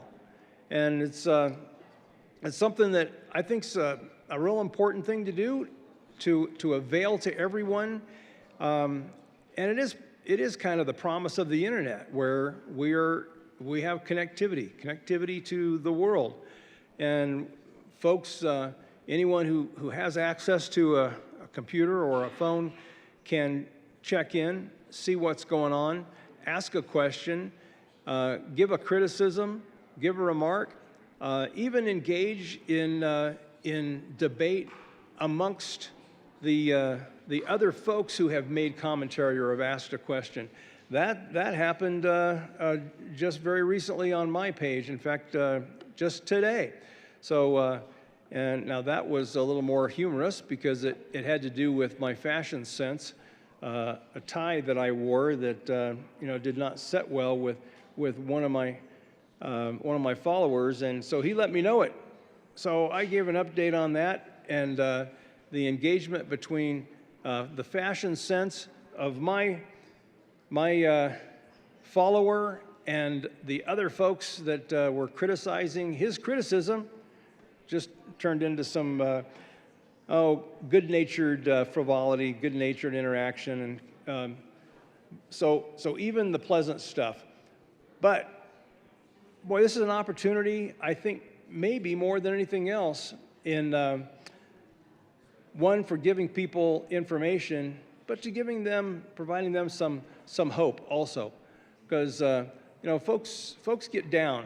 They get down when they see that there are things happening in their government that didn't happen before, that depresses them, that makes them feel like, hey, I'm losing control of my country. My country is changing in ways that I never thought it would. Something that I grew up believing only happened in other places, and it happened here. And they need to be able to express that. They need to be able to come somewhere and to say it, and to have access directly with just us normal folk who end up in these positions, in these honored positions of representation, and they need to be able to have that access to us without being slaughtered by some bully, especially a bully from a whole other state. And that happens. Happened just recently on my Facebook page, where someone from South Carolina just jumping down my throat in a big way and just reading me the riot act, and I'm thinking, wow, what did I do to upset this guy? So I looked at his page, found out he lives in South Carolina. So I made note of that and just said, okay, thank you for your perspective, but it's not a Colorado perspective. So I ended up just saying, yeah, listen, what you're criticizing, and I'll even tell you what it was, because it came up here. I was celebrating the win from the Senate and in the House committee a few days ago on the "In God We Trust" license plate bill, and I'm saying, hey, look what passed unanimously in the committee of reference over in the House, and Representative Byrd did a phenomenal job of leading that bill over there, got 100% vote in the committee, and I was just pleased as punch about it. Not only was I happy, but boy, this Air Force colonel that has been championing this cause from the beginning, he was there and testified, and he couldn't have been happier. So we were kind of celebrating. I posted a photo. Look what we did. And isn't this a great thing? We hope it makes it through the rest of the House before we close the doors on Sine Die. I think I can say that without saying move ahead of it. Yeah, be careful, right? And it is pronounced, I believe, Sine Die. Am I getting it? Okay. That's correct. Not Sine Die, Sine Die. So I'm just hoping against hope that that bill in particular, that small bill, makes it through. But it's a victory, and it's a consequential victory that gives a lot of hope to the constituents of mine, followers of mine that have been tracking it for months and got to celebrate that. And this guy from South Carolina says, "Is that all you guys are jumping up and down excited about? Are you kidding?" He says, "Why don't you start paying attention to things that matter?" Okay, in South Carolina, that would be no big deal. In Colorado right now, this is a big deal, and we need to celebrate that. We need to take note of that and enjoy that hope, and it's giving hope to the folks that are following my Facebook page. So I gave him that pushback, but I didn't block the guy because I want to give some interaction and give him a chance to be a citizen and to interact in a nice, polite, constructive way. And so far he's been quiet, so I guess it's good. But when someone does become the bully, I think we ought to have the right, as the owner of that Facebook page, of that Twitter page, to say, that Twitter account, to say, all right, no more of that. You're being abusive. You're using foul language. You're ruining the whole idea of my branding. And so I think it's my right as the owner to control that, to control who's on board with it. So I think that's important, and I support this bill all the way for that. In fact, I'm pleasantly surprised to see not only the country lawyer from Colorado Springs, good Senator Hondo, Texas. Is that where he's from? The good senator and simple country lawyer who represents Colorado Springs, but he's from Hondo, Texas, as I've just learned. I bet if I were to look at his Facebook page, I would know that, but but I have not. So I was surprised to see him on there, and I want to be honest with you. I was looking at I went into this with kind of a negative approach on the bill because I saw all the no votes over in the other chamber, and I thought, oh, this is probably not something I'm going to be wanting to support either. And then I'm listening to the good senator from Denver. You're not from Honcho, Texas originally, are you? Park Hill, Texas? Originally from Park Hill, Colorado, right here in the great city of Denver, Colorado. And when I see those two gentlemen coming together to present something for our consideration in the committee, and boy, I want to compliment both of them for their presentation because it just makes all kinds of good sense.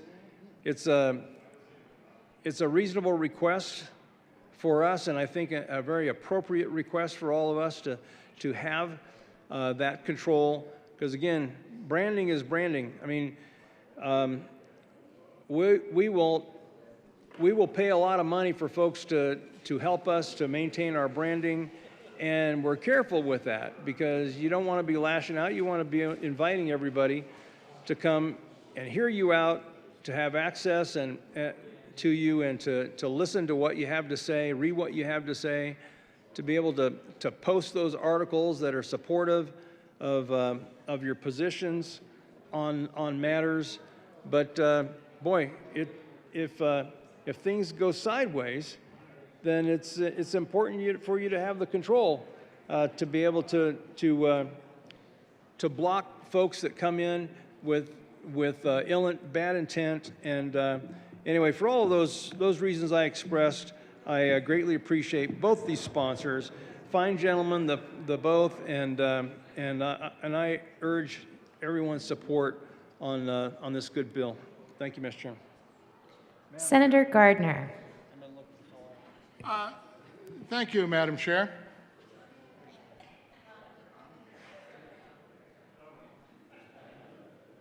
So, members, before I took a little break to clear my thoughts, recall that we were talking about Mr. Linke and Mr. Freed.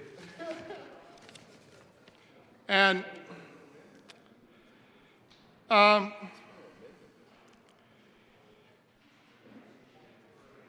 we're talking about the question of when social media accounts and their operation is state action. Recall that I was speaking about a Facebook page at COLOGOV that belonged to the Colorado Governor's Office. Whereas one that was at Bob and Bob, that would be a private Facebook page. So we had one other case where a page might draw on the office holder's authority over government staff. That is, a tech-savvy governor, like the one we have, our current governor's tech-savvy. He might hire a social media or communications team to manage his or her or their online presence. So when those employees are on the state's payroll and their duties are to manage a page, that can transform the page into state action. So even if the governor's page, concentrated on the first family and the first gentleman and everything about their vacation plans and what they're doing, if it is maintained by state staff, that would make it state action. Directing the employees to operate a page makes it one of the employee's job responsibilities, and that supports a finding of state action. So,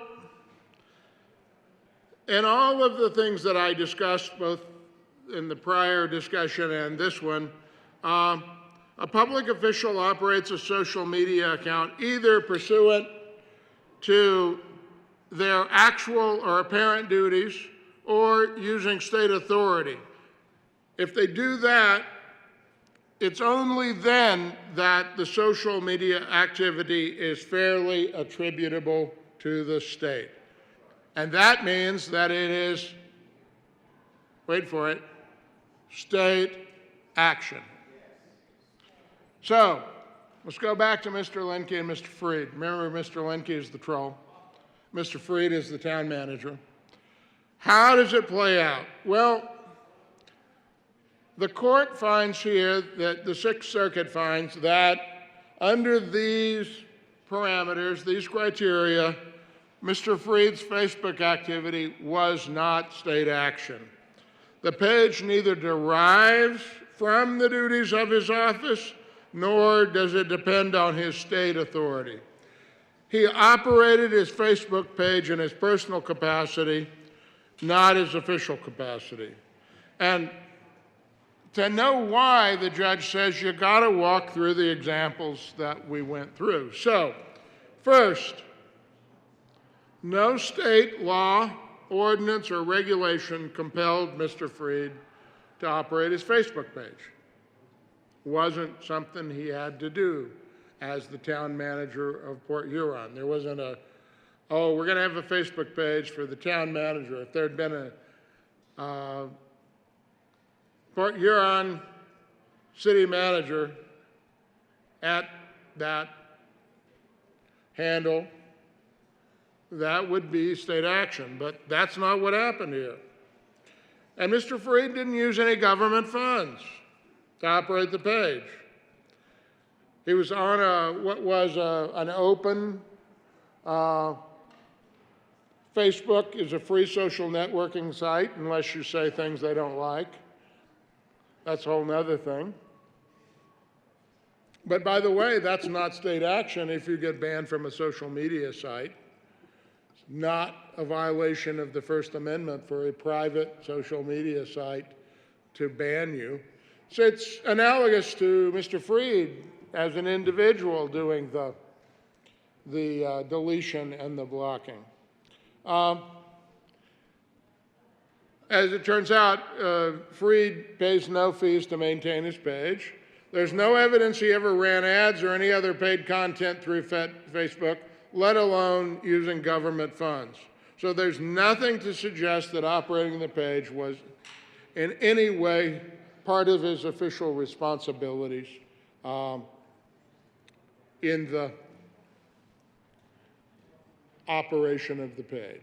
Now, by the way, Mr. Linke disagreed.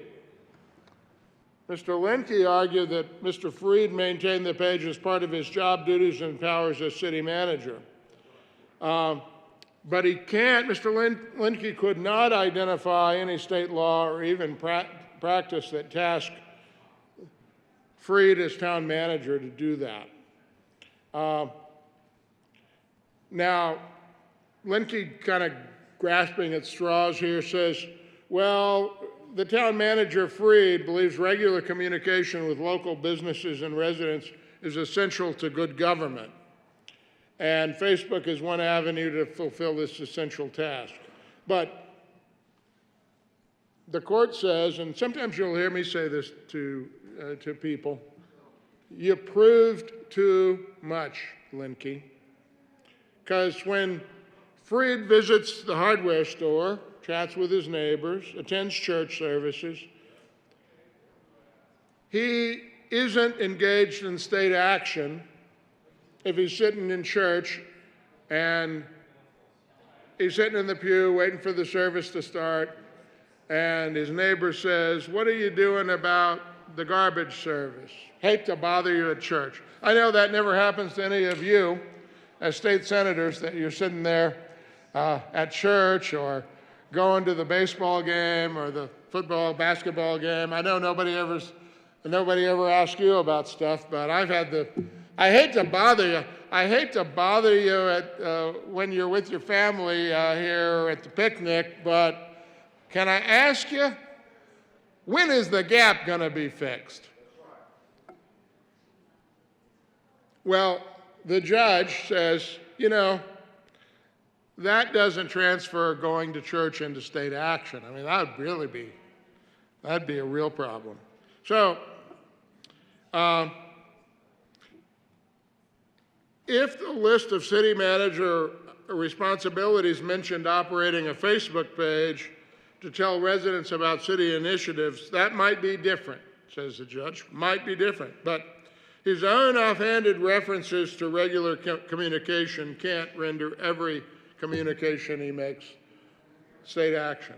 I think Manager Freed is just saying, you know, I live in this community and part of my job is to be visible in the community and take part in community affairs and be known in the community. You know, you have a lot of, not as many anymore, but a lot of cities that say in order to work for the city, you need to live in the city. We've got some of those. Denver says if you work in the city, you have to pay me $575 a month. They're okay if you live in Centennial. They just want your $575. Freed's page did not belong to the office of city manager either. He created the page, and this is important. He created the page before he became city manager. He had his Facebook page for a long time. And it would make little sense for the city manager to take over a page that was, after all, titled James R. Freed, at James R. Freed 1. That was the page. More likely, Freed's going to take James R. Freed 1 with him. So, Freed might give the page to his replacement, but that wouldn't work at all.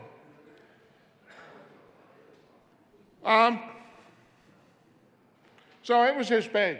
It was his page before. It was going to be his page afterwards. So blocking someone from his page wasn't state action.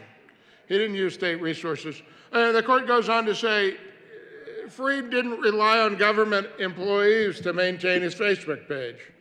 He was the only administrator for the page. None of his staff had access to it. Note this very carefully, everyone. His staff did not have access to his page. Now, there's no evidence of their involvement. They try to argue that, well, there were some pictures on the page that were posted that had to be city pictures. They had to be, you know, things that maybe somebody at the city took when he was standing up, handing somebody an award or something.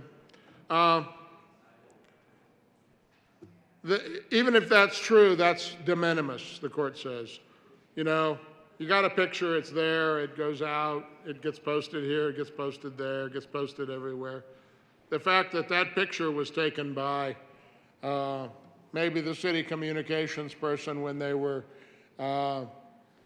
having Arbor Day or Jury Appreciation Day, or even observing the Lunar New Year. So,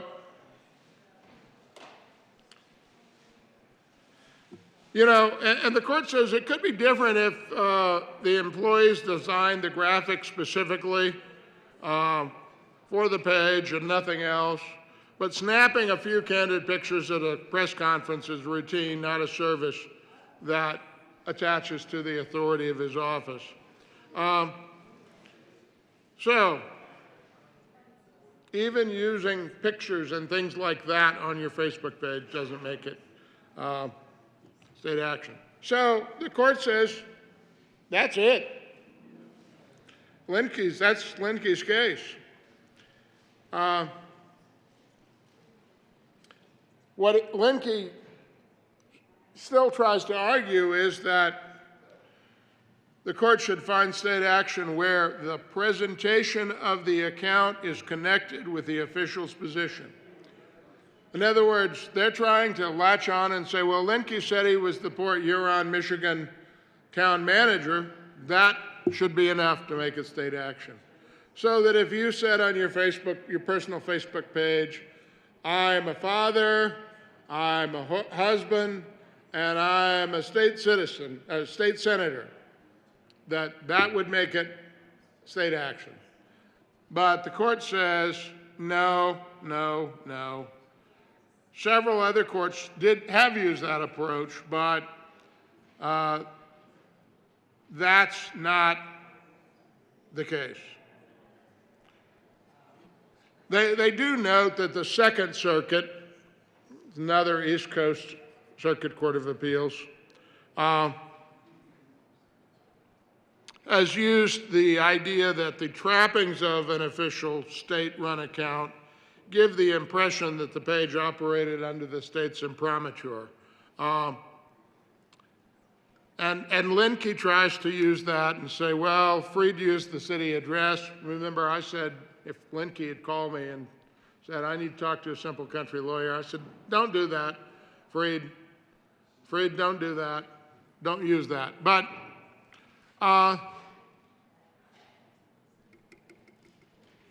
the court basically says no official account directs users to Freed's page, as the White House's Twitter account did in the Second Circuit case. The Second Circuit case was actually a case involving the White House's page.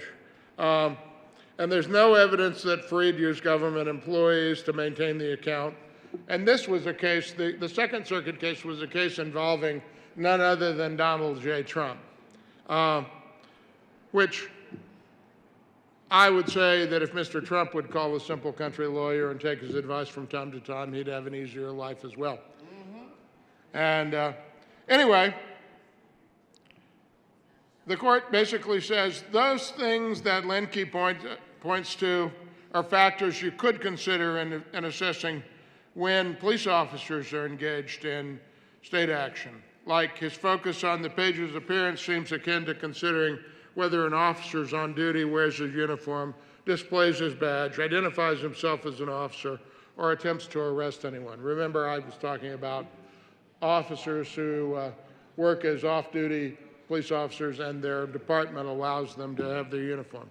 They run the risk. In fact, I think they surely are engaged in state action.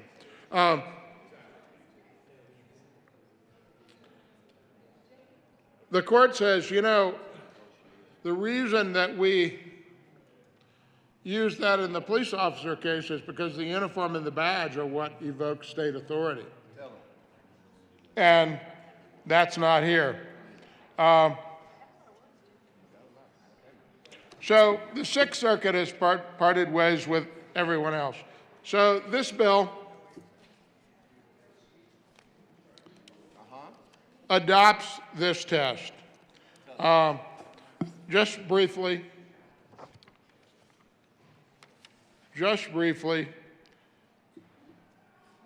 it says, private social media means that it is not supported by the resources of a local government and is not otherwise publicly funded. And goes on and says, a local elected official may permanently or temporarily restrict or bar an individual from using the private social media that is administered by the local elected official or their designee for any reason, including bullying, harassment, intimidation, including local officials' sole discretion. That's what it says here.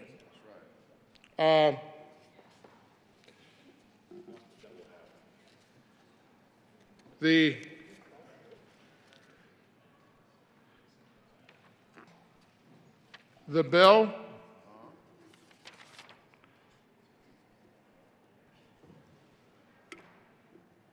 is important because it stakes out the ground. It signals to the United States Supreme Court that we as a state agree with the Sixth Circuit and with the test it applies. It gives us something to rely on as we proceed with our duties. I do have an amendment.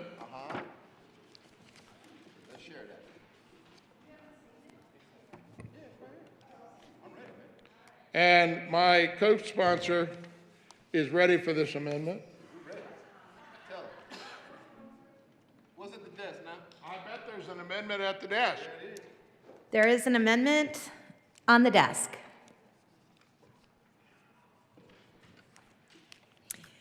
Will the clerk please read L007? Amendment L007. Senator Gardner. Thank you, Madam Chair. Senator Gardner, will you please move your amendment? Thank you, Madam Chair. I move L007, and thank you for your prompt. As it gets late in the day, I can hardly imagine how much I'll be forgetting when I'm still here at 11:30. But so I appreciate it so much. This amendment addresses an issue that the bill has with respect to whether or not, because there still may be lawsuits, and I guess my advice to people would be that notwithstanding the bill,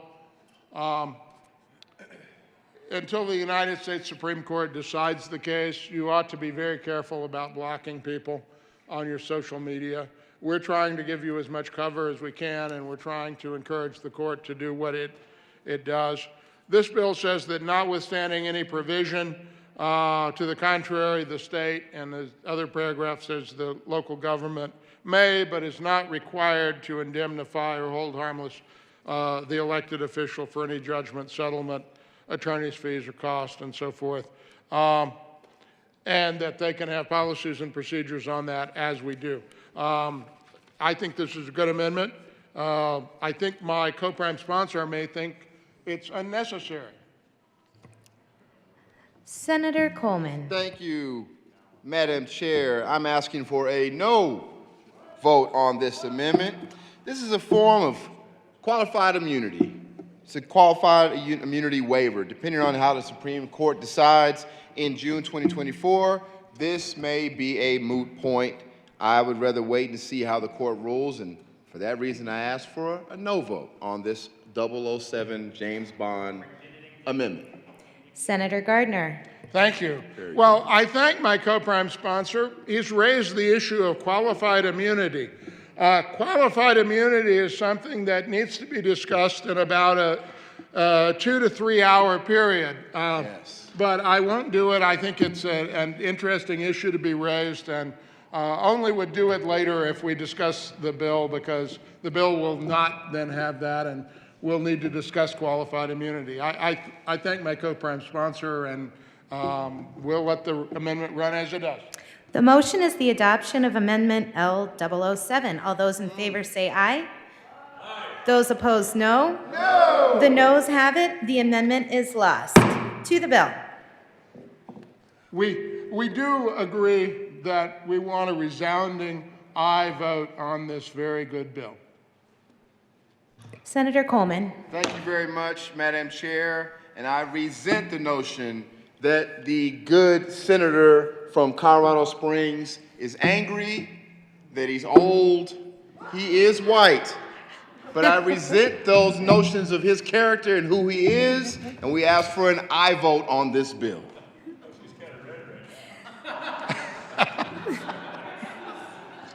Is there any further discussion? Seeing none, the motion is the adoption of HB 1306.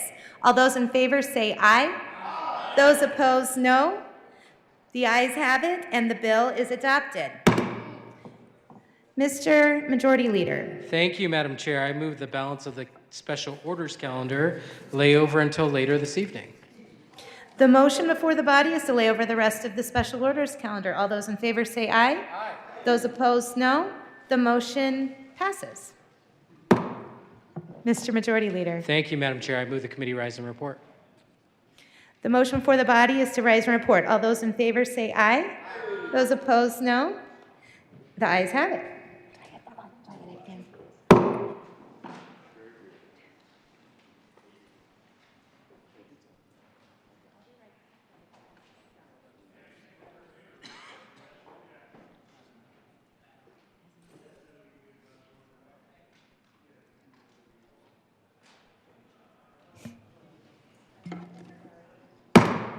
The Senate will come to order. Senator Marchman. Thank you, Mr. President. The committee has met and had a number of bills under consideration. Will the clerk please read the report?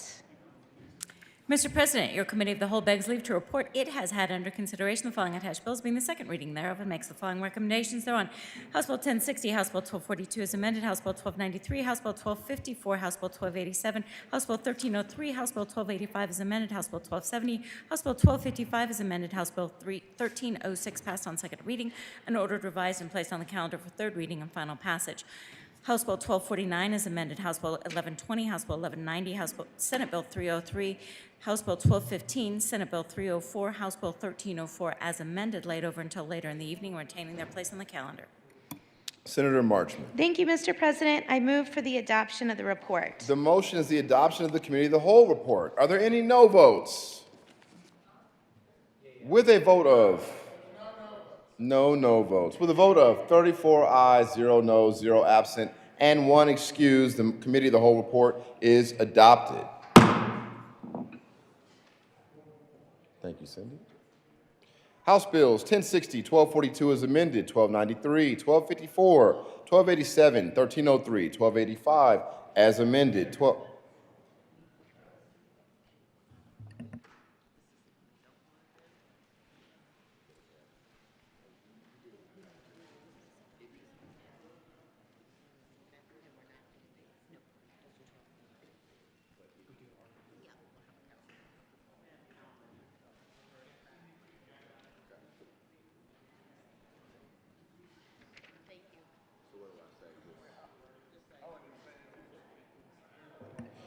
Members, on the committee of the whole report, we do have a cow amendment.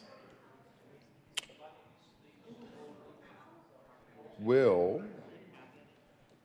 the clerk please read 001 to House Bill 1293? Cal 001 to House Bill 1293, Senator R. Pelton moved to amend the report of the Committee of the Whole to show that the Senator following... Pelton R. Thank you, Mr. President. I move Cal Amendment 001. To the amendment, Senator Pelton R. Thank you. I brought this up when we were debating House Bill 1293 about when you enter private property without a fence with the intent of committing a felony, they were going to reduce it from a felony 5 to a felony 6. Out there on the Eastern Plains, you know, we have people that have property 20-some miles, sometimes even more than that, away from from where they live, their residence, and they just can't keep an eye on everything all the time. So there's many opportunities for mischief, for felonies.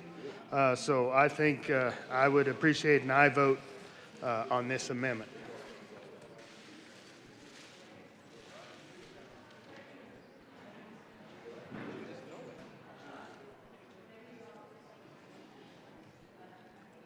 Senator Gonzalez. Thank you, Mr. President.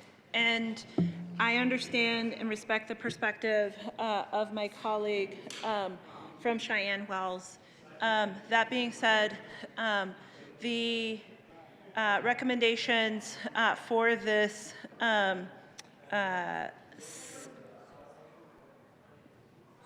for the language of House Bill 1293 were widely vetted by a broad swath of stakeholders. I ask for I ask for a no vote on this Cal amendment. Thank you.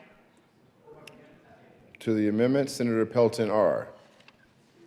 Thank you, Mr. President. And I understand what the good senator from Denver is talking about, but one of the main people that helped craft this language around this particular piece was from Grand Junction area, and it's totally different operations over there than it is out on the Eastern Plains in my district. So again, I renew my call for a yes vote.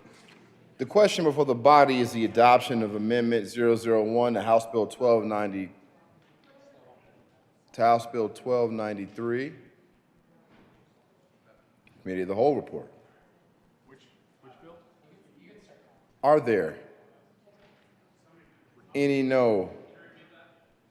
The question before the body is the adoption of Amendment 001 on 1293 to the Committee of the Whole report. Would anyone like me to repeat that again? The question before the body is the adoption of Amendment 001 to 1293 to the Committee of the Whole report. Are there any no votes?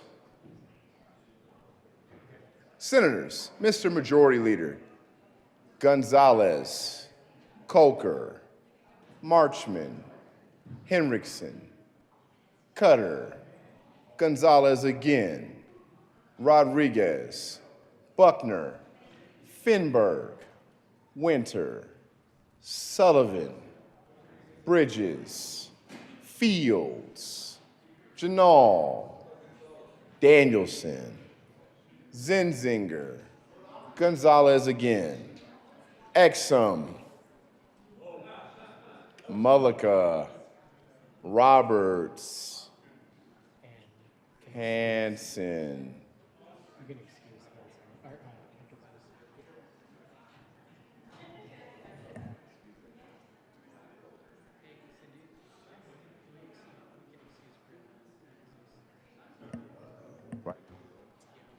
Senator Hawkins Lewis is excused.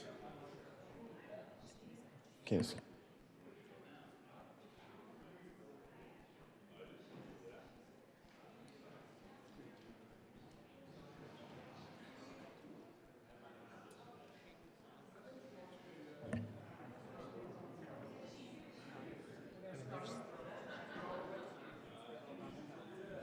We're going to start over on the votes in order for us to excuse a member prior to the vote being called.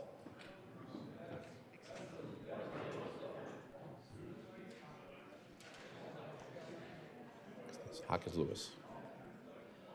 Will the clerk, also known as Zoe, please excuse Senators Hawkins Lewis and Priola? The motion. Question for the body is the adoption of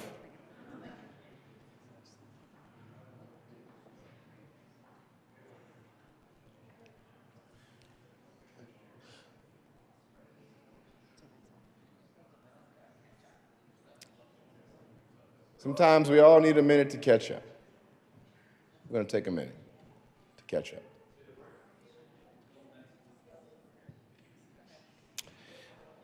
The question, I'm pretty sure this time before the body, is the adoption of Amendment 001 on 1293 to the Committee of the Whole report. Are there any no votes? Senators, Mr. Majority Leader, Winter, Gonzalez, Buckner, Cutter, Danielson, Sullivan, Henriksen, Fields, Marchman, Finberg, Janal, Rodriguez, Colker, Exum, Hanson, Roberts, Mullica, Bridges, Gonzalez again, Finberg again,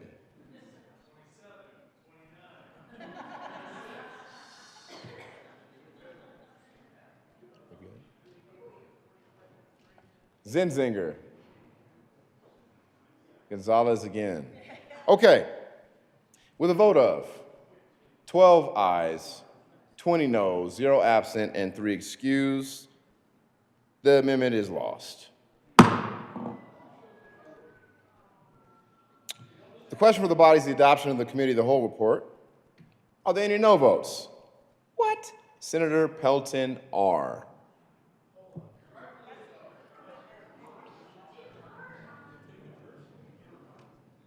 With a vote of 31 ayes, 1 no, 0 absent, and 3 excused, the Committee of the Whole report is adopted.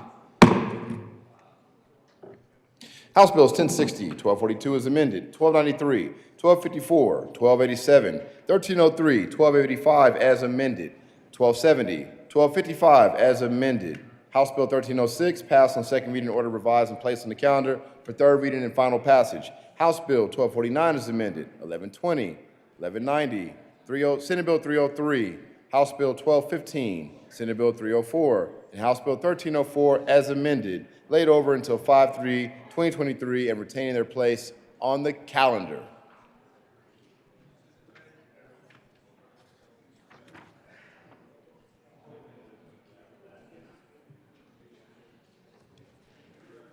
Mr. Majority Leader. Thank you, Mr. President. Colleagues, shortly we will return to the Committee of the Whole for continuation of consideration of special orders. Prior to that, however, I would like to announce that the Judiciary Committee and the Local Government and Housing Committee meetings are canceled this evening.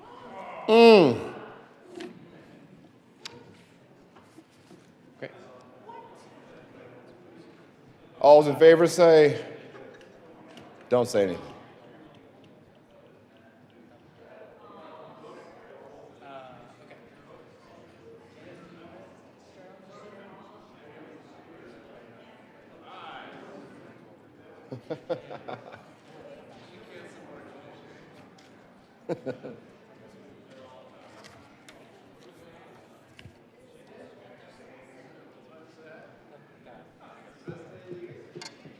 Senator Bridges. Thank you, Mr. President. The Appropriations Committee will meet tomorrow morning at 8:30 a.m. You should have the packets, which include Senate Bill 158, 1017, 1041, 1057, 1076, 1081, 1223, 1226, 1240, 1269, 1283, 1284, 1290, 1291, 1296, and any other bill that may be assigned to us between now and then. Thank you, Senator Bridges. Members, if you did not know, we are on announcements. I'm just messing.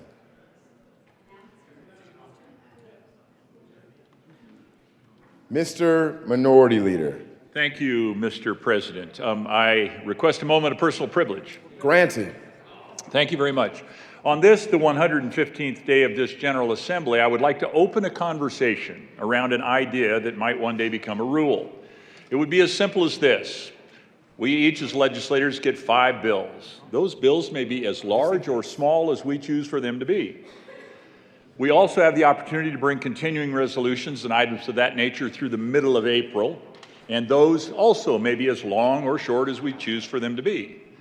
But late bills, bills that seem to come along, bumping along unexpectedly in the process, I believe we should enforce a rule that says no late bill will have more pages in it than the number of days left in the session.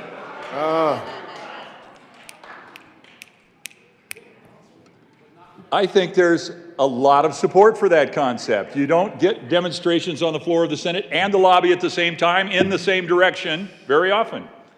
So let's think about that. And as I said, the point of this is to open a conversation. Bring your 5. Make them 400 pages long if you want.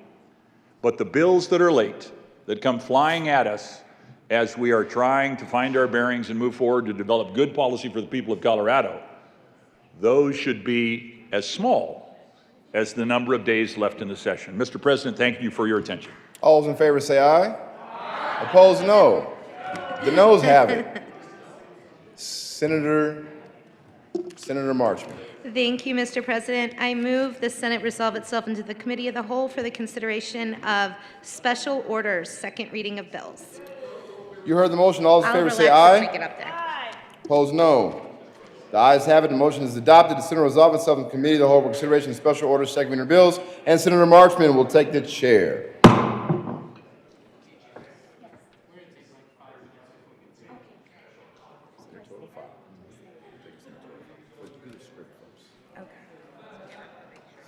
Where is it?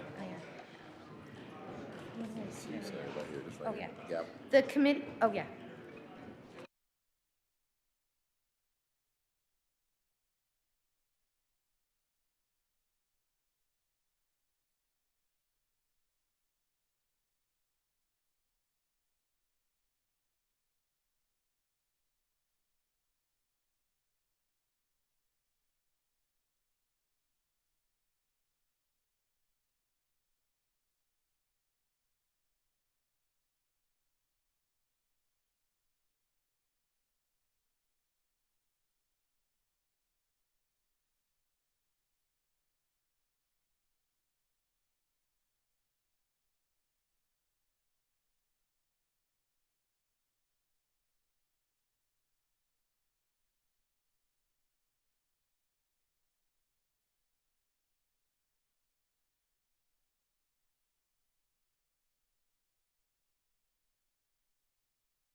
The committee will come to order, and the coat rule is relaxed for everybody. Mr. Majority Leader. Thank you, Madam Chair. I move that the committee proceed out of order for consideration of House Bill 1215. The motion before the body is the moving out of order for the adoption of 1215. All in favor, say aye. Opposed, no. The ayes have it. Will the clerk please read the title to House Bill 1215? House Bill 1215, Representatives Sirota and Bazenaker, Senators Mulligan and Cutter, concerning limitations on hospital facility fees and in connection therewith making an appropriation. Thank you, Ms. Cole. Senator Mullica.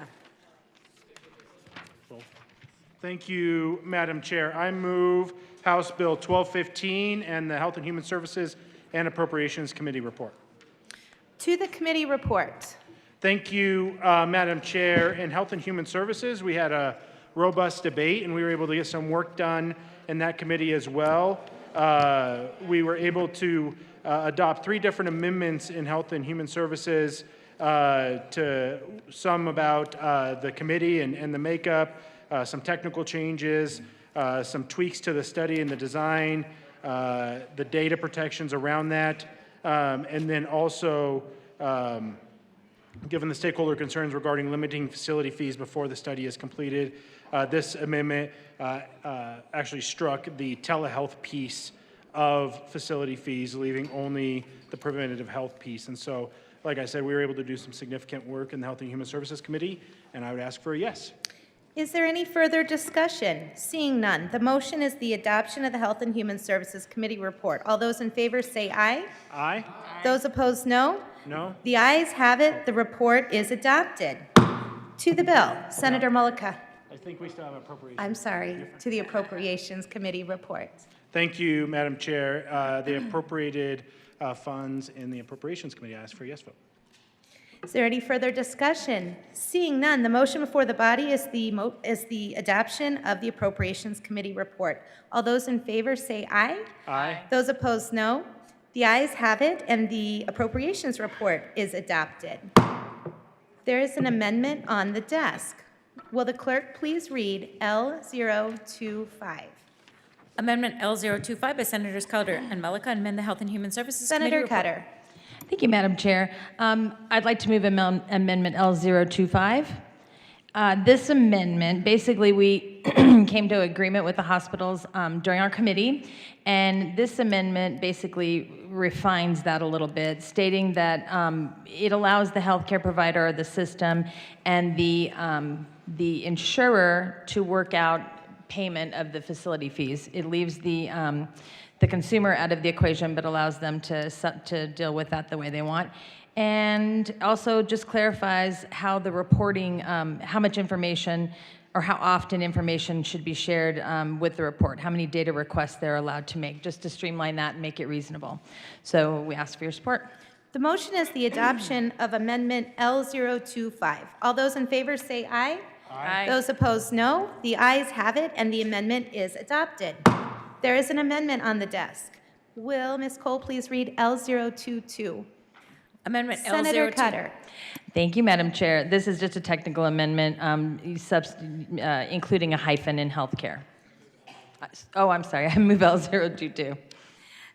Very good. The motion is the adoption of L022. All those in favor say aye. Aye. Those opposed, no. The ayes have it, and Amendment L022 is adopted. Senator Mullica.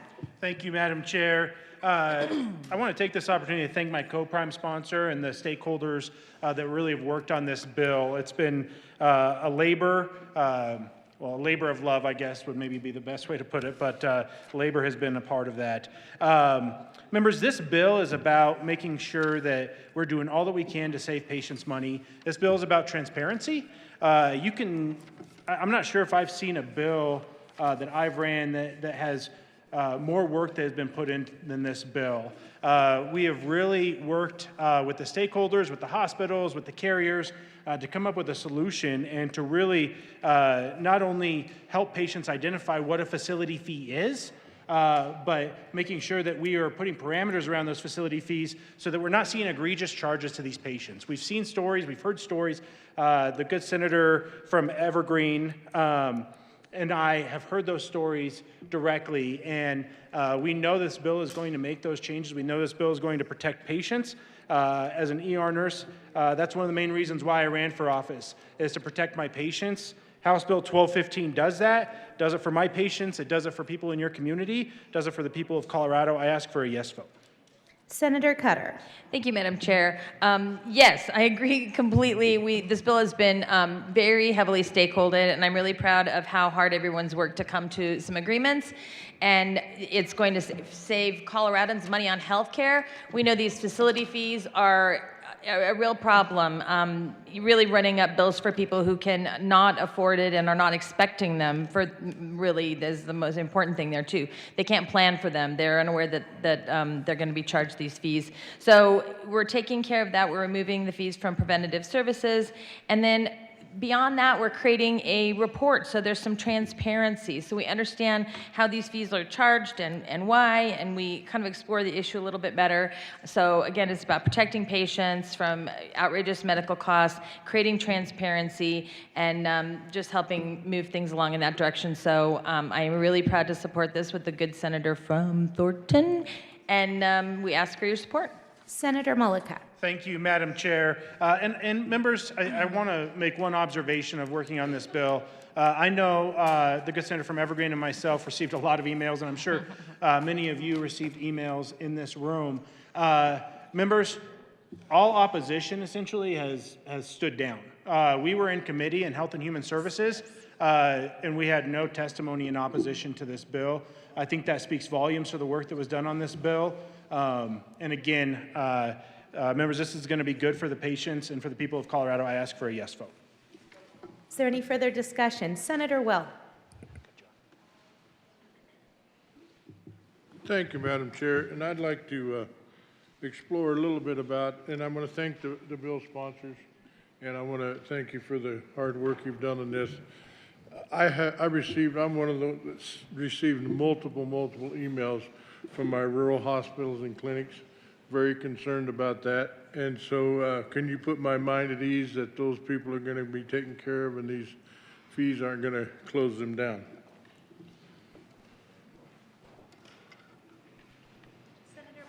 Senator Mullica. Thank you, Madam Chair. To the good senator from Newcastle, we have worked with the hospitals, the Hospital Association in particular, to make sure that we're addressing that.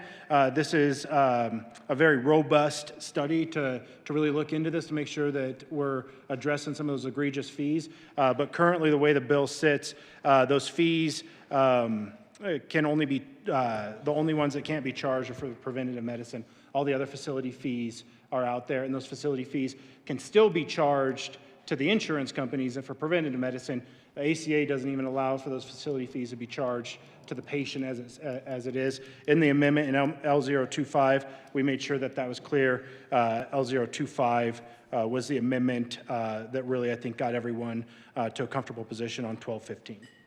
Okay. And rural hospitals are okay? They're members of the Colorado Hospital Association. Is there any further discussion? Senator Will. Thank you, Madam Chair, and I appreciate that because this is really important to me.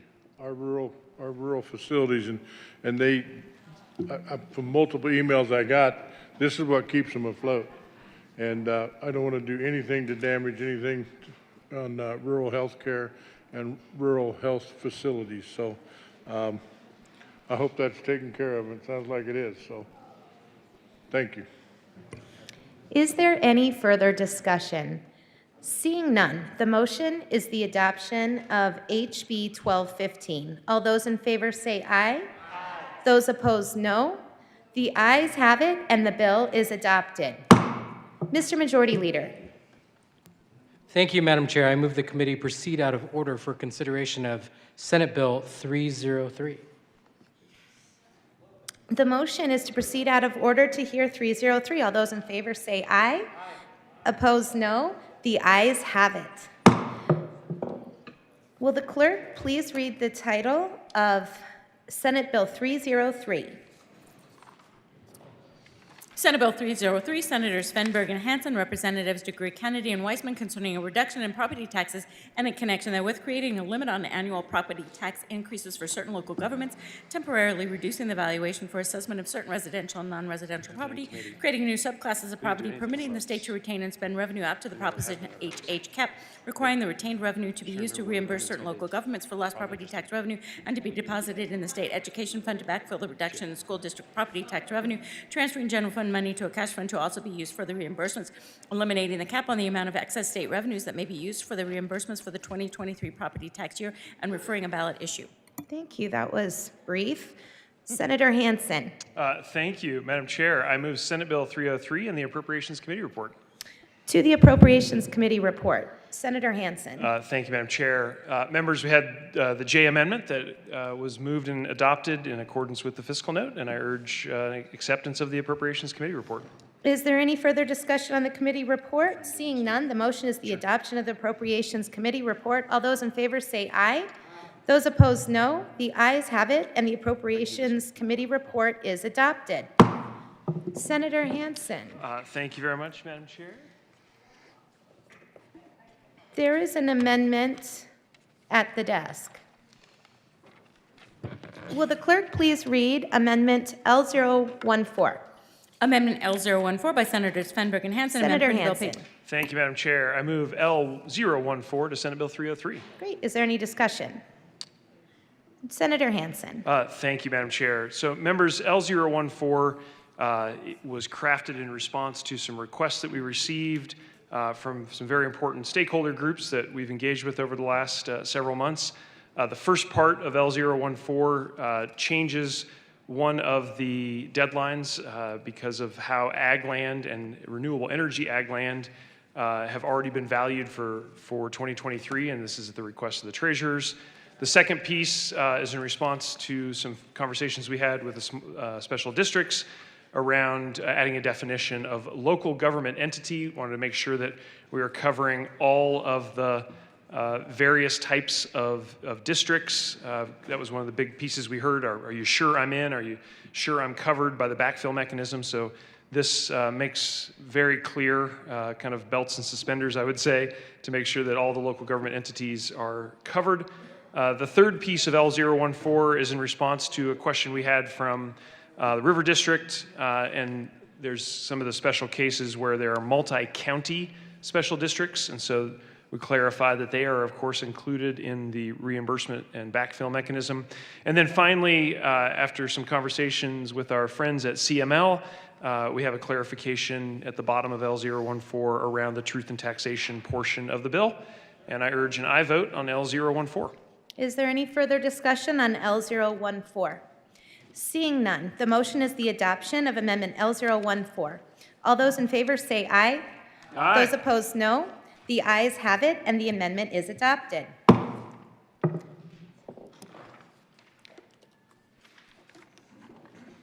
There is an amendment at the desk. Ms. Cole, would you please read L015? Amendment L015 by Senator Svenberg and Hansen. Amendment Senator Hansen. Thank you, Madam Chair. I move L015 to Senate Bill 303. To the amendment.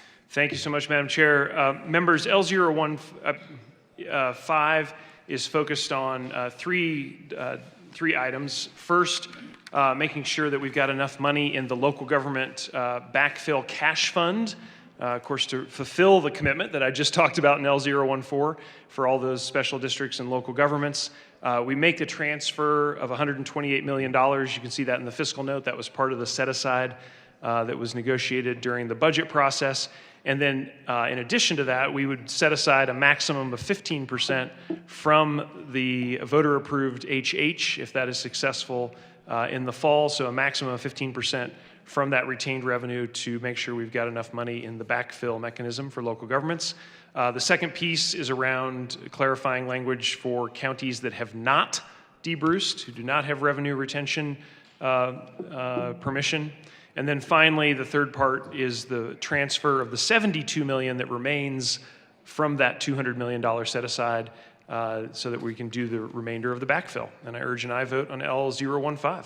Is there any further discussion? Seeing none, the motion is the adoption of Amendment L015. All those in favor say aye. Aye. Those opposed, no. The ayes have it, and Amendment L015 is adopted.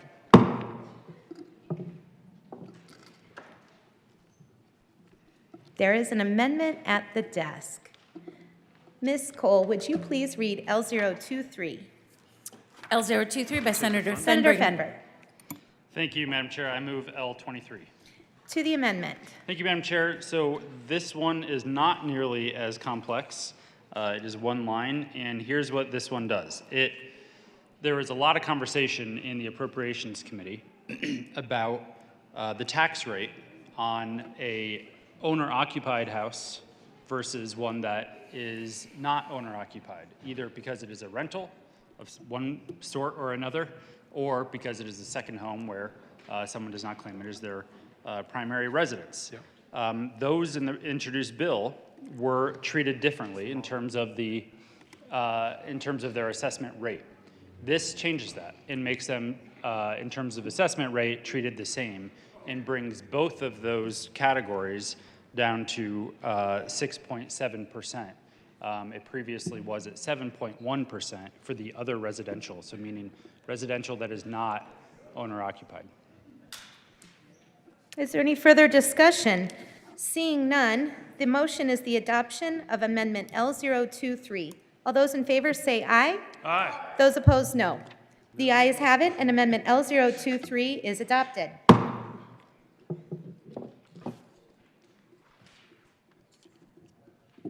There's an amendment at the desk. Ms. Cole, would you please read L027? Amendment L027 by Senator Fenberg.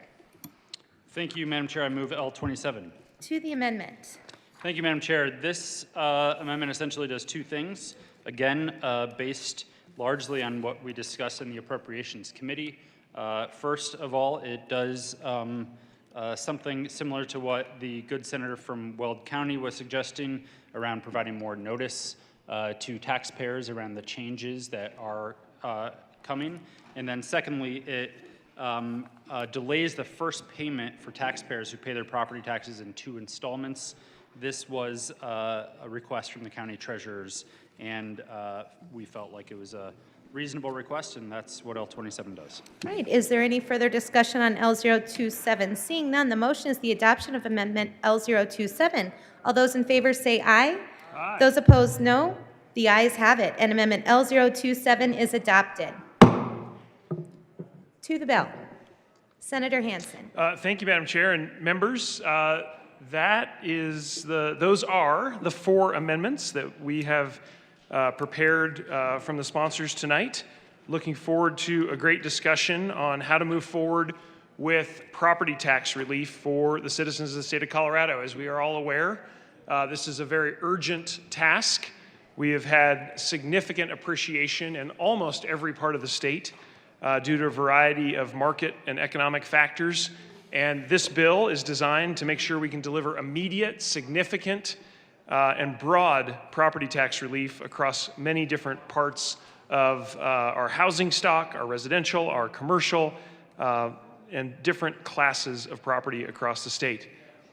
We are doing this in a way that we believe is very sustainable also for the local services, because of course our schools, our ambulance districts, our fire districts, et cetera, rely on property tax. And so these changes have a significant impact on that funding, and why we have worked so carefully to make sure we have sustainable funding to do the backfill mechanisms and make sure that we provide those services at a continuing level of funding. And this is why we're sending HH to the ballot. Embedded in Senate Bill 303 is a ballot question for the voters to decide in November. And inside of that ballot question is, first, shall property taxes be reduced? And we can talk in great detail tonight if folks would like about what this bill does for different classes of property.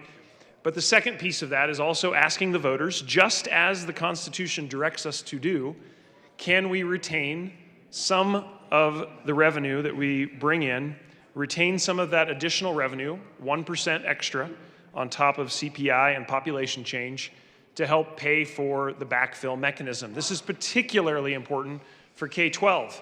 And we've just had some great debates at this well about how we can get to zero negative factor and fulfill our Amendment 23 commitments. And we believe that this balanced package of tax relief and a mechanism to cover the backfill is a huge step forward in fulfilling that commitment over the long term. It also makes sure that we have backfill mechanisms in place for those important local services, fire districts, ambulance districts, hospital districts, water districts, et cetera. And therefore, I urge your vote in favor of Senate Bill 303. Senator Fenberg. Thank you, Madam Chair. I echo everything that my co-prime, the good senator from Denver, has said. This is in response to the crisis that I think a lot of families and other property owners are facing. I think it became crystal clear over the last few days when folks from all over the state started receiving their little postcard. And it made it very clear that they are entering a bit of a world of pain when it comes to their property taxes. I saw it, I may have gotten mine several days ago, but I saw it on my kitchen table when I got home last night. And my jaw dropped. And I think so many folks are experiencing that around the state right now. That's what this is about. But instead of just simply saying, okay, let's just go and slash the rates and not worry about the consequences, we have put together a responsible package that balances the interests of homeowners, of commercial properties, of other types of properties, and getting real, meaningful, in the near term, property tax relief, and not making our schools and our special districts and services that come from our local communities to suffer because of it. We think this is a balanced approach. We think in the short term it provides meaningful relief, and in the short term as well as in the long term it provides a glide path to ensure that we have a more sustainable situation when it comes to property tax revenue for those who depend on it for just about everything. There will be a lot of conversation, I'm sure, about what this does, what it does not do, but the numbers are very clear. People are facing a huge, huge increase in their property taxes. And what this does is it provides real, meaningful relief. I think the number that we have here on average is more than $600 in immediate relief on your property tax bill. The impact, and I'm sure we will hear about the Taxpayer Bill of Rights tonight, the impact on someone getting a Tabor refund is a fraction of what they will get. It is, for someone making up to $50,000, it is estimated to be $26. 50 to 100,000, it's $33 difference. We are providing immense relief in funding and supporting our communities while taking a fraction of the amount of money one would get otherwise from their Tabor refund. The Tabor refunds in the next few years are still going to be very sizable.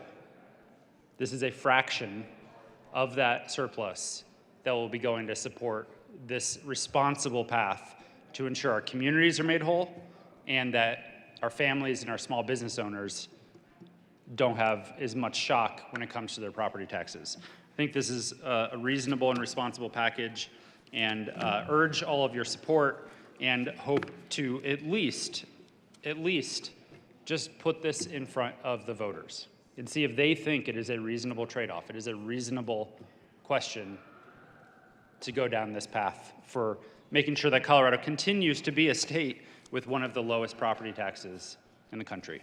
Thank you, Madam Chair. Is there any further discussion? Seeing no further. Senator Kolker.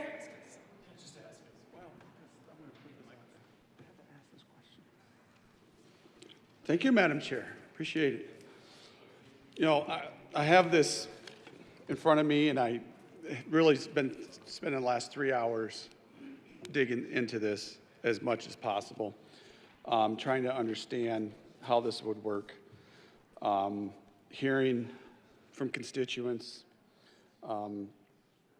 and really trying to figure out how this works and how this applies. And I think it's best if we put it here so that I can use an example to go out to my constituents. The reduction on the assessment rates. I got my assessment just last week, and it went up 43%. And I've appealed, and I've sent comps in, but I don't know how this bill will apply to me and others like me if we're reducing the assessment rate for residential by 0.1%. I don't know how that's going to help me immediately. And so I would like the sponsors to address how this helps people with a reduction of 0.1%, because my understanding is the backfill goes to the services that are being reduced, but not to the taxpayers. And help me understand that. That's really my question. Senator Hansen. Thanks very much, Madam Chair, and for the good senator from Centennial, just wanted to respond quickly to that question. Not exactly sure which 0.1% you're referring to. We did just adopt an amendment that does change the non-occupied, owner-occupied residential properties to be in line with the other residential properties. So just to describe what's happening with the changes for any of us in the room who own a house, and to the good senator from Centennial, I also got my assessment in the mail, and very similar to yours, 42% change. And what that would mean for a typical homeowner in an owner-occupied unit is that if HH passes in November, we would be delivering significant $600, $700, $800 of relief next year, depending on the size of your property and the value of your property. It would drop the long-term assessment rate, the RAR as it's sometimes referred to, down to 6.7%, as well as providing a $40,000 exemption. So very significant property tax relief. It essentially cuts the increases that we're seeing by more than 60%. So I think material for families all across the state, from homes, from 200,000 all the way up. Any size of home, any size of property is going to see significant reductions here. In particular for the lower valued properties, because that $40,000 exemption makes an even bigger difference for you depending on the value of your home. So I'm happy to share, I guess those levels, if folks want to get into that level of detail of what it looks like for different levels of home value and what the total discount would be. As my co-sponsor did mention, we're looking at for the average homeowner in the state of about a $600 first year impact. And in return, we're asking for a small change in revenue retention, which for most taxpayers will be $20 to $30 of additional revenue retention because of the new cap that would be set in Proposition HH. So I hope that helps to answer the question. Senator Will.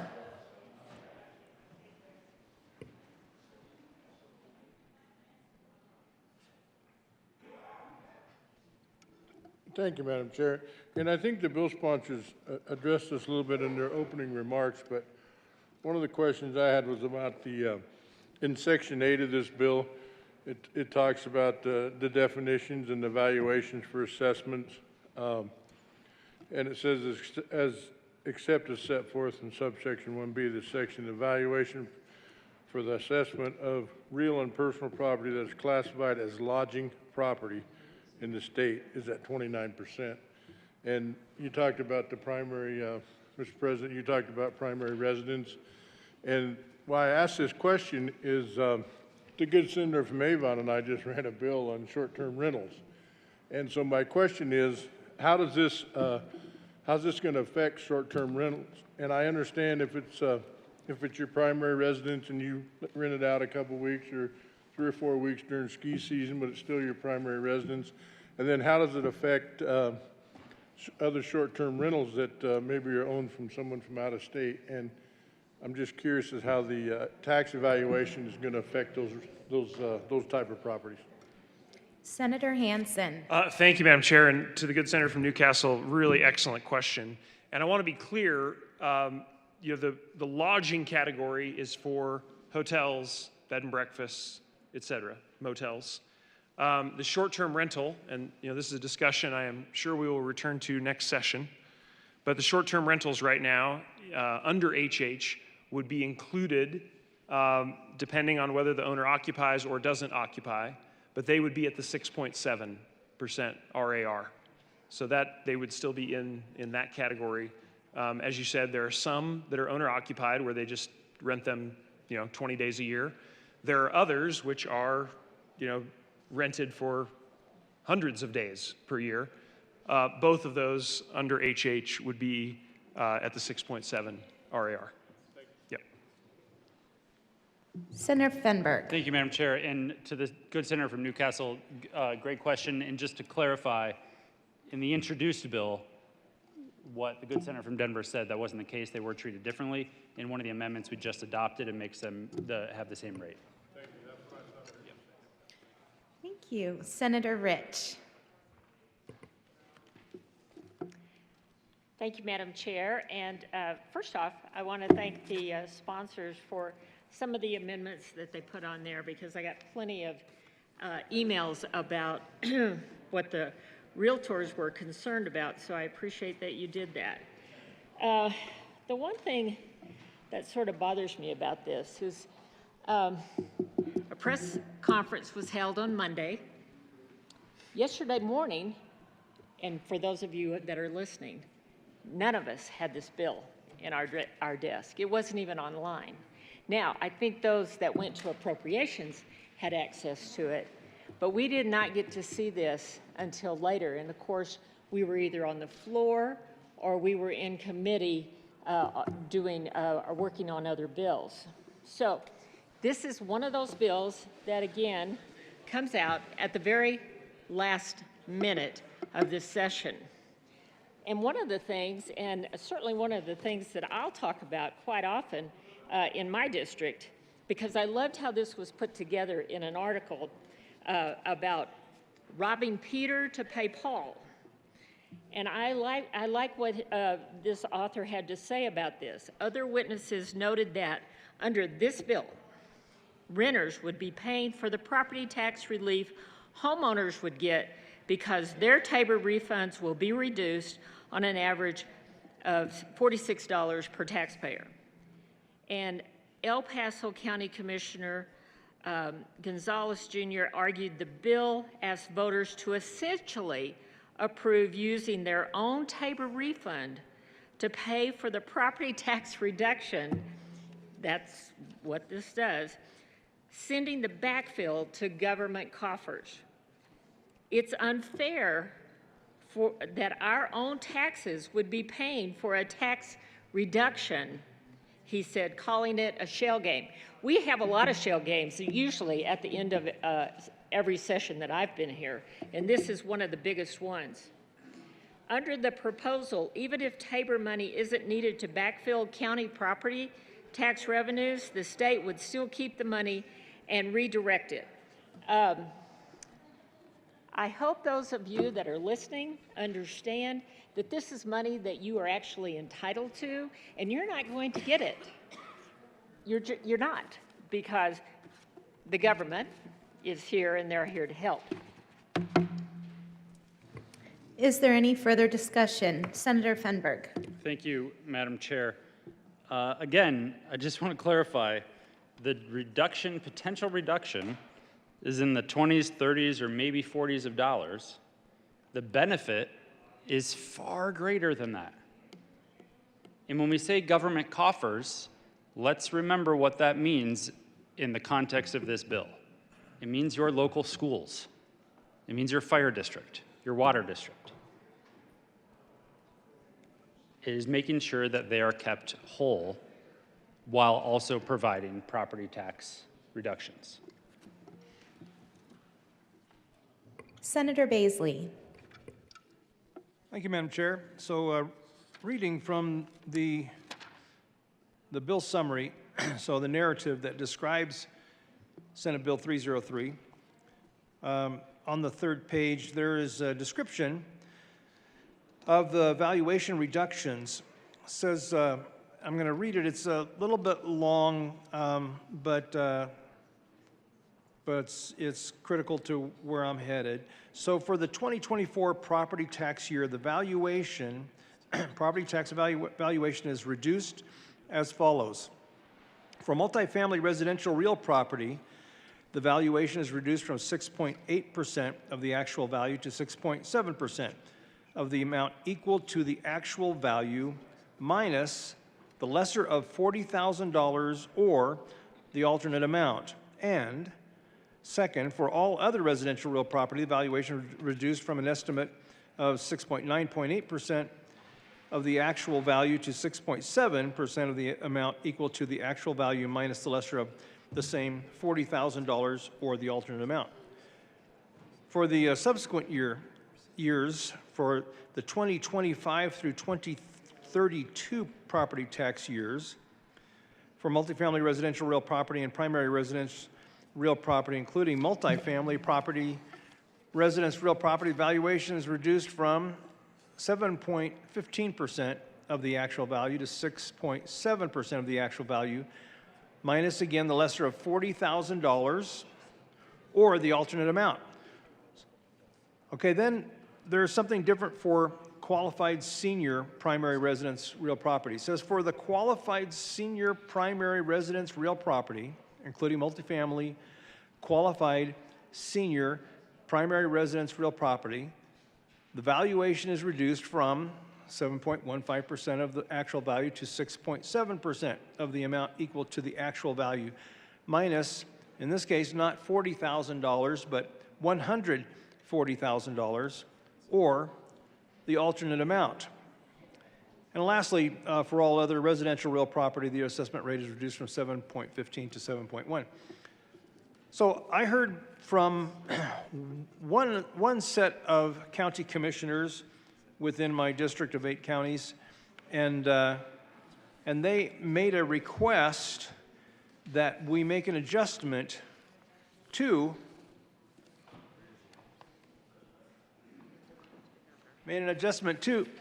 those amounts that they recommend and advise 3 county commissioners that would be more substantive, more meaningful to folks, and would make make more sense to them, and make more of a difference. So. There is an amendment on the desk. Will the clerk please read L021? Amendment L021 by Senator Baisley, page 29, line 6, strike 140 and substitute 200, strike 40 and substitute 100 on page 27, line 22, and page 28, lines 10, 18, and 26. Senator Baisley. Thank you, Madam Chair. So I just did not want to interrupt Ms. Cole for. Sorry. Thank you. Thank you. Thank you, Mr. Whip. I move L021 to Senate Bill 303. To the amendment.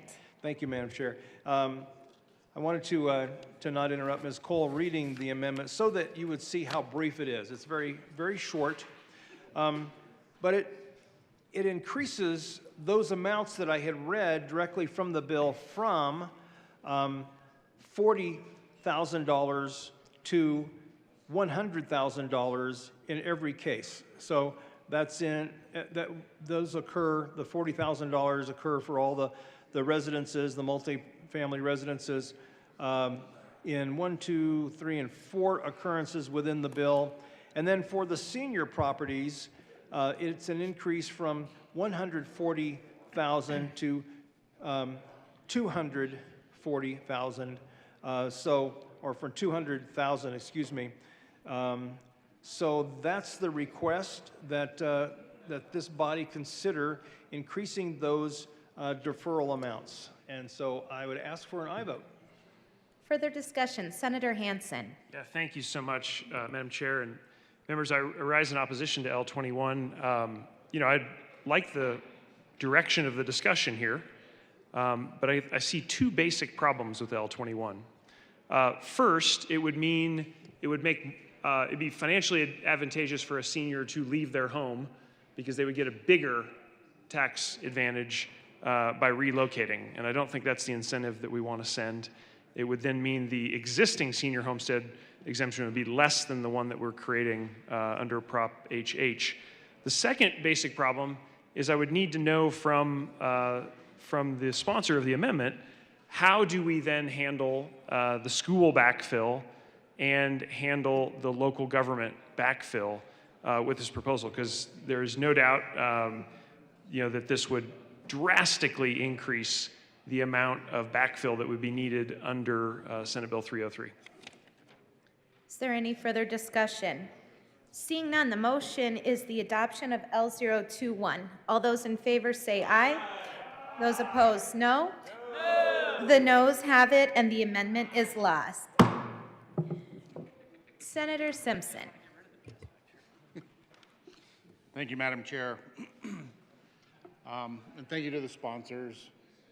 I didn't come here with a real philosophical debate yet because it's like had a few hours to process and try to work through, nearly a 50-page bill with a lot of moving parts and nuances and complications. So in all honesty, I've been about halfway through the bill and wanted to offer some constructive questions or maybe criticism and see if the sponsors have thought through some of the things I've noticed when the bill came out.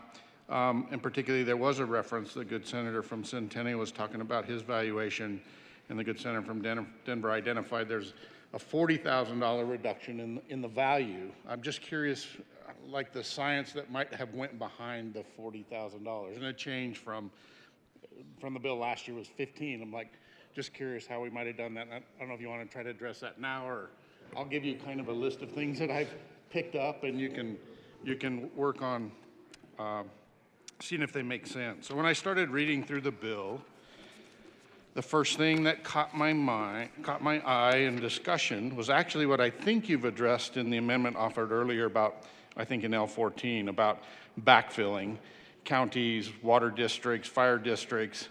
There were so many other government, how do we characterize these?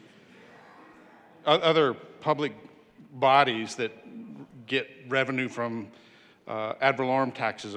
I serve on the mosquito control district, weed control district, drainage districts, conservancy districts, not water conservancy districts. There are a handful of conservancy districts.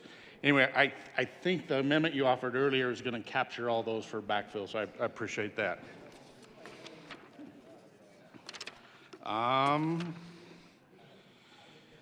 In section 6 of the bill, talking about limiting the property tax revenue going forward for property tax years commencing on and after this year, local governments' property tax revenue for a property tax year shall not increase by more than inflation from the local government's property tax revenue. Understand that. I'm thinking about entities that have done a temporary reduction. On the district I manage routinely does a temporary reduction based on what our revenue needs forecast for the next year, and those revenue needs change over time. If you do a temporary reduction, the next year, are you truly just limited to what the revenue was the year before, or is there a mechanism to recognize you've done, for the benefit of my taxpayers, a temporary reduction, but your revenue needs may increase more than just the rate of, it's not a stagnant body. It grows and has differing needs, kind of like in my water district when we were creating sub-districts. There was a bigger need for more revenue. So trying to figure out how to build in some flexibility in that conversation.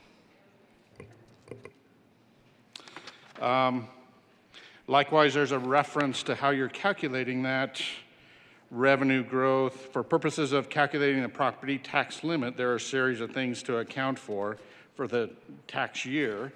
And one of those is property tax revenue attributed to previously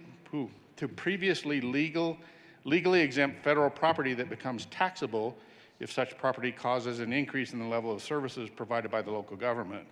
So I was thinking in the reverse. We have instances, my governing body is a tax exempt body where we've bought private property and then now made it tax exempt. And I'm not sure what the implications are in considering that transition of property from private now to public and tax exempt, and how it might figure in that calculation. And then I think likewise, I think this ties on to, there is a process defined in here how you can exceed that revenue limit, and the exercise of a government body, a local government entity needs to go through and do that, and you get you get the authority to exceed that limit. Does that reset the revenue stream for the next year, or do you go backwards to what it was without the increase? And look, those are with only a little bit of time. Oh, there was one other thing, just a question, and it's on page 24. This is about, in outer years, there's a trigger. The administrator shall calculate the average increase in total valuation, let me slow down. The administrator shall calculate the average increase in total valuation for assessment of taxable real property within the 32 counties with the smallest increases for purposes of subsection so-and-so. Are the smallest increases an absolute value increase or a percentage increase? So that's where I've got through about halfway through the bill with things that have jumped out that really are intended to be thought stimulating for the sponsors, and see if it helps. Thank you, Madam Chair. Senator Hansen. All right, thank you very much, Madam Chair, and may I just say a big thank you to the senator from Alamosa for that great structure, and as the other engineer in the room, I couldn't be more thankful. Point one, the $40,000 exemption. How did we arrive on the $40,000? As you correctly pointed out in Senate Bill 238, excuse me, that I was pleased to sponsor with Senator Rankin last year, we came in with the $15,000 and felt like that was something that worked really well, and that if we could afford to do more, we should try to do more, because it disproportionately, of course, is going to help lower income families. And it disproportionately helps rural areas as well. So this is an extremely important provision for the rural areas of Colorado. And we looked at several different scenarios, 20, 30, 40, 50, right? And looked at kind of different outcomes and what it would do for the backfill mechanism and what responsibilities we'd have for local government backfill, for school backfill. And 40 was really settled on because it was the right balance of those factors. So happy to show you that big spreadsheet if you want, but that's where that came from, is could we get above 15? Could we do a little bit better? The answer was yes, and so we went down that track and really modeled that out to try to maximize that particular variable, and it's certainly a great debate to have. Should it perhaps be a bit higher, a bit lower? But that's where we settled on in the first draft of the bill. The second point you made about local districts, you're absolutely right.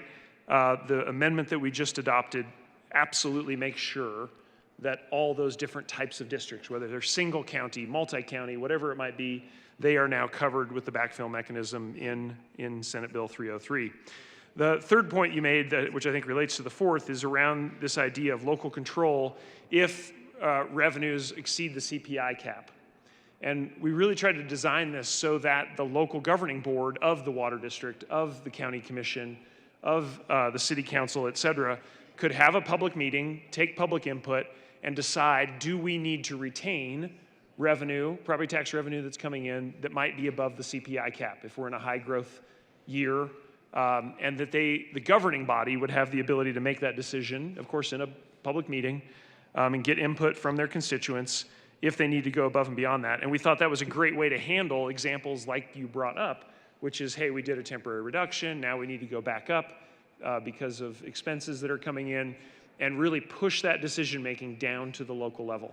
And we think this is one of the key features of this bill, is that we give that flexibility to the local government.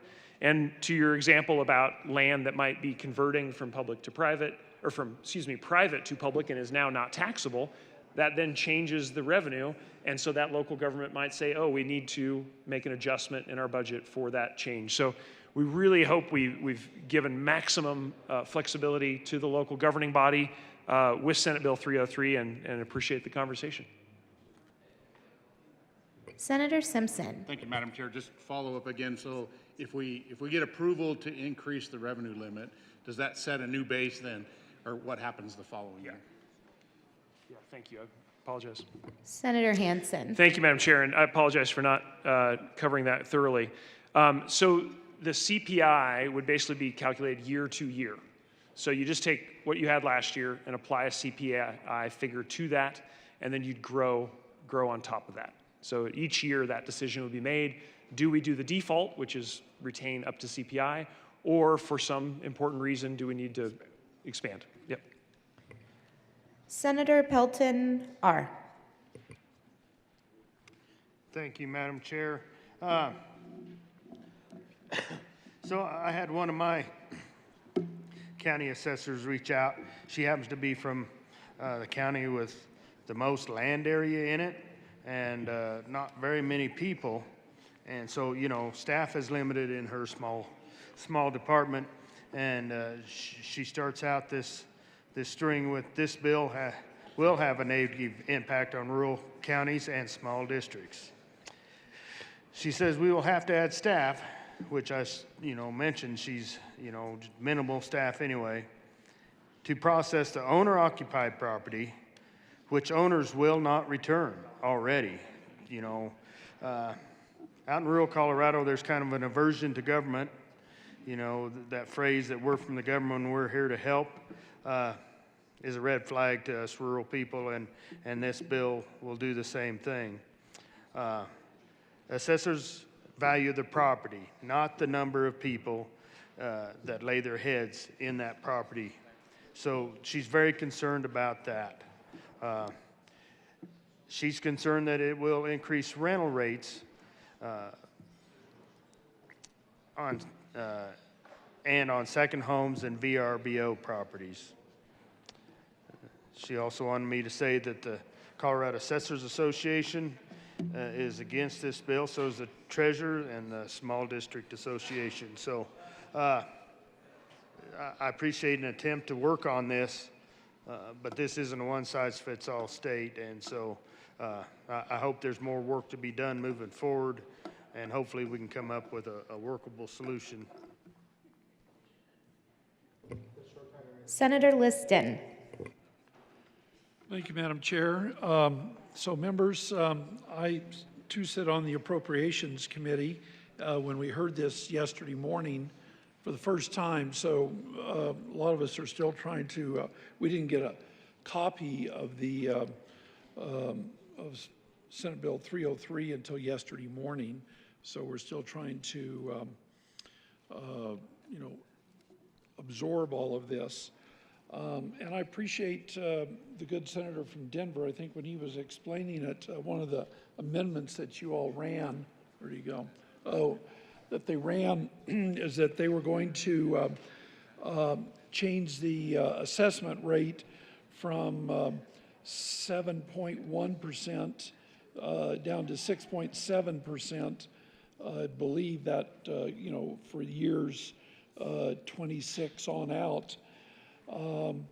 And also make it the same for, I believe, investment properties. Is that correct? You have and the same for investment properties or not? Doesn't, okay, good. Well, I appreciate that. That was at least a step in the right direction. But as I was kind of reading through this, the change in the assessment rate, while it goes down from 7.15% in later years to 6.7%, that's only about a little over a 6% decrease. And the value of properties, especially residential and other properties, have skyrocketed. They're up 40, 50, 60% or more. And I'm thinking about not just my community, but a lot of the mountain communities, properties here in the Denver metro area, and elsewhere, the value of those properties have skyrocketed. And I know that there is here on page 29 of the bill, there's a reference of having an exemption of $140,000. You know, I can appreciate that, but when you've got real estate that is valued at $700,000, $800,000, $1 million property, quite frankly, years ago, $1 million property was a huge mansion. Today, $1 million property, or even a $700,000 or $800,000 property, is not way out of line. And to have an exemption, even though the assessment rate will go down just a little bit, that $140,000, I don't think really goes far enough for a lot of people. There is an amendment at the desk. Thank you. Ms. Cole, would you please read L033? Amendment L033 by Senator Liston. Senator Amendment to Bill Liston. Thank you. Madam Chair, I move L033. To the amendment. Yes. Well, what this does, members, is that it raises the amount of that exemption from 140 to 300,000. I know that sounds like a lot, but it really isn't when the property taxes are going up 40, 50, 60, 70% in some cases, and realize that there's a lot of people that have lived in their properties for 20, 30, 40 years. And this also affects not just for the seniors, but for others that have lived in their properties that maybe don't qualify for the senior homestead exemption.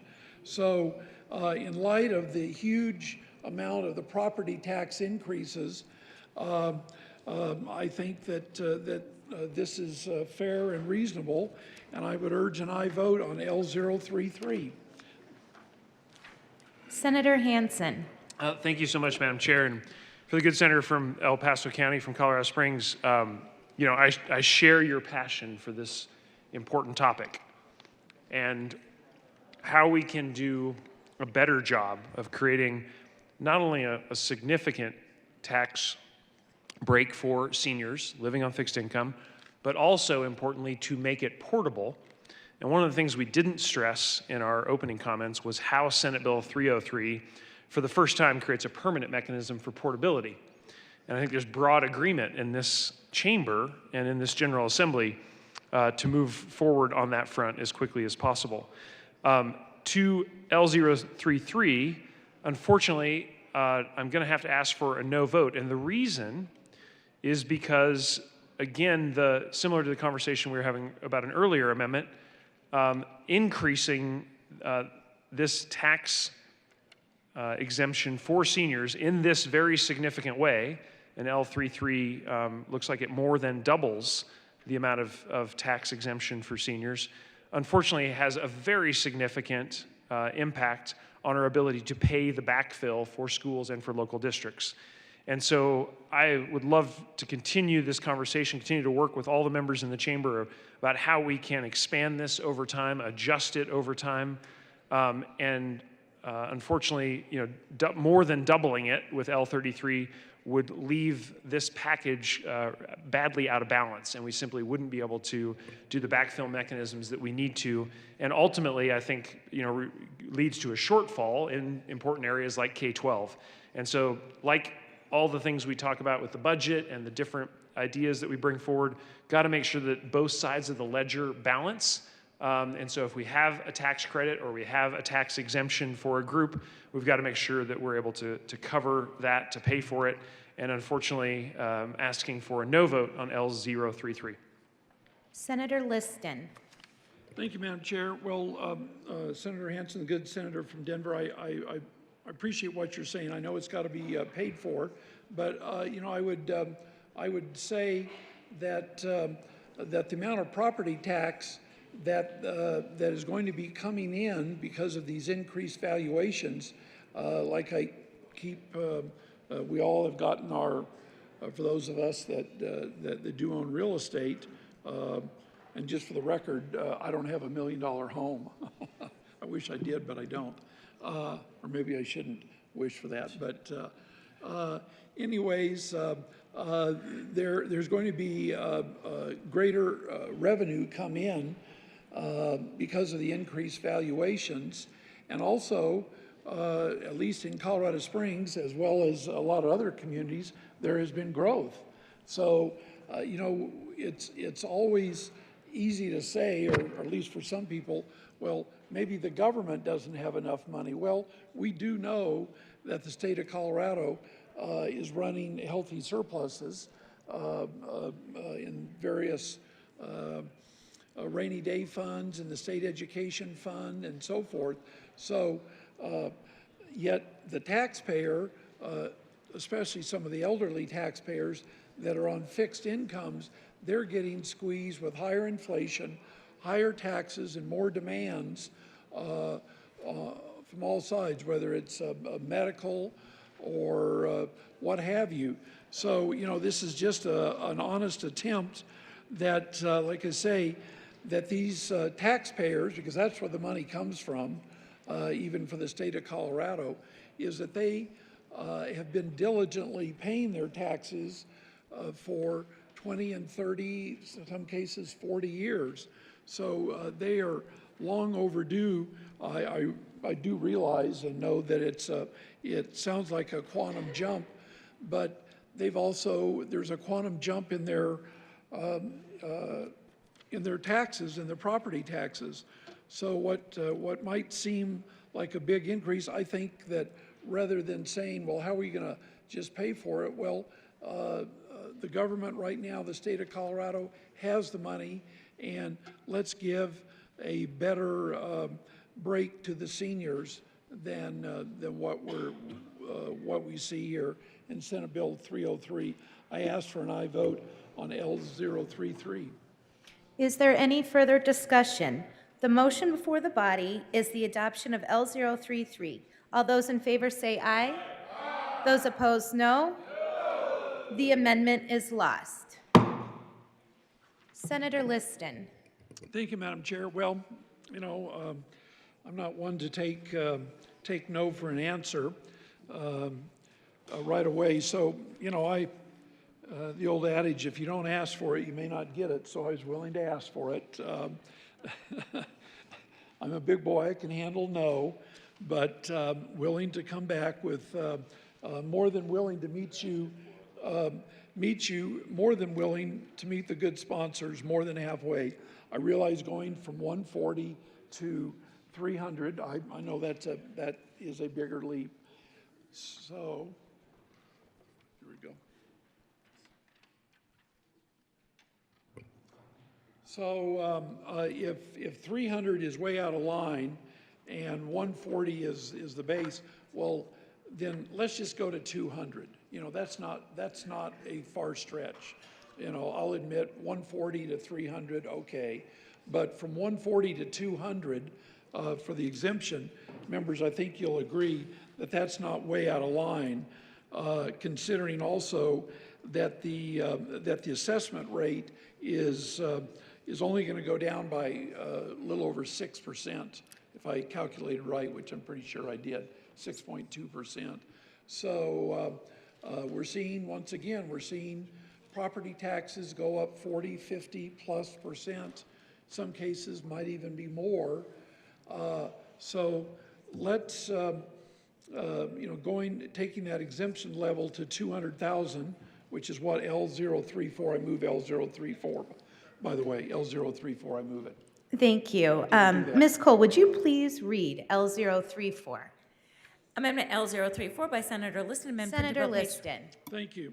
So, members, what L034 does is it raises the exemption from 140,000 to 200,000. And with that, I ask for an aye vote on behalf of the homeowners and taxpayers of Colorado. I did move the amendment. Yeah, I did. Yeah.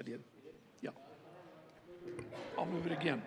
I know I did, but I'll move it again. I move L034. Move That's okay. L034. Senator Hansen.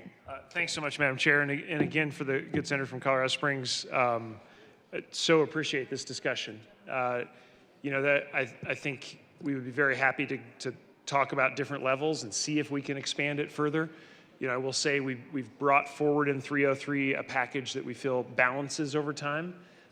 This amendment, unfortunately, would throw it out of balance. We'd need to figure out some additional pay-for mechanisms, and happy to talk about that, but unfortunately, not able to move forward with this amendment right now until we would figure out the pay-for mechanism on the other side of the ledger. So I urge a no vote.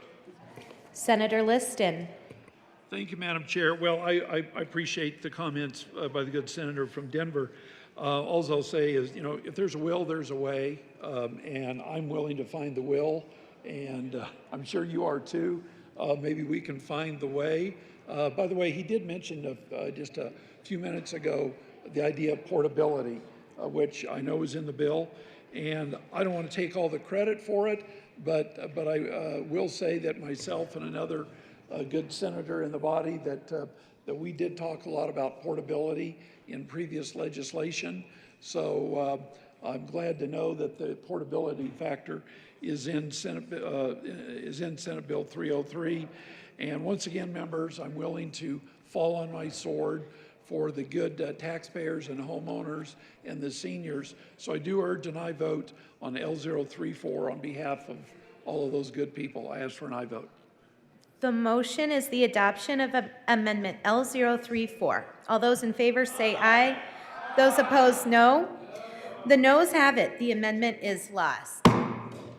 Further discussion. Senator Hansen, there's an amendment at the desk. Ms. Cole, would you please read L038? Amendment L0. Senator Hansen. Thank you so much, Madam Chair. I move L038 to Senate Bill 303. To the amendment. Thank you, Madam Chair. Members, this is a very small technical amendment that we received after doing some outreach and conversation with our Department of Agriculture to make sure that we have the tax language correct for real property that's being used for agricultural purposes, and just make, again, a technical amendment to be in the right place when it comes to implementing Senate Bill 303. And so I urge an aye vote for L38. Further discussion on Amendment L038. Seeing none, the motion before the body is the adoption of L038. All those in favor say aye. Aye. Those opposed, no. The ayes have it. L038 is adopted. Senator Kirkmeyer. Thank you, Madam Chair. So members, I'm just going to take you back in time a little bit here before I start making comments, and I have a couple of amendments. So I want to take you all back to 2019, Proposition CC. That's when folks wanted to get rid of Tabor, the Tabor refund. Going all the way back then. Referred it to the ballot and said, let's get rid of Tabor refunds. In 2020, General Assembly referred to the ballot and repealed Gallagher. And what people were told back then in 2020 when we were repealing Gallagher, essentially, is that it was going to help everybody. Even though there were a bunch of us, mostly county commissioners, saying, no, it's going to raise your residential property tax rates. But the governor then, 1 week before the election, made sure that he made the comment that if Gallagher isn't repealed, Coloradans that have taken the brunt of the impact, I think he was talking about COVID, the pandemic, but Coloradans that have taken the brunt of the impact this year will experience nearly $300 million in automatic property tax increases. That's what we were telling people. That's what we told Coloradans in 2020. That, man, if you don't repeal Gallagher, we're going to increase, you're going to automatic property tax increase, $300 million. So Gallagher gets repealed. Then in 21, this legislature passed a property tax increase by increasing the mill levy for school districts. The first year, it was like $100 million increase in property taxes. So you shouldn't have been so worried about Gallagher. You probably should have been worried more about 211164 in the General Assembly. But getting rid of Gallagher, they said was going to do an automatic property tax increase if we don't get rid of it. I don't know how they came up with that, but that's what they said. 21, we passed a bill. Well, I didn't. But in 21, a bill was passed that effectively raised property taxes the following year by about $100 million. The fiscal note for the next year, so this current year, was $145 million. It was actually closer to $198 million. And so the General Assembly raised property taxes. Those were property tax increases. And then last year, we have another bill that says we're going to have property tax relief. And I guess you can consider it property tax relief, but it wasn't really tax relief because we used general fund revenues to backfill local governments to some extent. Not all local governments, not the majority of local governments didn't get fully backfilled. There's a whole formula in 22-238. But those those counties that were 300,000 in population, that's 65% backfill. We were able to get an amendment working with then the sponsor from Denver and the sponsor from Carbondale, was able to get an amendment that at least exempted out municipalities and special districts like the fire districts and water and sanitation districts and the library district, so that they were equivalent to those same districts that were in counties that were less population than 300,000. But it still cost us general fund money. That's tax dollars. Still cost us general fund money. And it was touted as property tax relief, and I guess it was to some extent, until you realize that just adjusting the assessment ratios doesn't get you to property tax relief. There are three things that affect your property taxes.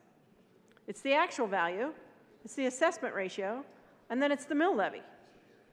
And what happened when everybody got so excited to get rid of Gallagher, it wasn't about decreasing property taxes, and they knew it.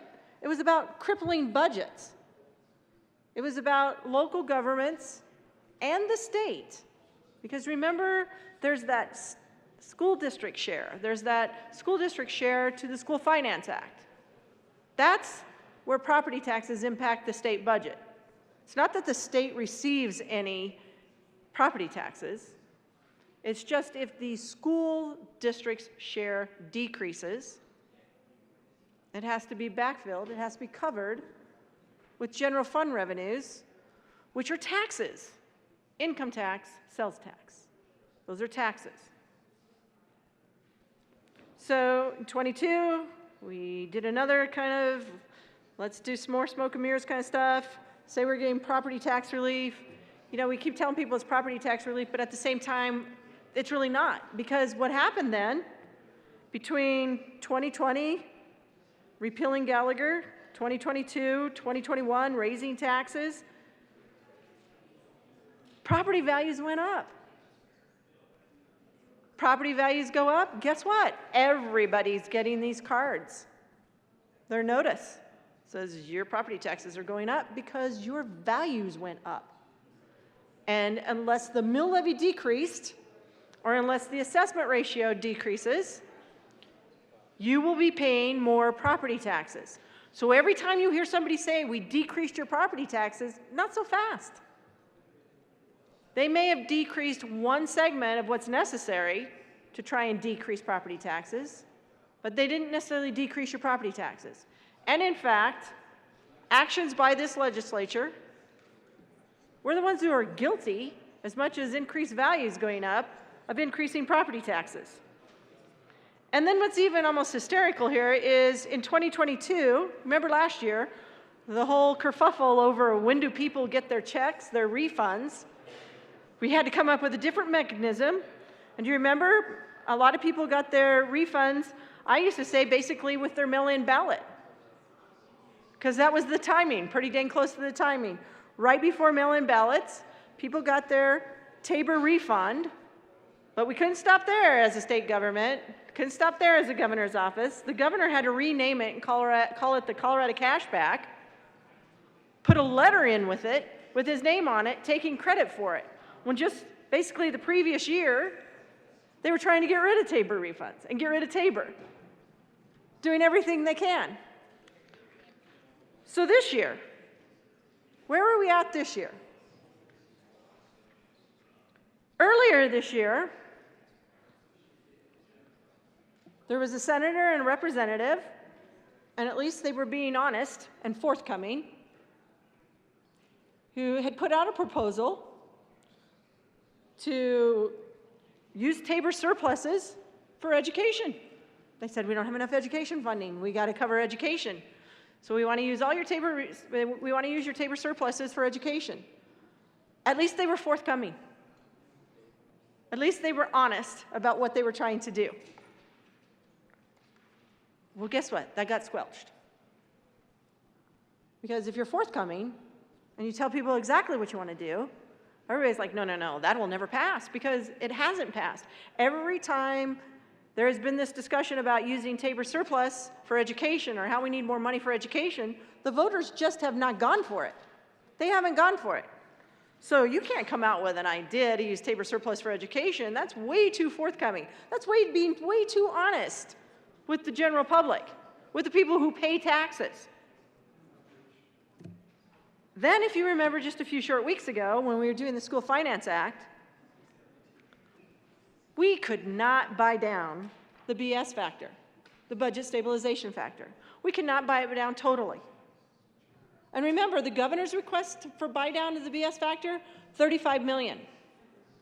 $35 million this next year, $35 million the following year, and then the third year, maybe we'd get it bought down all the way. $35 million. When we're sitting on fund balances in the state education fund of $1.2 billion approximately.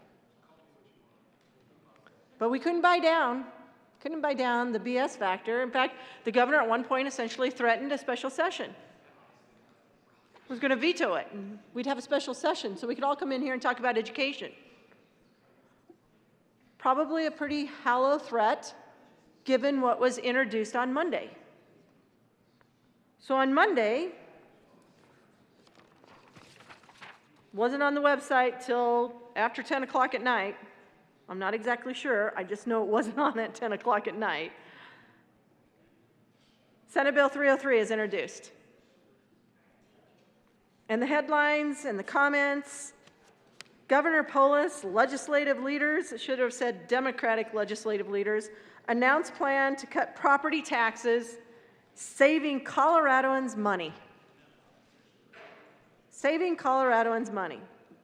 Now remember, I just gave you the history of how they increased our property taxes, even though they were told. They were told when they were doing Senate Bill 181 that if you screw with oil and gas, you run it out of our state, it's going to mess with the assessed values, it's going to mess with Gallagher, and every municipality, every taxing district should probably start thinking how they're going to have a 9% decrease in general fund revenues. And I know they were told because myself and my assessor from Weld County told them. We could figure it out. We told them what was going to happen. And pretty much that's what started happening. And that's when they realized, man, we got to repeal Gallagher. Because Gallagher was basically that safety net for residential property taxes. And, you know, most people don't understand how Gallagher and Tabor work together. But Gallagher had that safety net in it that said only 45% statewide aggregate taxes can come from residential. Remember, it's like in the 80s that was passed. So that residential property wasn't paying for all the taxes. It purposely kept residential property taxes low. And you know, when Gallagher was first introduced, it actually reduced the assessment ratio for commercial as well. So commercial got a break when it was introduced as well. So on Monday, the bill is introduced. Big, huge press conference. Not all of us were invited. Not all of us could go because most of us were still sitting here on the floor having debate. You would think if over the course of 10 years, there's the potential for about $10 billion of your Tabor refunds not going to you, Coloradoans who pay property taxes, who pay taxes, pay property taxes at the level. But you would think that if there was going to be close to $10 billion, and that's an estimate from Legislative Council Services, and you know, their inflationary costs when you get out into the out years, I mean, it's real good for year 23, 24, and 25, but when you start getting out in fiscal year 26 through 32, because this is a 10-year plan, so they reduced the inflationary number down to 2.5%. Who knows if that's going to be accurate, but at least it's something. They had to put in something. But you would think for something that is going to basically ensure that close to $10 billion of what should have been Tabor refunds, not going back to Coloradoans, and that a large portion of that was going to be used for state education funding and put into the state education fund, you would have thought that there would have been a huge mention of that. But no. If you go back and you look at every headline from Monday, it's about cutting property taxes, saving Coloradoans money. Nothing about how much you're going to lose out in Tabor refunds over the year. Essentially, there's a pretty good estimate that there won't be any Tabor refunds anymore, or at least for the next 10 years. But no. In the governor's press release, announced a proposal to provide historic property tax savings for homeowners, and that they were going to ensure funding. So that's, you know, the growing government piece of this. We're going to ensure funding for schools and other local governments. We're going to ensure that it's protected. He didn't say we're going to put a bunch of money into the education fund, the state education fund. That's not in here. So on Monday, or on Tuesday, I'm sorry, I'm getting all my days mixed up. But on Tuesday, when we were in appropriations, when I said this is nothing more than a bait and switch, that's what it is. This isn't about cutting taxes. They're going to cut taxes. They're going to cut the increase in your taxes. So your taxes, while you are being led to believe, while it's implied that your taxes are going to get cut, it's the increase that is going to get cut. Your residential taxes, your property taxes are still going to increase. In every scenario they ran, in every scenario that I talked about, everything that we talked about in appropriations, everything I've read, everything I've heard, your property taxes will still increase. It's just they won't increase as much. Now, for some people, I guess that means it's a property tax cut. That we're doing you a favor, Coloradoans, people who own property, we're going to do you a big deal, especially after we really screwed up in 2020 and we repealed Gallagher and increased your property taxes. Got rid of the safety net. We've been trying to fix it sort of kind of ever since, and all we've really ever fixed is decreasing the increase. But your property taxes, don't be fooled, don't be misled. Your property taxes are still going to increase. But I heard in appropriations, your property taxes, the increase won't be as much unless you forego and forfeit your Tabor refunds. No property tax reductions of your increase. So your property taxes are still increasing. It's just they won't increase as much unless you vote to get rid of your Tabor refunds. Because what this bill does, it sets a new cap. So remember back in the 2000s era, I think that was Amendment C back then, we changed the cap. So the Tabor cap that was formed back in 1993, when Tabor finally passed after its third try, That Tabor cap, it changed, and we have a new cap. It's called the Ref C cap. Now, this is Proposition HH. So voters, you will only get some relief of your increase of property taxes if you agree to forego and forfeit your Tabor refund.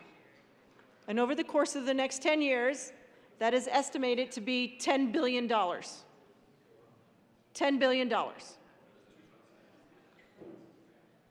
You can pretty much kiss that refund goodbye. And your property taxes are still going to increase. So we're not fixing anything here. We're not fixing it. If we were fixing it compared to what Gallagher was, the residential property assessment ratio should be down somewhere around 5.2. Not 6.7, not 6.95, not 7.1, not 7.15. If Gallagher were still in place, it should be down around 5.2. So if they really want to fix what they screwed up in 2020, they would have reduced your rate down that far. But they can't, because they're growing government, and that's important to them. And they can't, because even though they say that the plan is to cut property taxes, saving Coloradans money, it's really to essentially help fund the state education fund, to put money into education. So remember earlier this year, we had a couple of legislators who were very forthcoming and said, we want to use your surplus, your revenues, we want to use your Tabor refunds for education. They were being honest and being forthcoming. This bill is trying to hide behind saying we are going to cut taxes, cut property taxes. I just want to be clear, your property taxes are still going to increase this year. They are going to increase. And they will increase every year if your assessed values, your actual values go up. And I don't know anyone who owns a home or owns property who hopes that their home values, that their property values go down just so they can pay less taxes. They're going to go up every year that your value goes up. And just because they don't go up on a statewide average of 23%, 30%, 40%, or 50%, if your value of your personal property, your real property, your home, goes up, the assessment ratio stays the same, and your mill levies stay the same, your taxes will go up.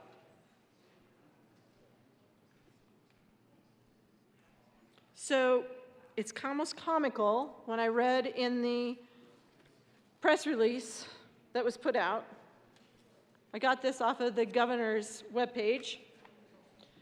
We're going to save Colorado taxpayers $1 billion annually in property taxes. Only to take away, on average, $1 billion of your Tabor refunds. So I think it was Kyle Clark, who I don't always agree with, don't always like his comments. Every once in a while, though, he nails it and he gets it right. And this time he got it right when he said, basically about the government will take money from your wallet, that this proposal will take money from your wallet and puts it in your pocket and declares that he has saved you money, he meaning the governor.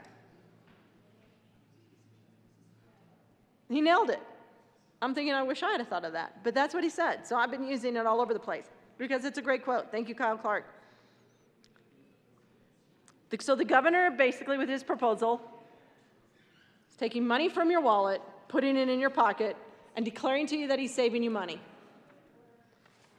$1 billion annually in property taxes. I guess he forgot the part where we're using your income taxes and your sales tax revenue that comes into the state coffers to help grow government. I guess he forgot the part where you have to give up your Tabor refund to get any type of property relief. And remember, though, your property taxes are going up. It's time that we are forthcoming and they tell you the truth. Remember when they did the early childhood deal where you were supposed to be getting free preschool? I think everyone thought you were going to get all free preschool. No, you were only supposed to get 10 hours. But they kept calling it universal preschool and implied that you were going to get like all day preschool, free preschool. Nope, it was only supposed to be 10 hours. And maybe we might get to 15 hours this year. But they still keep calling it universal preschool. It's kind of the same thing here. They're going to keep saying it's a tax cut, property tax cut. They're going to save you money, yet you've got to give up your refund. And if you don't give up your refund, you don't get a property tax cut. They're not fixing anything for you. If you don't vote to give up your refund, and remember, it's estimated to be $10 billion over the next 10 years. If you don't vote to do that, you do not get a property tax cut. And supposedly, this is meaningful tax relief. I guess my definition of meaningful tax relief is different than the sponsors. I don't think it's meaningful tax relief when I'm still paying income tax, I'm still paying sales tax, my property taxes are increasing, and I'm not going to get my Tabor refund.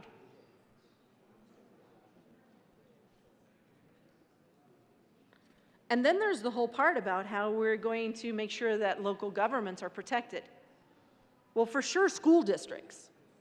Because if we don't protect school districts, if we don't take money out of one side of our pocket and put it in the other side, we don't protect school districts, we don't protect us. So we're going to protect school districts. But there's no guarantee that we're protecting local governments.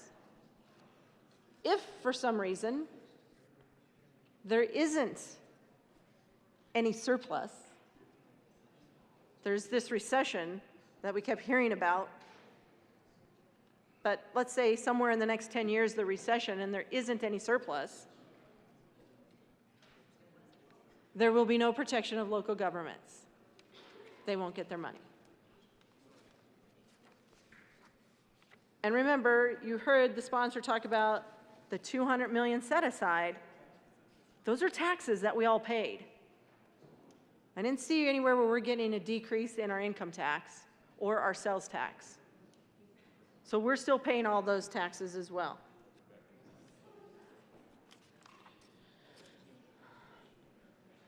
And then there was this other thing said in this press release.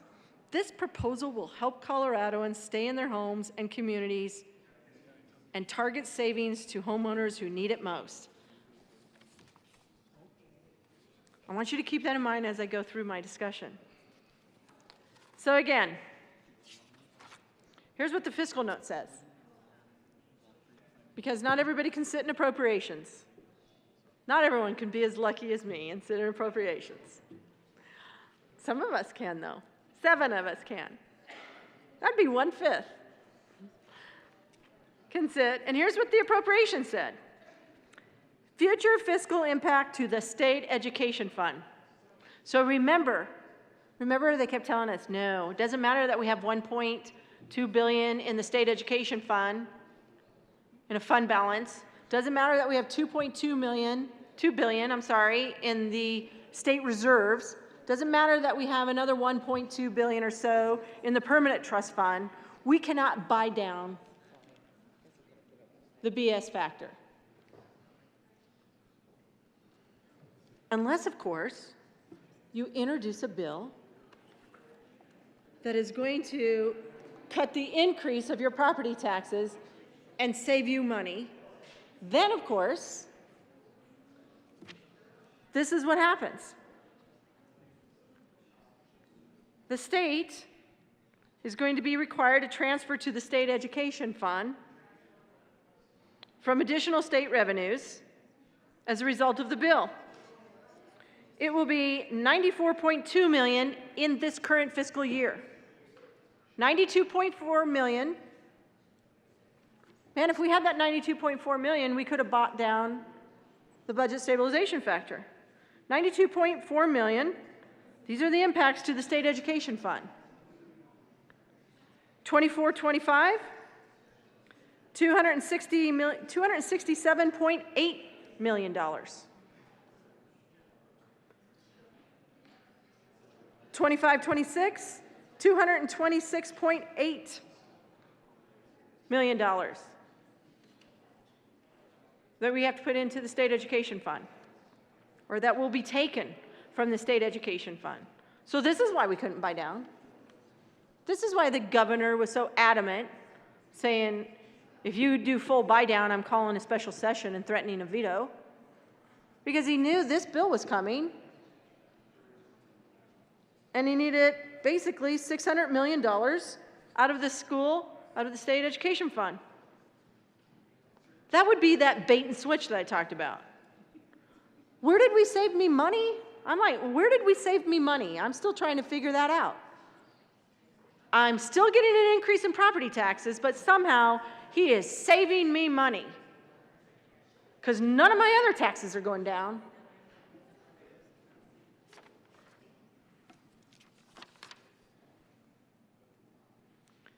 This bill would create a new cap.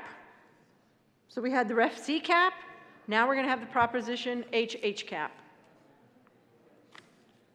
And remember, if you don't vote for HH, you have no hope of getting any property tax relief this year unless your local government decides to reduce its mill levies, which they could do. And for those of you who have said time and time again, that's just, it's too hard to do, because God forbid governments would actually set priorities and maybe put their working families and their folks that are out working hard, put them first, cut their budgets, and lower their mill levies. For those of you who don't think that could happen, I'm just going to point you to Weld County, where I led my county to zero debt.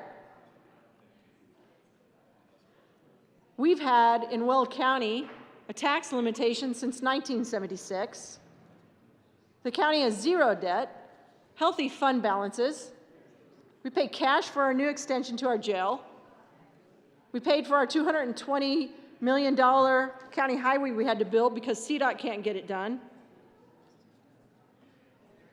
And we lowered the mill levy by 7 mills. So if government would just tighten their belt, it can be done. And we could just actually, lower people's property taxes. Maybe back to what it should have been had Gallagher not been repealed. Oh, thank you. Thank you to the good senator from Logan County in Peltoniaville. He just informed me, and I sort of knew this, but he told me that in Weld County, we've been able to ensure that our taxpayers didn't pay over $1 billion in property taxes in the last few years. That's huge. So it can be done. So this bill modifies the Tabor refund mechanisms, allows the state to retain more state revenue through fiscal year 31-32, 10 years. This is 10 years worth of stuff. 10 years worth of your refunds not going to you, but coming back into state government to grow government. And if you refer to the fiscal note, it'll help you start figuring out about the Ref C cap and now the Proposition HH cap. And here's the thing about the cap. Here's why it's $10 billion over the next 10 years of refunds not coming your way if you vote for this bill and if you vote for this when it makes it to the ballot. Because unlike the referendum C cap that stayed right where it was, inflation, altered inflation plus population, we reset the base. The HH cap, Proposition HH cap, has an inflationary factor. It grows compound, 1%. So that was clever. That's a clever thing to do. Again, I'd just like to know where I'm saving money. Maybe the governor could actually come point to me where I'm going to save money. Not to where I'm going to get a cut in the increase, but where I'm actually going to save money. And the bill goes on and it limits local property taxes. I don't see any limit in here on state income tax, though. You know, the things that we actually have real control over. They did fix the differential between other residential and owner-occupied primary residence. That was good. They fixed the differential. However, they didn't give the $40,000 reduction to other to other residential. So there's still an unfairness that is built into this bill.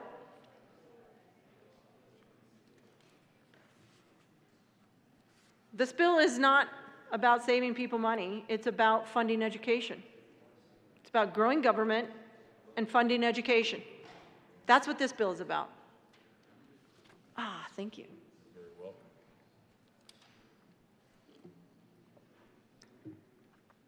So it would be nice if the first floor, I mean, I think they have like a press conference a week. If in the press conferences when they talk about saving money, if they actually were forthcoming and told us exactly where they were going to save us money. Because if you're just cutting my increase, you're not saving me money. I'm still getting an increase. Now, if you were cutting my tax bill totally and cutting it down and giving me an assessment ratio of about 5.2, I'd be all in on your bill. Be all in on it. So, here's what happens in this bill, and it's on page 11. So here's where that surplus money goes. The Proposition HH General Fund Exempt Account is hereby created in the general fund, so that approximately $10 billion over 10 years. We're going to preserve government spending and grow government.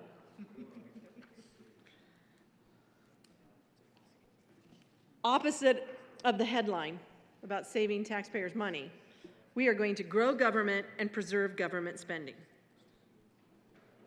And we're masking that in a bill that the governor's telling you that he's going to cut your property taxes. He'll cut the increase, but they're still increasing. And we're going to create this Proposition HH General Fund Exempt Account. And here's what happens. When the money comes into the account, the first bite at the apple, or the first take out of the pot, or maybe I should say the first hand in the cookie jar, goes to local governments. And it'll be based on very similar to what happened in 22-238. That was the one last year, remember?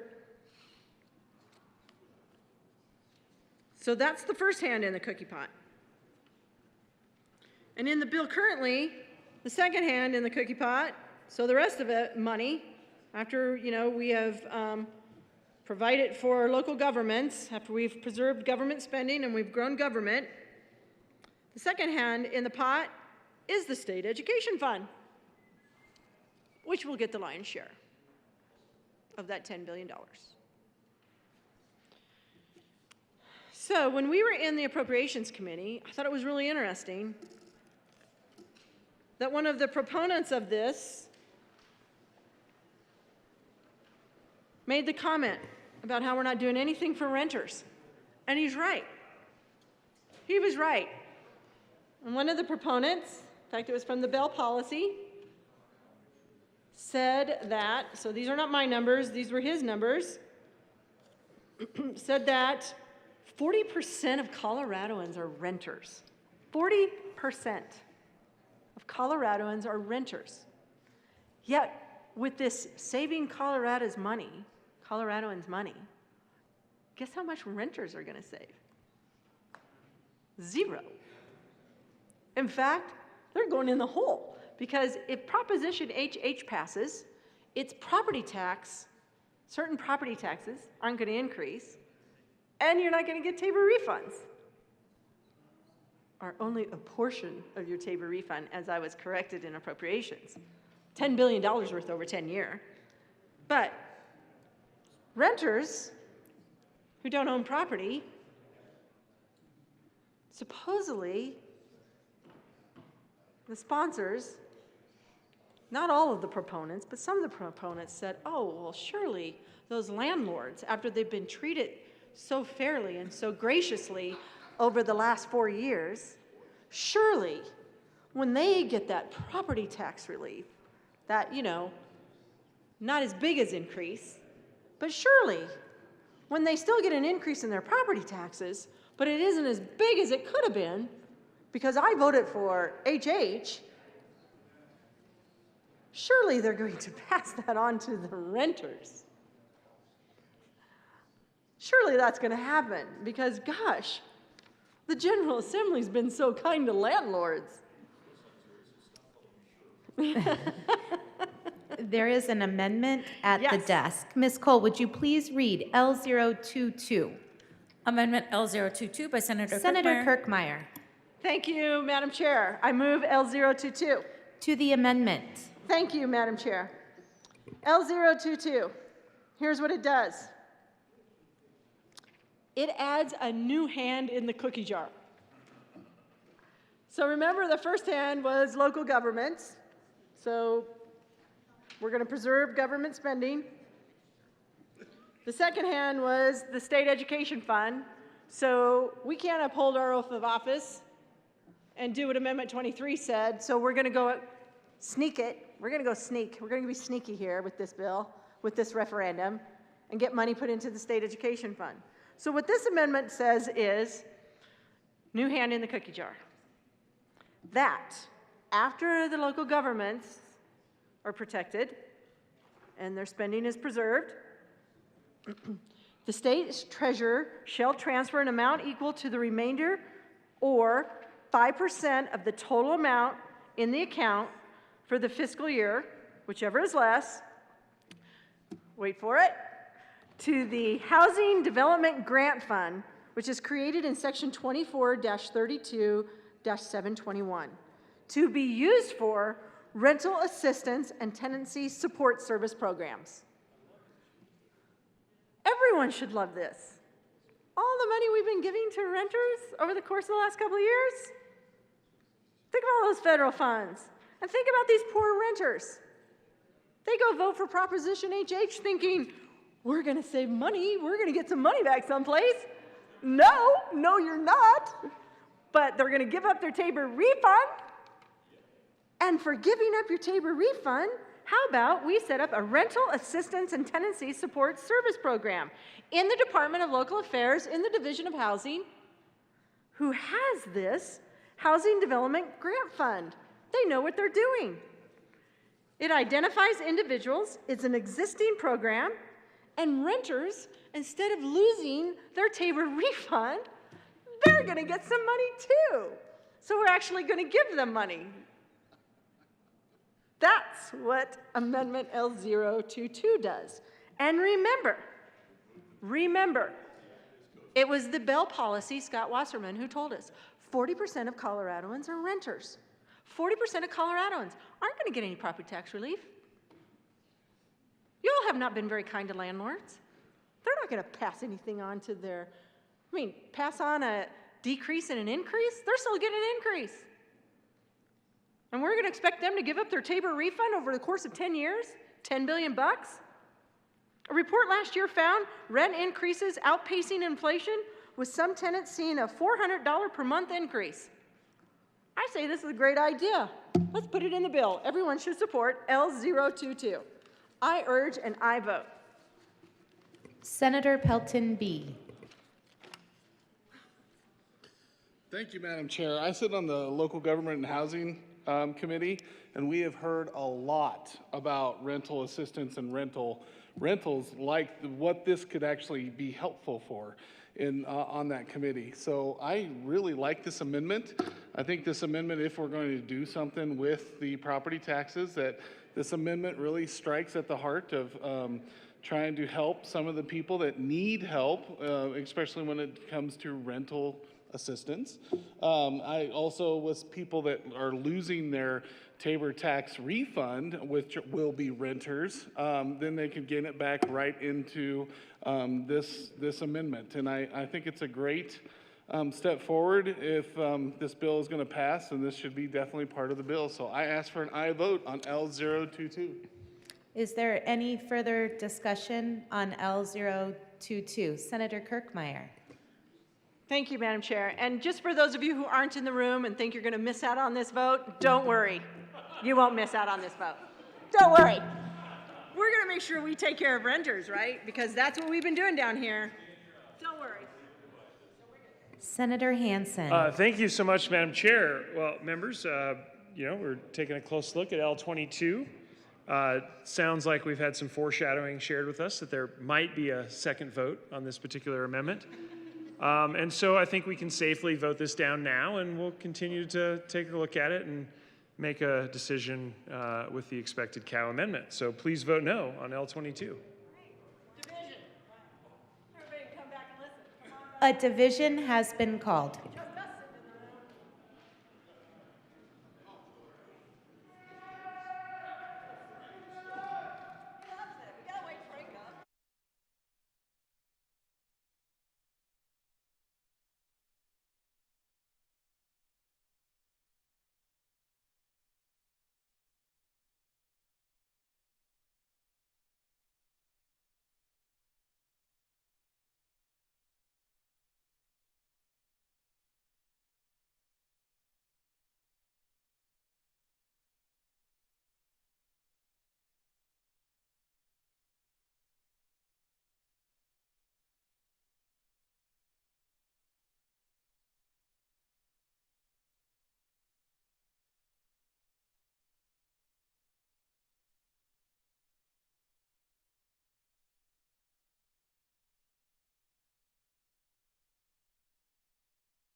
Where's Baisley? Baisley's.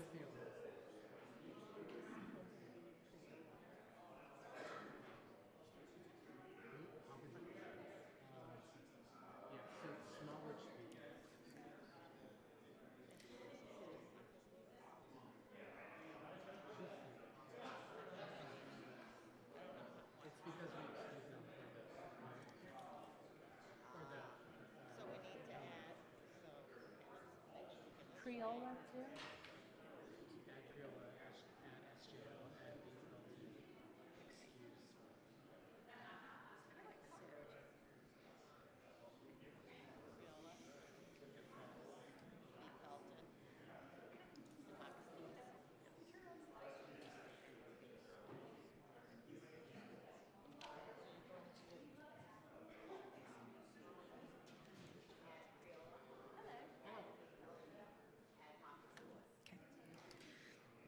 Will the clerk please excuse Senator Smallwood and add Pelton B., Senator Jaquez Lewis, and Senator Priola?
It's not working? Oh, a division has been requested. All those in the chamber not entitled to vote, please be seated.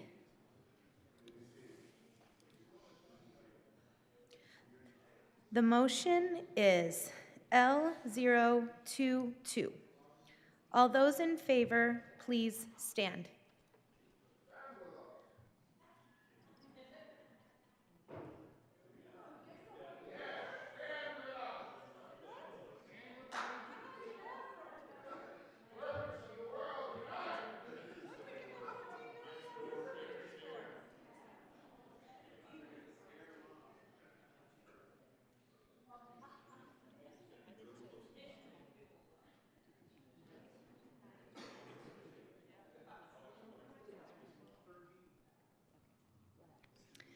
Please be seated.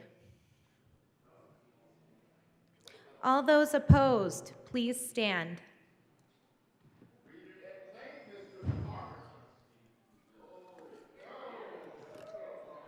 The chair is not in doubt.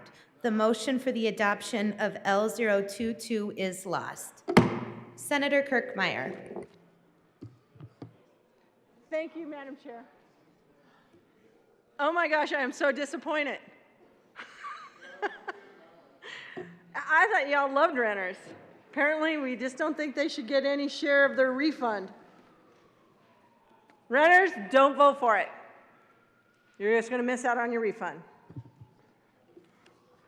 All right, where was I? God, I'm really disappointed. I thought y'all would go for that amendment. All right. There's another section in this bill. There's another section. It's called Section 11. Starts on page 31. For those of you who didn't get to page 31, maybe out of this, 58-page bill that dropped on Monday, and here we are talking about it. I'm sure y'all read through it, but just in case you didn't, I'm going to direct you where I'm at. I'm starting on page 31 in Section 11, where it talks about primary residence, real property, and definitions. And it talks about and defines, excuse me, who is the owner, who's an owner-occupied, what that means. Remember, we got a new class now. So there's a new subclass, residential rates. The good sponsors did change. There was a differential residential rate, which probably would have been a Tabor consideration and a Tabor problem, but they fixed it. They fixed it with an earlier amendment. And so everybody gets 6.75, or 6.7. Everyone, yes, you get a slight increase. You still get an increase. You still get an increase, just not a huge increase. But the renters do not, and they're not even going to get their refund money. Don't vote for it, renters. Nobody likes you, and you're 40% of our population. Well, some of us like you. All right, so it starts with who's an owner-occupier. And it's important that you read through these definitions, and as it goes through, even on page, and you go into page 33, but it talks about owner of record, qualified senior primary residence. So, we heard all the good stuff that's going on for the senior exemption. That's probably the best part of this bill. Making it portable is a really good idea. But then there's this other kind of little glitch here. You have to be an owner-occupier classification, and on page 35, you have to actually apply and make sure that you meet the definition. You have to apply to be classified as a primary residence with real property. And now you're probably saying to yourself, well, why is that so important? And it's important because before the amendment, if you were not an owner-occupier and it was your primary residence, or if you were an owner-occupier and you had your primary residence, you were going to get 6.7% residential assessment ratio and a bonus, $40,000 reduction for you. But here's part of the problem with the owner-occupied stuff. It's kind of that first come, first serve sort of thing. So if you are in a let's say you're legally separated, or you have a civil union, or you're married and you have 2 homes and you don't live together, because believe it or not, there are people that way. There are people who are married, but they don't live together because, well, they can't stand to live together, but they still want to be married. They might be legally separated, and they have 2 homes. But in here, if you are married or have a civil union, you are classified as occupying 1 residence. So only 1 of your homes will get the 6.7 assessment ratio and the bonus $40,000 reduction. That's it. Your other home? No. You will be at 7.15. Doesn't really sound fair, does it? It's not really fair. Of course, they did go through and start to fix this because they changed the differential rate. So thank you for that amendment. That was a great idea. But here's what they didn't fix. So you remember all this discussion we have about affordable housing? In fact, we heard about, I don't know, out of the governor's State of the State speech, I think basically 70% of it was about affordable housing. Affordable housing, affordable housing, and affordable housing. That we need affordable housing. Yet in this bill, if you are like me and you wanted to help your children own a home, now, they couldn't afford it. They couldn't go get the loan on their own because it was their first time out. Even though they had excellent credit rating, they still needed me to co-sign. And when I co-sign on their loan, gosh, guess what? I'm on the title to their home. So I go and clarify, I go and declare, I fill out the application process, which is starts on page 35. And if I didn't mention it before, I'm going to mention it again. If you do not fill out the application, regardless if you vote for Proposition HH or not, regardless if it passes or not, if you do not fill out the application, you do not get any property tax reduction.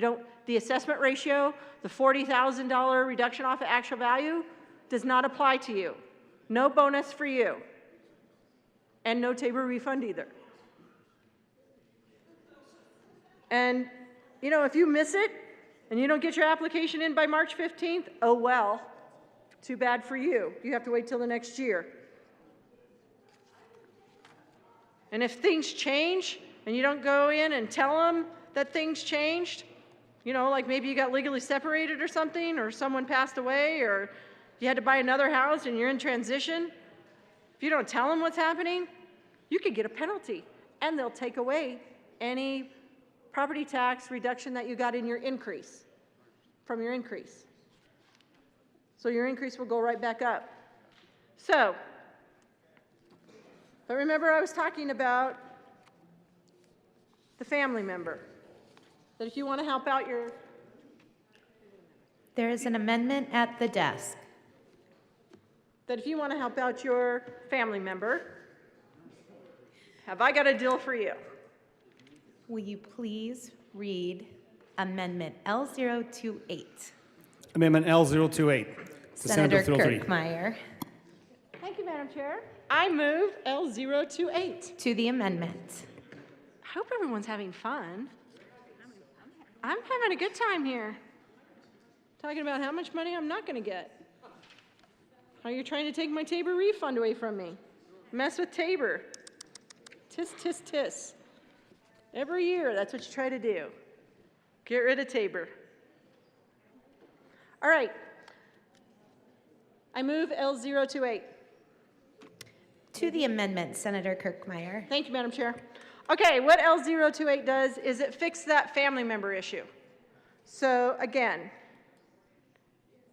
if a parent goes and helps out their child to buy a home, that whole affordable housing thing we've been working on, helps them buy a home, so they have to co-sign, their name's on the title.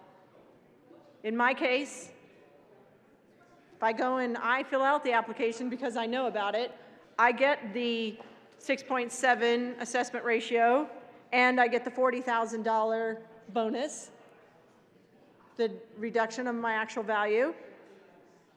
Then my daughter, merely because of the fact that I am on her title, my daughter and my son-in-law and my 3 grandkids, you know, they need a house. They should get the tax break, even if it's just a tax break from an increase. They should still get it, especially if they're going to give up their Tabor refund. They should still get to get the 6.7 and the $40,000 reduction of their actual value. And the way that happens is if you vote for L028, because L028 adds in on page 35, right after the period on line 4. So here's how this reads. The circumstances that qualify the property for the classification have not changed since the filing of the application. Whoops, wait a minute. Except as set forth in this section, for property tax years commencing on or after 2025, residential real property that is of the assessment date is used as the primary residence of an owner occupied is classified as a primary residence real property, which is a subclass of residential real property if, and then there's all these things that you can say if, and we're adding in another if an individual is an owner-occupier of a residential real property and an owner of record on another property along with a member of the individual's family other than the individual's spouse, then the other family member may be an owner-occupier of the other property. And what that means is that if a parent, such as myself, goes out and helps my daughter or my child, my son-in-law, to purchase a home that they can afford, but they need help purchasing the home, that they can take advantage of the 6.7 assessment ratio and the $40,000 reduction of actual value. They don't get penalized because one of their family members decided to help them to afford a home and get a new home, or get a home for them, a home new to them. So, I think this is more of a fairness and equitable issue. Maybe some of you would like to think of it as an affordable housing issue. Think of whatever you want. I think it's important that an owner-occupier of a residential real property and an owner of record on another property along with a member of the individual's family, other than the individual's spouse, because that's already covered in the bill, then that other family member may be an owner-occupier and get the same benefits. So I ask for an aye vote on L028. Senator Janal. Thank you, Madam Chair. And just wanted to ask a clarifying question on L028. Yes. Where is L028? Is the person that's in the house paying the property taxes on the house? Senator Kirkmeyer. Thank you, Madam Chair. The question is the person who's in the house paying the property taxes? In the situation with me, they are. But they're also an owner of the home, like everyone's an owner of the home. But they're also paying the property taxes. So yes, the answer is yes. So again, this is a fairness issue. And it's about family members having the opportunity to help out other family members to get them into an affordable home, and that they may be considered an owner-occupier under the definitions in this bill, and receive the 6.7% assessment ratio and the $40,000 reduction. That's the important part, the $40,000 reduction of the actual value. They shouldn't be penalized just because somebody's helping them out so they can get into an affordable house. I urge an aye vote. Is there further discussion on L028? Senator Hansen. Thank you, Madam Chair. I request a senatorial 5. Senatorial 5 granted.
Senator Hansen.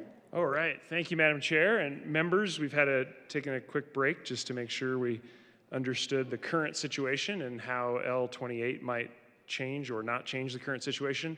I had a chance to talk with the head of property tax at DOLA, Joanne Groff, who many of you know, a former member of the General Assembly, and was able to confirm that actually this is an amendment in search of a problem because this is already covered by current practice. With that said, I don't see any problem with putting L28 into statute. I think it sort of belts and suspenders, if you will. And so happy to ask for an aye vote on L28. The motion before the body is the adoption of L028. Is there any further discussion? Seeing none, all those in favor say aye. Aye. And those opposed, no. The ayes have it, and L028 is adopted.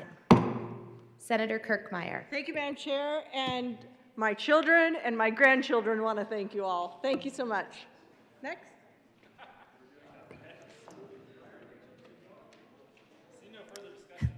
Not quite. Minority Leader Lundeen. Thank you very much, Madam Chair.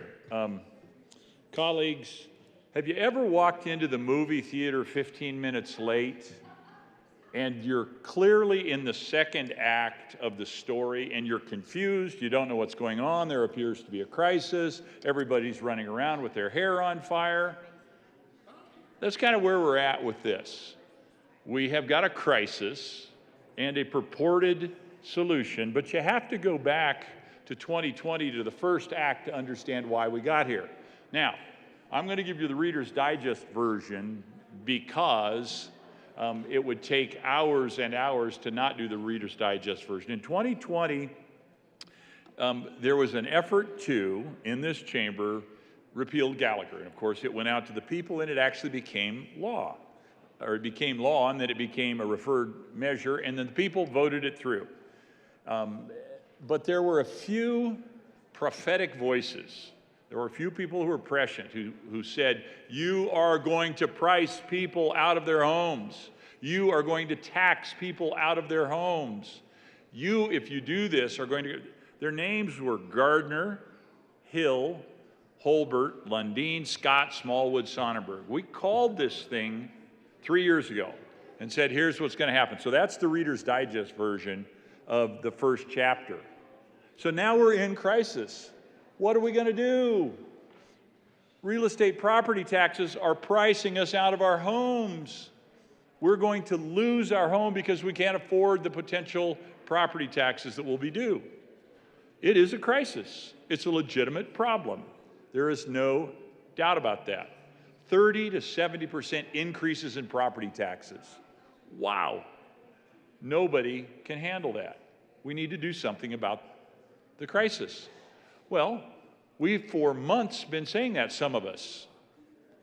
I have been persistent in asking for bipartisan, bicameral, multi-floor conversations that are meaningful and transparent and open to how we get to the solution.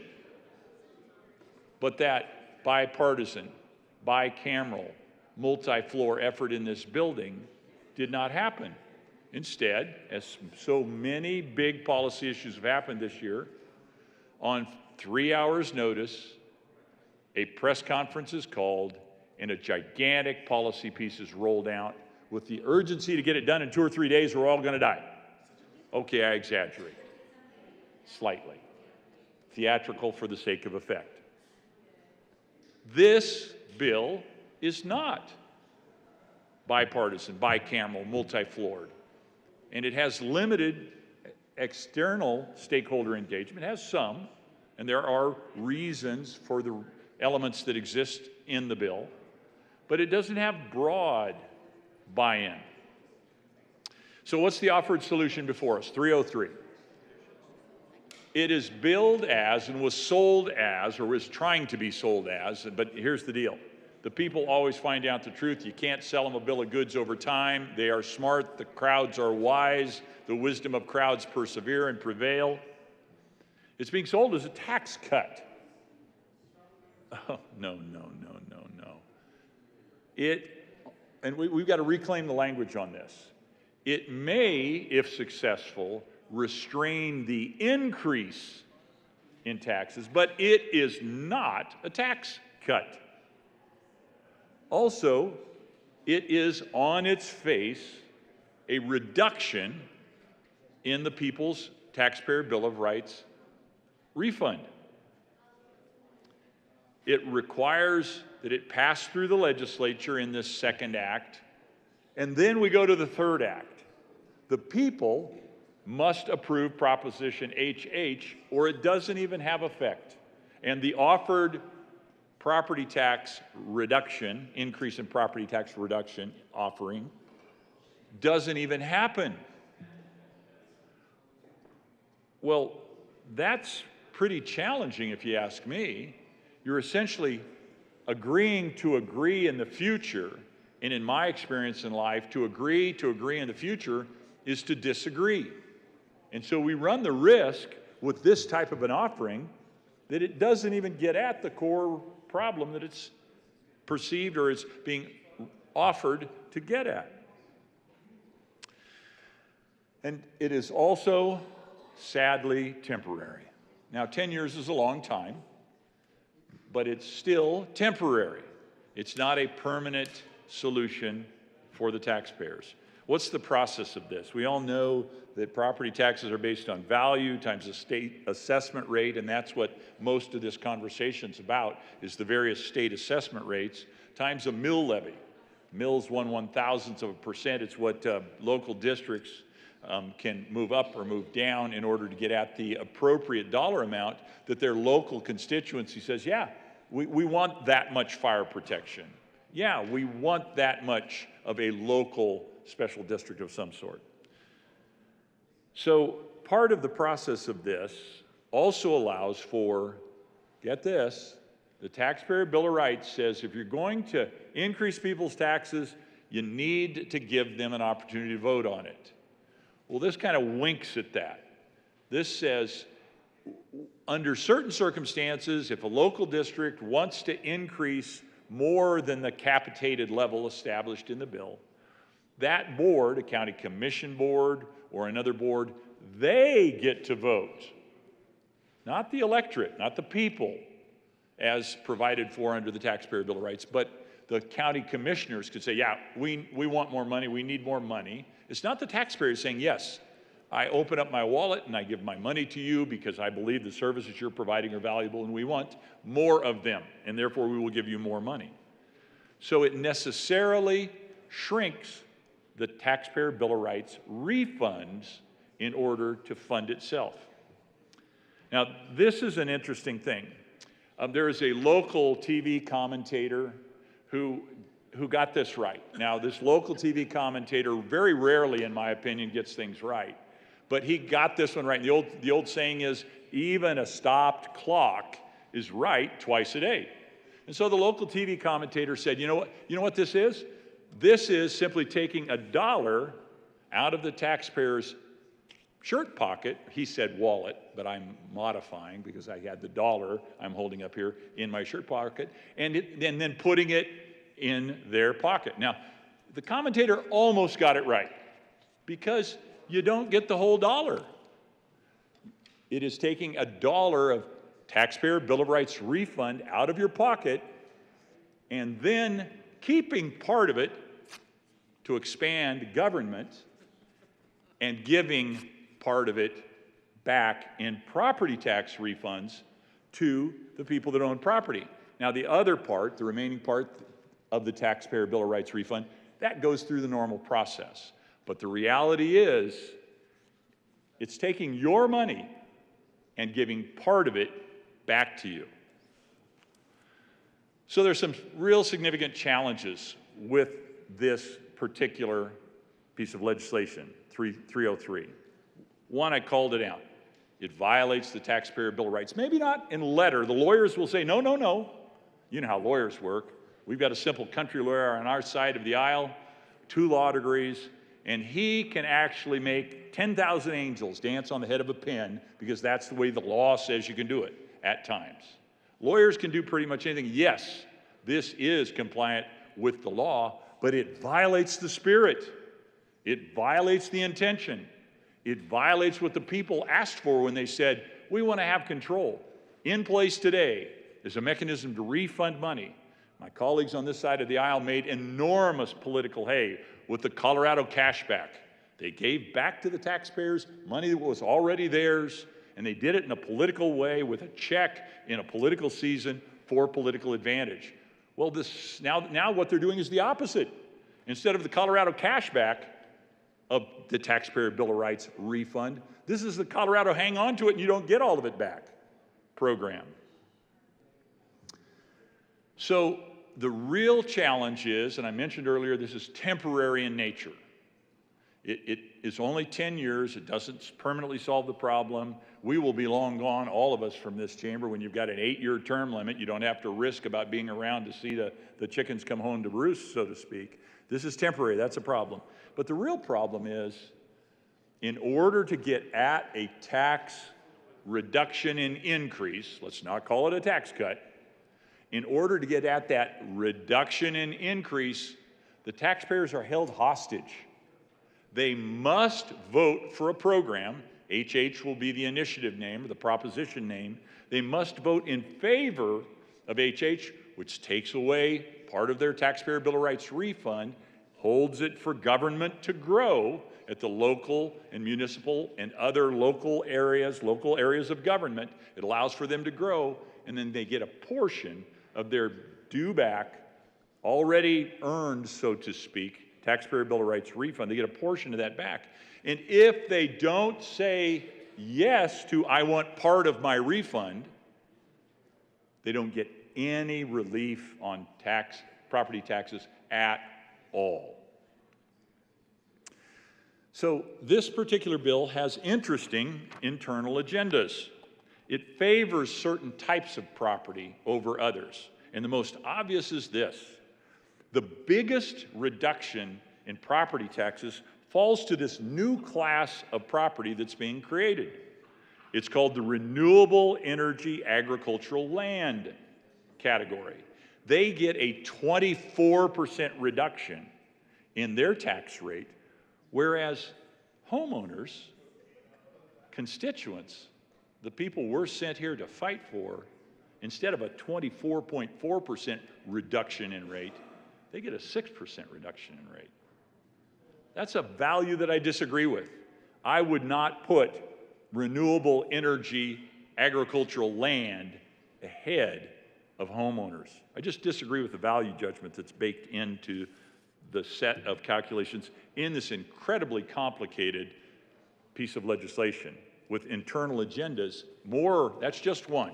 I mean, again, we're in the abridged version of this presentation. That's just one of the internal agendas that are there. Don't lose sight of the fact, and this falls under that category I was talking about earlier, the taxpayer bill of rights refund that will not happen. This bill will collect $10 billion, almost $10 billion. And this is from a projection that we had put together by Legislative Legislative Council did the analysis on this, and it shows that we will gather almost $10 billion over 10 years. That's $1 billion a year on average of additional money that's held to grow government instead of returned to the taxpayers to grow their lives and feed their families and care for their concerns. It's interesting when you look at the formula. We've got the growth in population, the growth in inflation, and this adds 1% on top of that. Well, that 1% compounds every year over 10 years, so that what happens is the taxpayer bill of rights line of money that the state is allowed to hang on is relatively flat. The referendum C cap that was passed a few years back moves up at a slightly higher curve, and this particular bill, should it pass HH, it moves up at an even steeper curve, and that's where that extra $10 billion in government growth comes from. So what I propose we do is actually get to the root issues and actually address the problems. There is an amendment at the desk. The problems that we're seeking to address. And it starts with just being honest with the people of Colorado on what's going on. Go ahead. Oh, Ms. Cole, would you please read L010? Amendment L010 by Senator Lundin. Amendment Senator Principal Page. Lundin. Thank you very much, Madam Chair. I move Amendment L010. Thank you. To the amendment. So when you get into the bill, this is on page 8 of the 58-page bill. It offers up the language that will be put on the ballot. And I think what this section should say and would say, and you'll notice the inflection in my voice when I get to the amendment portion, it should be honest and truthful about what we're actually doing. The language that will be submitted to the voters should be this: shall the state reduce property taxes for homes and businesses, including expanding property tax relief for seniors, and backfill counties, school districts, water districts, fire districts, ambulance, and hospital districts? So we're tugging on the heartstrings, a lot of emotional language being poured in here, so that got a lot of heartstrings activity going on.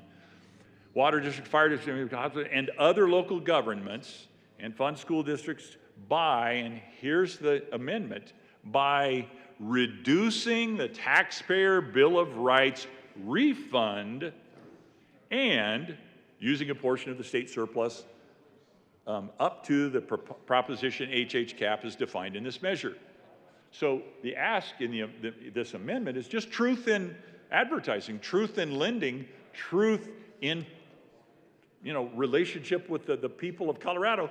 Add the language that says reducing the taxpayer Bill of Rights refund in order to do all these things. Now, I'm not saying take all the emotional language they've loaded in that I would say is excessive, that goes beyond, that's all salesmanship. I'm not even say take that out. You get to keep your salesmanship language in, but I want a little bit of truth in lending language in. So I have moved Amendment L010, Amendment 10, and ask for your support. Senator Pelton B. Thank you, Madam Chair, and I'm glad I'm here now. Me too. Okay. I have to tell you, I really like this amendment. I rise in support of L010. People like my father, who is 71 years old, or 70 years old, he's going to be 70 this year, really try to work hard on reading their amendments or reading their blue book, reading everything. And I think that when we have language like this that is truthful, I think he would really understand what he was voting for. To make sure that, because I know he would not want to do anything to hurt his Tabor refund, because as he states it to me, that's my money and I want it back.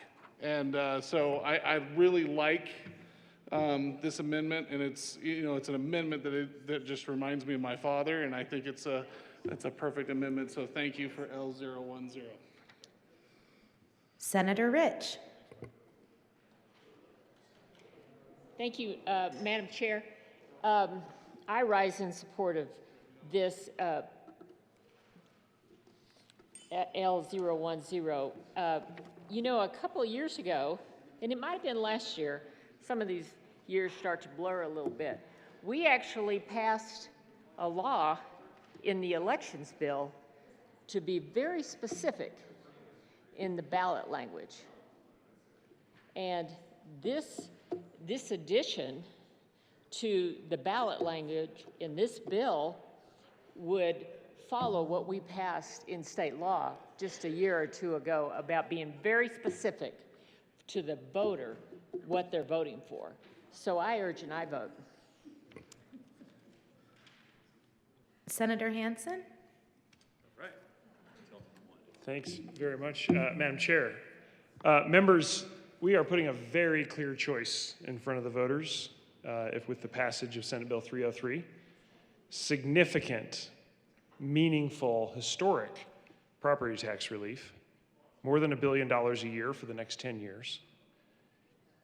And we're asking to retain a small amount of additional revenue to pay for it, to make sure we don't have a step backward when it comes to funding K-12 and the other important local service districts like the firefighters. I'm asking for a no vote on L10 because we've already developed the ballot language. There will all, of course, be a very thorough analysis in the Blue Book. The voters are going to have a very clear idea of what they're voting for, and I urge a no vote on L10. Any further discussion on L010? Seeing none, the motion is the adoption of Amendment L010. All those in favor say aye. Aye. Those opposed, no. The noes have it, and the amendment is lost. There is an amendment at the desk. Ms. Cole, would you please read L031? Amendment L031 by Senator Lundin, amend printed bill page 14, strike lines 14 Senator through 18. Lundin. Thank you, Madam Chair. I move Amendment L031. To the amendment. Thank you. So one of the things that's missing in the bill, and this seeks to add to the bill some additional policy construct, is there's no certainty for the taxpayers that the increases, if we have continuing valuation spikes like we've had, there's no guarantee that they won't have a cap on the increase they get. Now keep in mind, the bill is not, as being sold, a tax cut. It's de minimis tax relief at a cost of substantial loss of another refund that was already due to the people. So this amendment, L031, would actually say you can't get an increase of more than 5% per year in your individual property taxes. So this would cap it, put a hard cap in place. I urge your support of the certainty this would provide to the taxpayers of Amendment L031. Senator Hansen. Thanks very much, Madam Chair. And members, L031 is a really interesting idea, and we're super fortunate because it's already been tried. In fact, our good friends in California have already tried this. So I'm a little surprised that we want to go down that track because it has not worked well at all in California to have a hard cap on property taxation, because what immediately happens when you have a year with some growth above whatever that cap is set at is you start to create shortfalls in the ability to fund important things like the schools. And California has had this in spades. In fact, they had such an emergency that they had to go back and raise other types of taxes to pay for services, transportation, education, etc. So I think it would be a mistake to adopt L031. I think we have a dynamic property tax system that adjusts to high and low growth scenarios. I think what you're seeing in Senate Bill 303 is, again, a dynamic proposal that sets out long-term certainty of 10 years for the taxpayers, but does so in a way that adequately covers the change in funding for things like school districts. And so I don't think we can have a long debate about fully funding schools and then turn around quickly and say, hey, we're going to put a hard cap in place around the most important funding source for schools. That would be, in my opinion, going in the wrong direction, and I urge a no vote on L31. Seeing no further discussion, the motion before the body, Minority Leader Lundin. Thank you very much. Just a quick rebuttal. It really comes down to a question of priorities. Who do you put first in your calculus? Do you put the taxpayers first? Do you put the business owners first? Do you put the government first?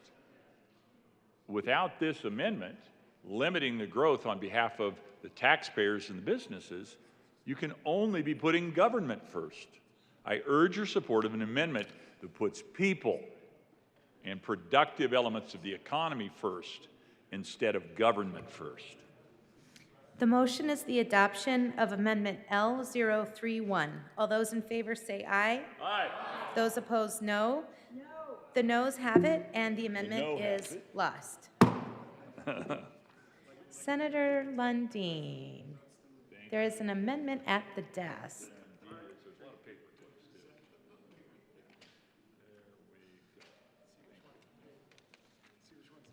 Seven. Lucky seven. I can't imagine. It's a strike below, Senator Hansen. I can't Ms. imagine Cole, it's will getting you on. please read L007? Amendment L007 by Senator Lundin. Senator Lundin. Thank you very much, Madam Chair. I move Amendment L007, 007, Lucky 7. To the amendment. This amendment reduces a 58-page complicated Rube Goldberg Taxpayer Bill of Rights defying monstrosity into 4 simple pages that says the people deserve a reduced tax rate. The people deserve a predictable tax rate.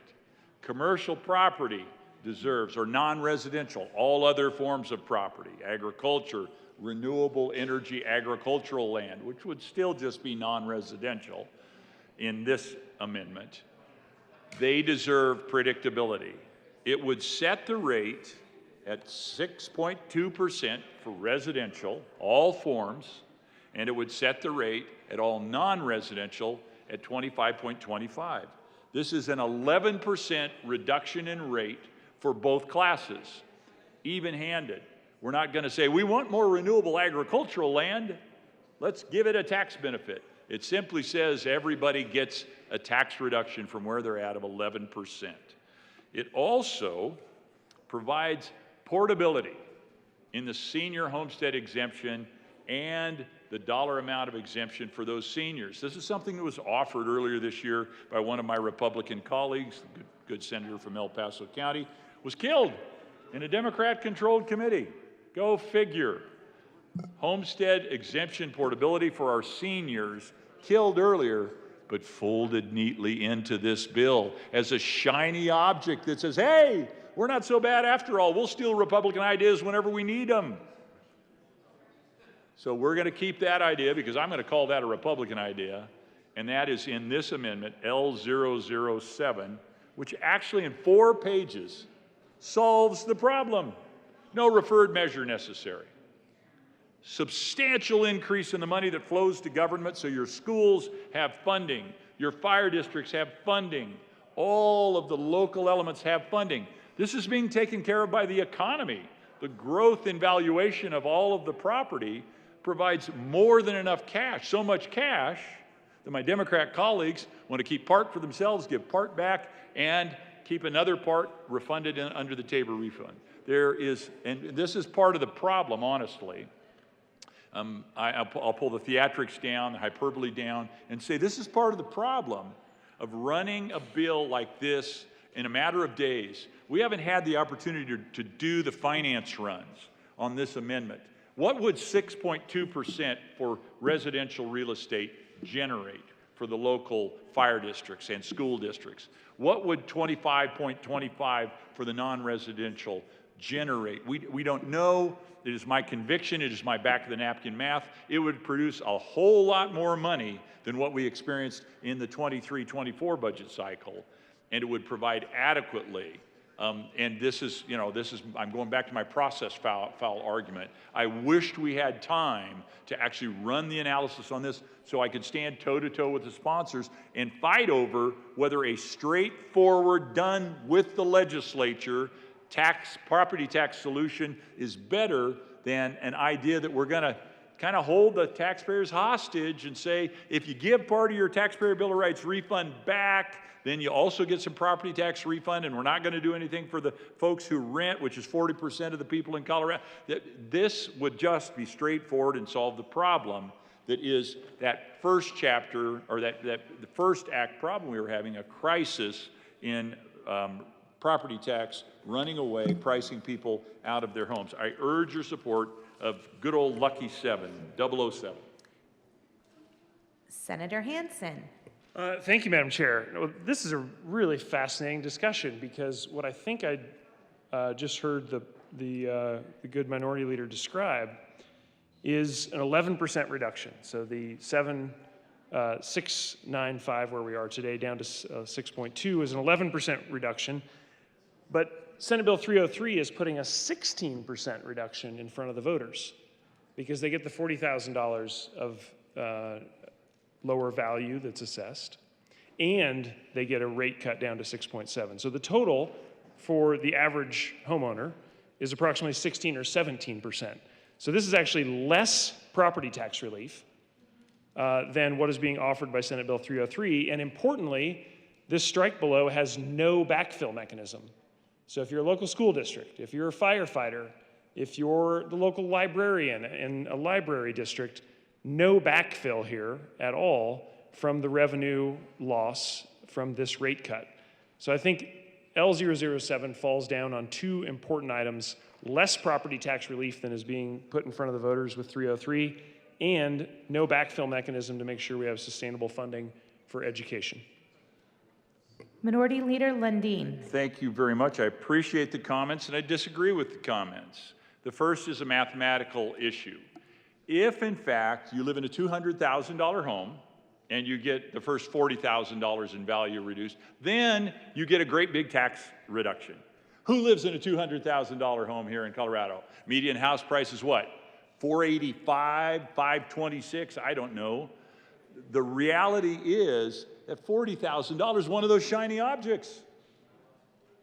You need rate reduction across the entire value, across the entire assessed value, not just across the limited amount or the big amount of a smaller value that very, very few homes in Colorado actually amount to. So the 11% reduction for most Coloradans, the median Coloradan, and again, would love to do the analysis and the runs, but you can't on 3-4 days notice. It just does. We can't move fast enough to get the information generated when you bring a bill with 7 days left in the session and you're ramming it through. So object to that. The second is, I object to this language of backfill. It's not a backfill. The people are paying taxes for the services that they seek to have. The reality is the local districts can move the mills up or down as they choose to move the mills up or down. I'm not going to cede the moral high ground by saying it's a backfill as if the foundation's going to fall over if you don't put dirt up against it. The reality is it's a question of the taxpayers' money and what we choose to do with it. It's baked into the model right now that they've got a refund coming. And quite frankly, in the out years, I don't have the paper in front of me, in the 10th year of this, it's a $2.2 billion refund they would have that we're taking away from them. So I disagree with both of the points. Happy to engage further in the debate on it. I don't know that it will be productive, but there. Senator Hansen. Thank you, Madam Chair. And to the good senator from Monument, I have always found our discussions to be productive. So I appreciate this one as I have in the past. Just a couple of quick points. The median home price in Colorado is somewhere between $400,000 and $500,000. Obviously, there are places where it's above that, like in Denver. There are places where it's lower. And so the $40,000 exemption right off the top is about 10% for the median homeowner. And then you add to that the RAR reduction that's proposed in Senate Bill 303 going down to 6.7, and that's where we get the figure of between 16 and 17% for the median homeowner. And that's why I think we've got a difference between what's being offered in L007 and the higher amount of tax relief that's offered in Senate Bill 303. So the other thing I want to point out is that we've just had some wonderful discussions about eliminating the negative factor in Colorado, and we've made massive progress on that over the last several years, and we'll finish that job in next fiscal year. This would increase the negative factor. So if we accept L007, we will have additional shortfall of total program budget for K-12, which will ultimately increase the negative factor. Again, I think it's a wrong direction for the state of Colorado and urge a no vote. Minority Leader Lundin. Let me start at the back end of those comments and object. The reality is we choose what the negative factor will be. We have general fund money. We have state education money. We have other pools of money that we can prioritize.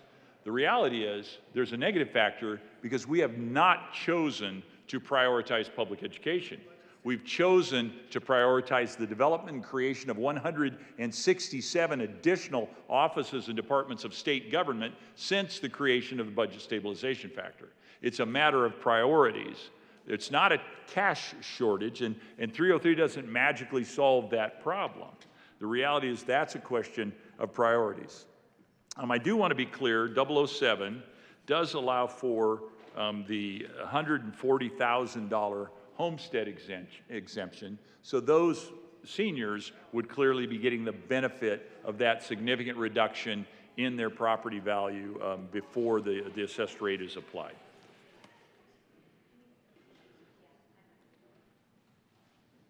Senator Liston. Thank you, Madam Chair. Members, I rise in support of L007. To the good senator from El Paso County Monument point, one, we haven't really, all of us just got this bill yesterday. And here we are, I'll be generous, 36 hours debating a very, very complicated bill, 58 pages long, that most people, and I would venture to say, in this chamber, save the sponsor, nobody has been able to read cover to cover, much less the fiscal note, which is another 14 or 15 pages. But to the point of my good colleague, that we haven't had a chance to really run the numbers. I do have a little bit of perspective here that was run. Unfortunately, I'm from El Paso County. I've asked for it, and I'll hopefully get it tomorrow. But I do have the real estate values for certain areas in Douglas County. The senator from, my colleague from Douglas County is not here, but in the Highlands Ranch area, the value last year, the average home was $583,000. I'm rounding it off. This year, it's $857,000. That's a 47% increase. For Parker, the average home was $530,000. It's now $794,000. And in Keene Ranch, which is also in Douglas County, the last year the average home, obviously it's an upscale area, was $1,064,000. It jumped to $1,007,000, which is a 64% increase. To the point is that the property tax, it's complicated, but is the assessed value times the assessment rate times the mill levy. Clearly, in Douglas County, which will not be alone, real estate values have skyrocketed over the last several years. I'm just giving you 3 areas in Douglas County. It's not that the government doesn't have enough money. They have more than enough because of the economy and how real estate values have exploded. So under L007, we'll be able to fulfill these obligations. Government will have plenty to help schools out, property taxes. It's the taxpayer who is having a hard time paying these exorbitant taxes if we don't do something. I urge and I vote on L007. Thank you. Is there any further discussion on L007? Seeing none, the motion before the body is the adoption of Amendment L007. All those in favor say aye. Aye. Those opposed, no. No. The noes have it, and that amendment is lost. Senator Lundin. Thank you, Madam Chair. I will summarize and conclude my comments saying this. 3-act play. First act, crisis, created by lifting Gallagher, by repealing the Gallagher Amendment. You know, we honored Representative and Senator Gallagher earlier this year for all that he brought to our community and who he was as a man. And one of the things that he brought to us was the certainty people had of not getting taxed out of their homes. That is truly at risk today, and it is a crisis. And that crisis should be addressed straightforwardly by this General Assembly. We should actually solve the problem, not refer to the people a bait and switch, a shell game, a give us this refund back that you are owed, and we'll give you some portion of you property tax reform. That is the second act. We should be solving this in that movement and not actually holding the taxpayers hostage, saying if you don't give up something that is yours, an anticipated refund under the Taxpayer Bill of Rights, we won't give you a small decrease on the increase in your property taxes. That's just not the right way to govern the people of Colorado, to lead the people of Colorado, to represent and serve the people of Colorado. I urge your objection to this on that principle. And quite frankly, I think if we do that, if this bill is let to go away, we give a few more days. We're not even asking at this point for weeks and months, which we've had. And quite frankly, the conversation, the policy ball, if you will, has been hidden instead of discussed transparently and openly. If we had a few more days, weeks perhaps, and came back into a special session to address this with broader perspectives engaged and actually solved the problem for the people of Colorado instead of referring it out to them and asking them to give something up in order to get some small part back, we would find ourselves in a better place. And that, in my perspective, would be a better way to lead and govern and represent and serve the people of Colorado, I urge your rejection of Senate Bill 303. Senator Pelton, R.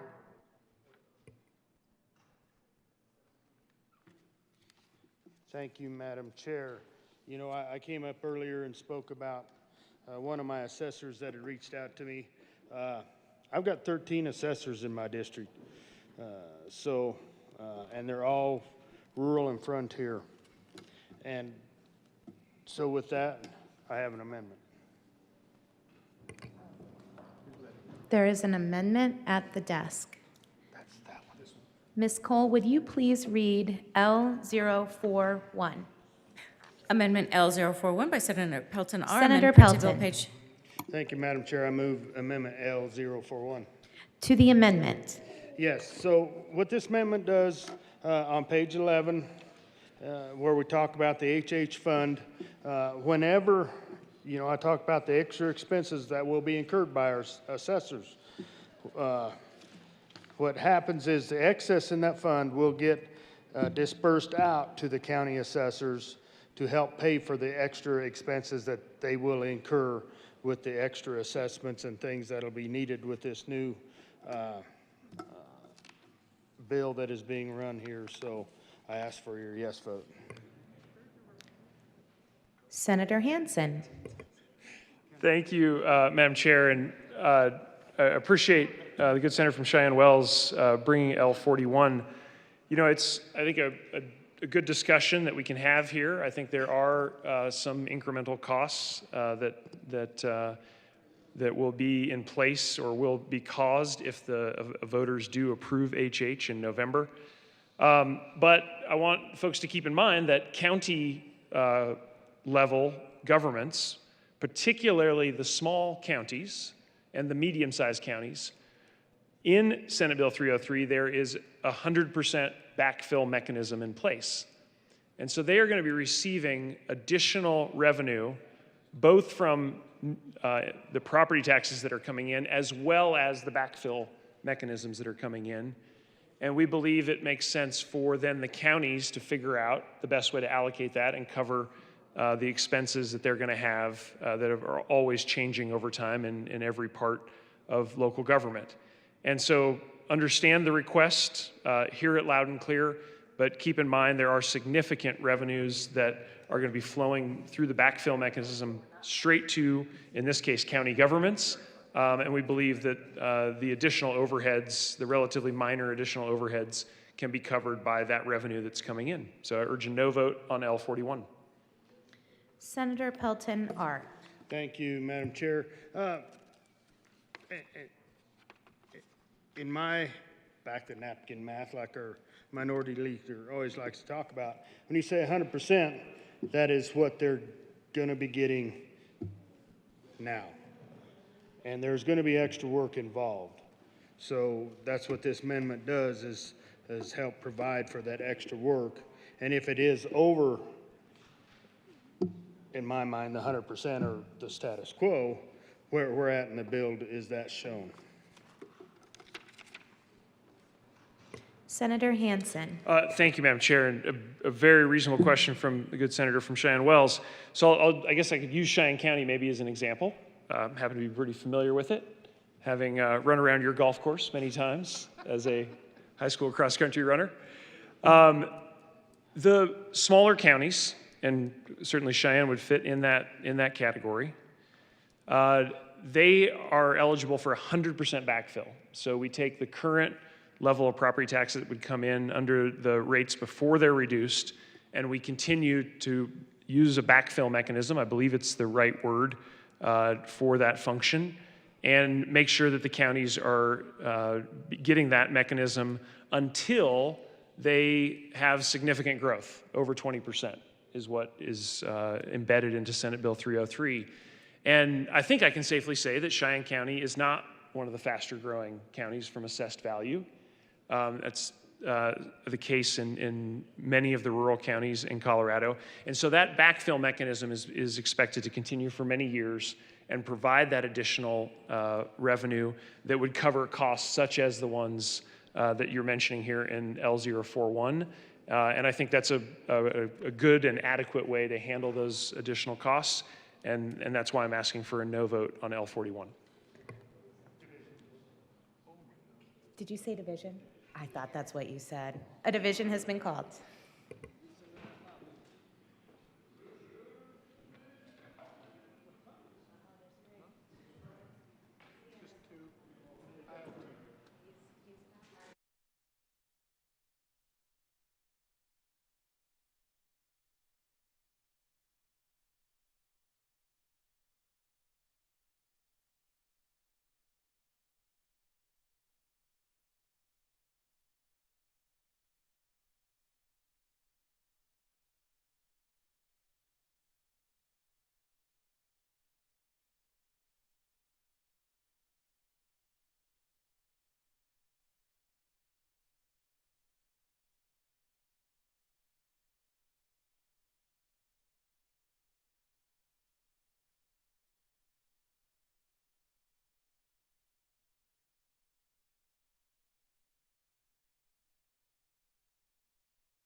A division has been requested. All those in the chamber not entitled to vote, please be seated.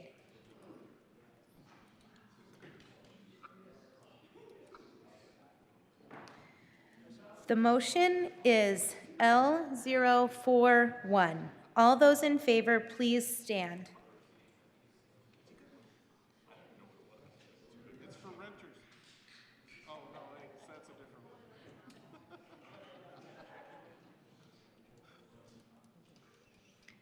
Please be seated. All those opposed, please stand.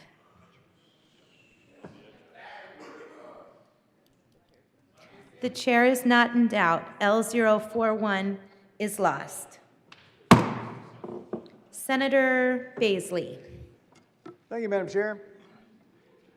I'd like to offer, at least to my constituents, a clear and concise explanation of what this is all about. This is a really complex conversation going on up here, but it's not all that complex of an issue. Let's break it down real fast. This all began because Coloradoans, over the past few days, been receiving their property tax valuation, and it's an enormous increase over previous years.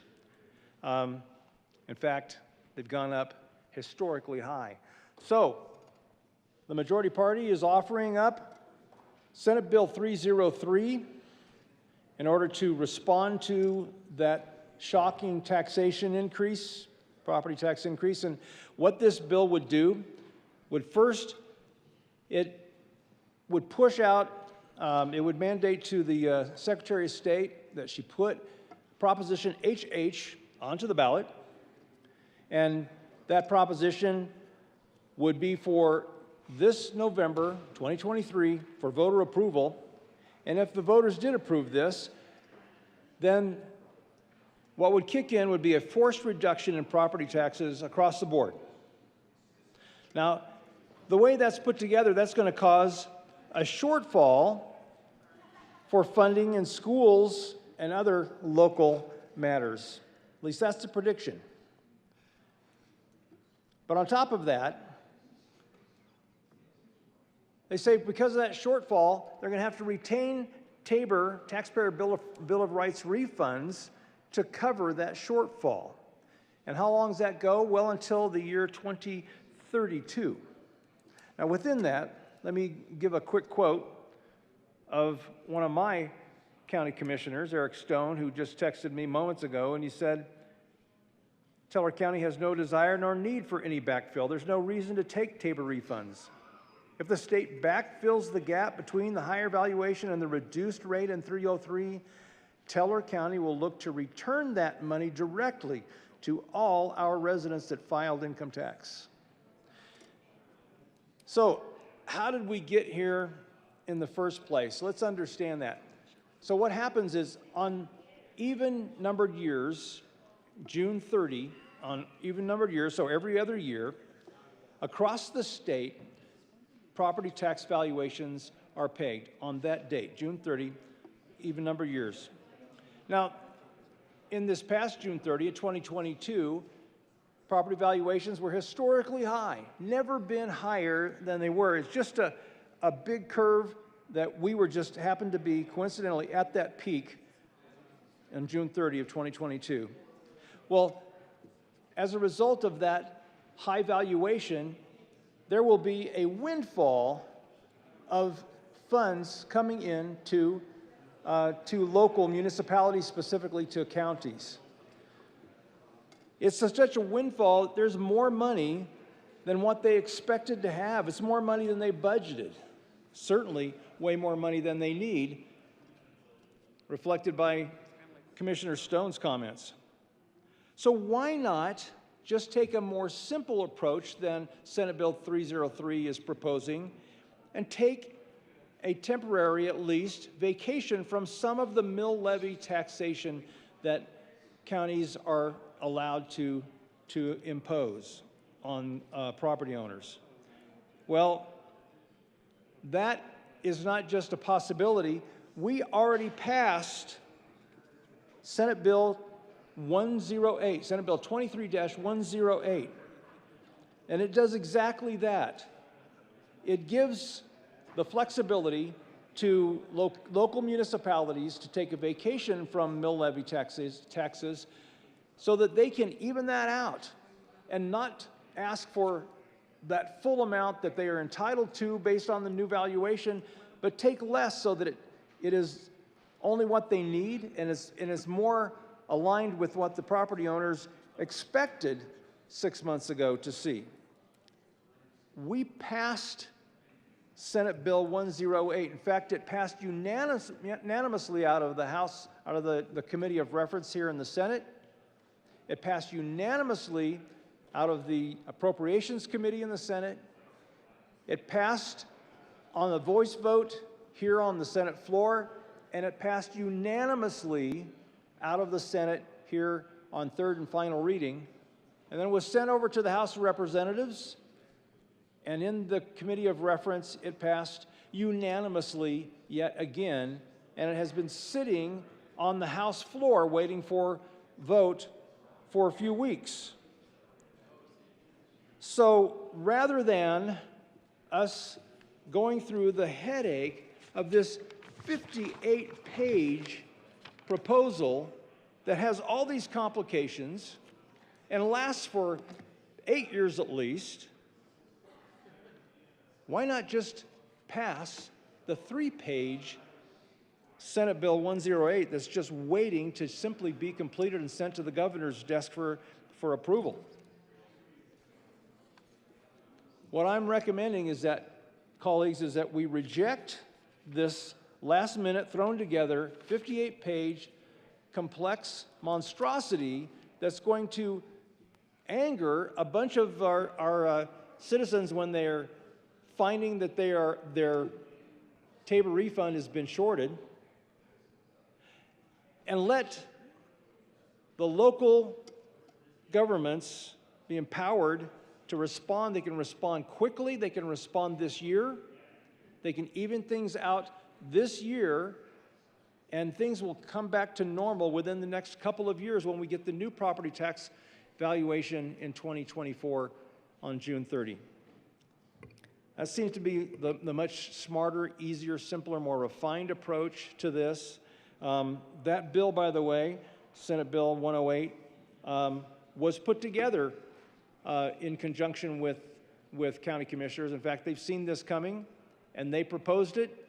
The very same county commissioner, Eric Stone, was the one who brought the idea to me in the first place. Worked with several county commissioners across the counties within my Senate district.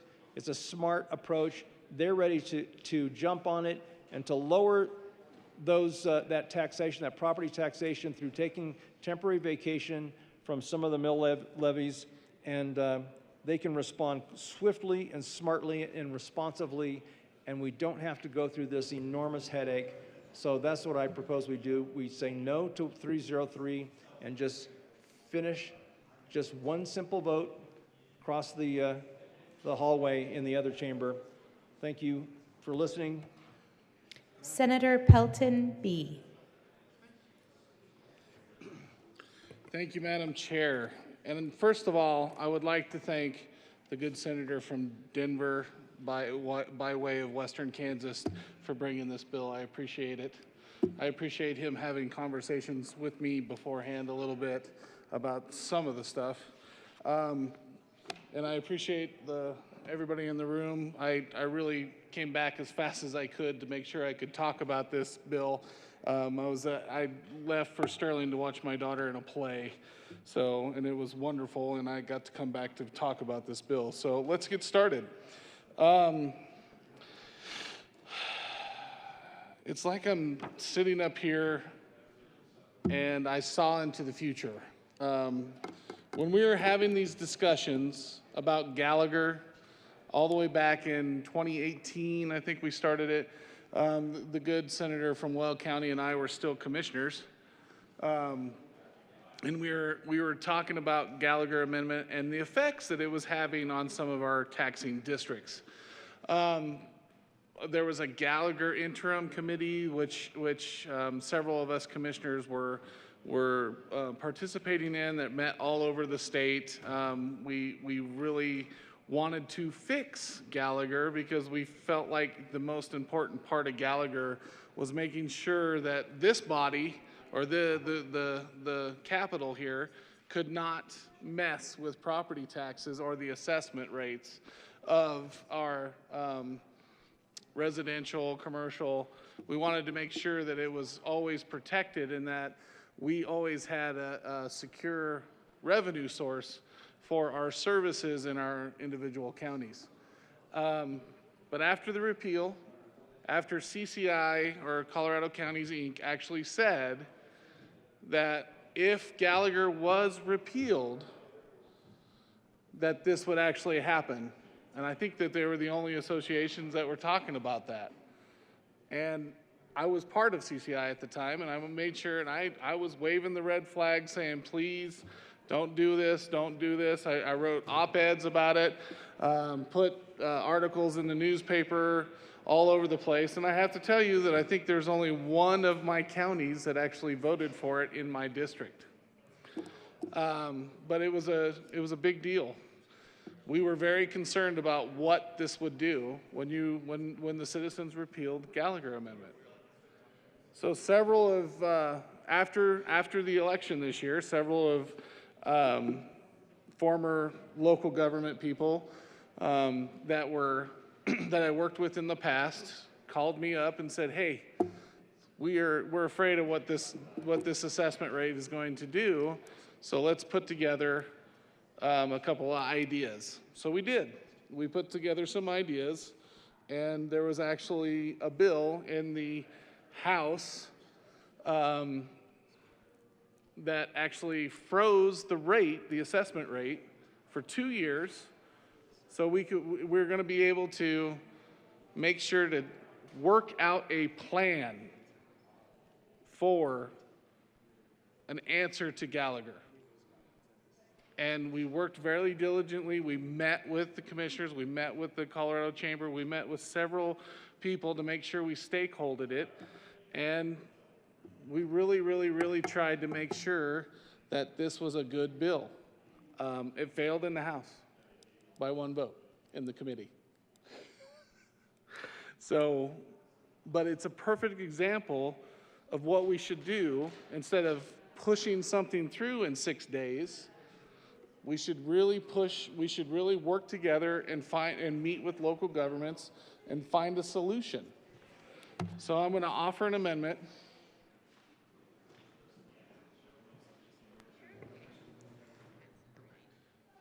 There's an amendment at the desk. Ms. Cole, would you please read Amendment L042? Amendment L042 Senator by Senator. Pelton. Thank you, Madam Chair. I move Amendment L042. To the amendment. Thank you, Madam Chair. What this amendment does, it essentially takes the bill that was in question, which was House Bill 1054, puts it in a strike below, and freezes the assessment rate. And basically, nothing changes. Everything that's going on right now would be the same way for 2 years. And this gives us enough time to meet with local governments, to meet with business, to meet with the chambers, to meet with everybody, bring them together, find a solution that works for everyone, and it's not so rushed. And we're not messing with the Tabor refunds. I think that is the most important part of this, is that moving forward, this just freezes the rate and everything stays the same. Nothing changes. So I ask for an aye vote on L042. Senator Hansen. Thank you, Madam Chair, and I just want to make sure, a quick question for the good senator from Peltonia. The freezing of the rates, would that freeze them in respect to current law? So would it take into account to the bill that I passed last year with Senator Rankin? Would it take that into account, or would it freeze them at a different level? I just want to make sure I understand what you're proposing. Senator Pelton, B. Right here. Senator Hansen. Thank you. I really appreciate the clarification there. So it looks like it would freeze them at the 7.15. And I totally understand the proposal now. And members, I think L042, I think, would really not move us in a direction that we need to go, which is immediate property tax relief. We are seeing some very high assessments, changes in assessments, lots of reasons for that. Low interest rates leads to price appreciation, high demand because of COVID for different housing markets, lots of different factors. But there's no mistaking the fact that our constituents have just received big increases in assessments from our county assessors. I think it would be a mistake to not offer a pathway for property tax relief, and freezing them at the 715 would result in 40, 50% increases for many homeowners across the state. And so I ask for a no vote on L042. Seeing no further discussion, the motion is the adoption of Amendment 042. All those in favor say aye. Those opposed, no. The noes have it. That amendment is lost. Senator Pelton B. There's Thank an you. amendment at the desk. Oh, not yet. Not yet. My bad. I thought. Thank you. Thank you, Madam Chair. So another thing about this bill, and again, I want to go back to the good senator from Weld County. She got up here and said a lot of really good things and a lot of, that is true. Counties can already give back money in a temporary tax credit. We do it now. The good senator from, where's he from? Woodland Park actually had that bill that he spoke about that was actually going to solidify that fact. But I did it as a commissioner. In fact, 5 years in a row, I voted to either lower the mill levy or to give back a temporary tax credit in my county. 5 years I voted to do that. 5 out of 6 years I voted to do that. And 2 years I got one other commissioner to join me, so it actually happened. So, but for most part, I didn't believe that we should have this huge surplus without giving it back to the voters. They deserve to have that money. So, one of the things that I wanted to make sure to point out is that this renewable energy ag land, I had a commissioner call me today and said, this is not a tax bill.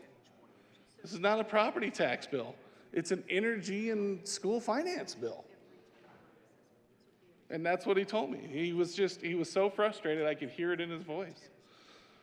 And one of the things that he pointed out to me is he says, what we do with that property tax that we get from the renewable energies, because we put a lot of windmills and solar panels in our communities, that goes to the very roads that those individuals tear up.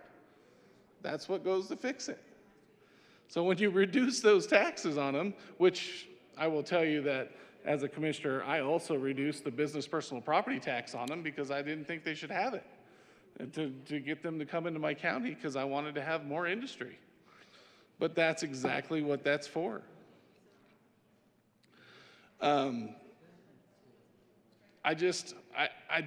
frustrates me with the new renewable energy ag land. I get where the sponsors are coming about with this, and the renewable energy is already heavily subsidized on other ends, and they're just getting more subsidies here with getting this part of it. So it's that's a little frustrating for some of us out there that have a lot of these renewable energies.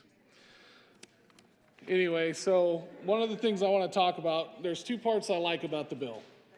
Two big parts I like about the bill. I like the portability of the homestead exemption. I think that's wonderful. My father and I think it was on Monday night, my father got his tax statement. It was 32% increase on his property. We had to sit down and have a serious discussion about how we are going to be able to keep him in his home, how we're going to pay those taxes. So I really like the homestead exemption because he said, and I quote, he told me, he says, son, I don't want to move because right now they get the homestead exemption. And we need to downsize him because he has a big place there. And eventually we're going to need to downsize him. Not now, but eventually. And I just thought it was a great idea when I first saw this bill. That was the one thing that I really liked about it. Another thing that I really liked about this bill is the truth in taxation. I like that now it gets to go back to the local government, and they get to choose whether or not they keep that extra or that they have a public hearing. However, my only problem with that is being in local government, there are occasions that people can't make it to your public meeting. Whether or not you have, single parent. Like my father, he was a single parent. He worked 3 jobs, raised 2 boys off of those 3 jobs, and he didn't have a lot of time to make it to those meetings if he chose to do that. So my thought is like, instead of just leaving that up to local governments to have those public meetings, we should leave it up to the citizens of that local district if they want to, if this is what needs to happen with the truth in taxation. I'm fine with it, but I think it should be left up to citizens to vote for it in the spirit of Tabor. There's an amendment at the desk now. Yeah, I have to move it. Unless you'd Ms. like to- Cole, would you please read L043? Amendment L043 by Senator Pelton Senator B. Pelton. Thank you, Madam Chair. I move L043. To the amendment. Thank you, Madam Chair. What this amendment does is just, instead of having local governments approve the mill levy, they can do that only if the voters approve it. So they have to put it on the ballot to make sure that the voters approve it instead of just the local government. So it's basically the spirit of Tabor. It's doing exactly what Tabor's doing, and we're just doing the same thing. So I ask for an aye vote on L043. Senator Hansen. Thank you so much, Madam Chair. And members certainly understand the intent here of L043. I'd like to ask for a no vote. This would significantly change the flexibility of the mechanism that we've developed to give control to the local governing bodies. It would create what would probably be kind of an endless cycle of votes year after year. Understand the intent, but I think this would be extremely onerous for the local jurisdictions, the special districts, et cetera.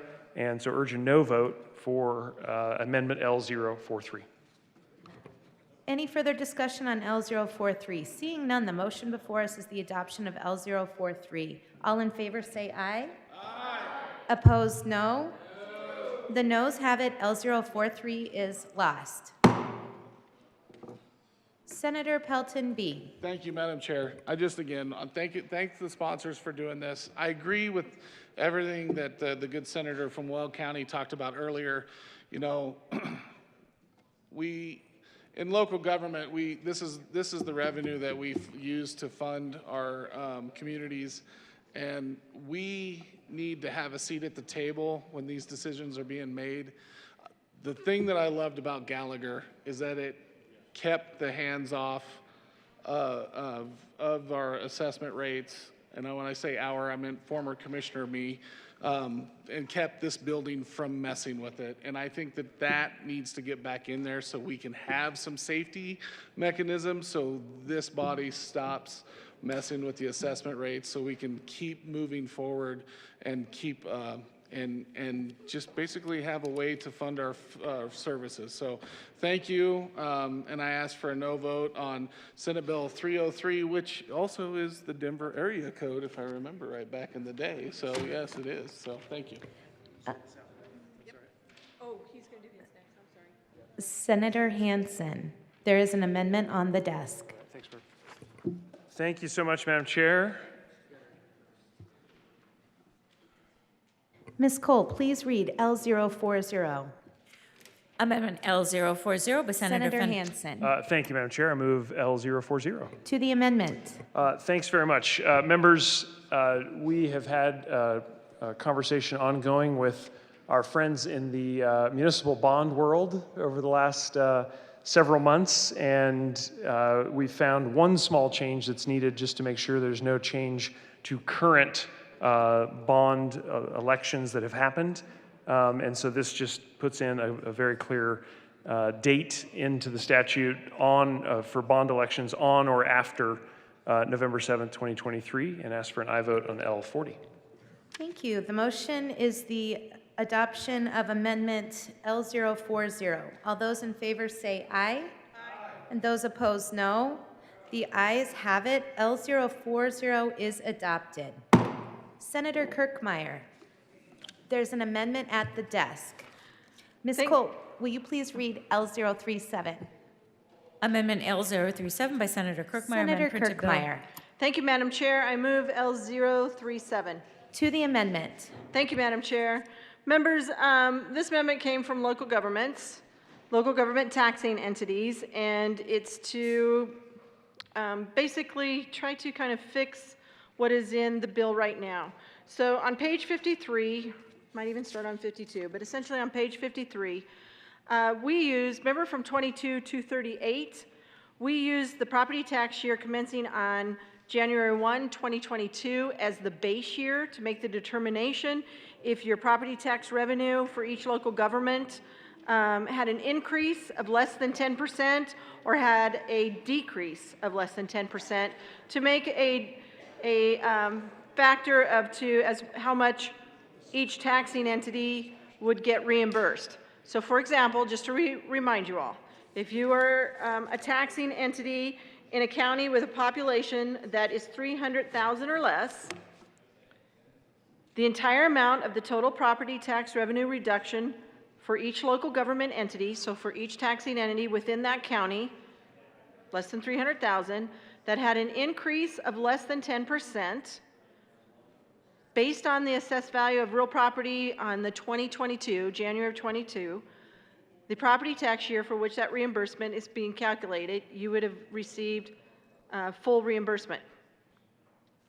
If you were in a county less than 300,000, and again, we were using 2022, you were greater than 10%, you had an increase of 10% or more in the assessed value, you would get reimbursed at 90%.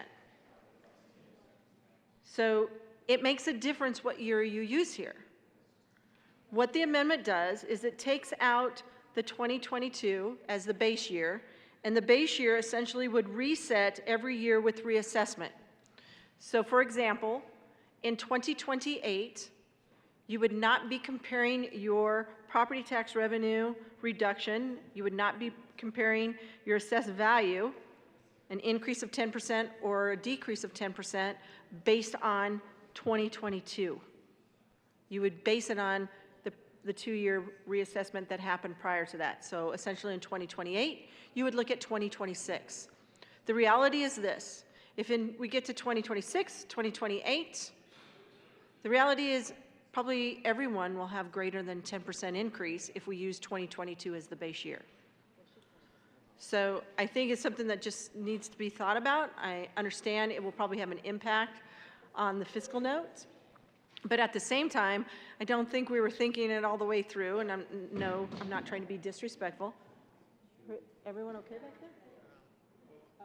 Inanimate object. Okay, great. At the same time, again, I'm not trying to be disrespectful, but I don't think we thought it through, that with regard, if we keep the base year at 2022, that we will put everybody in an increase mode and no one will be less than the 10% and be able to get 100% backfill. So that's one portion of this. So again, we would take out the base year of 22 and just put in the last reassessment cycle.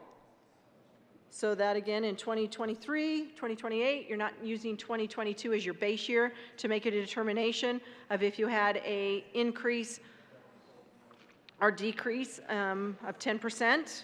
So that would make a big deal. And then there is another portion in this one. It's on page 54.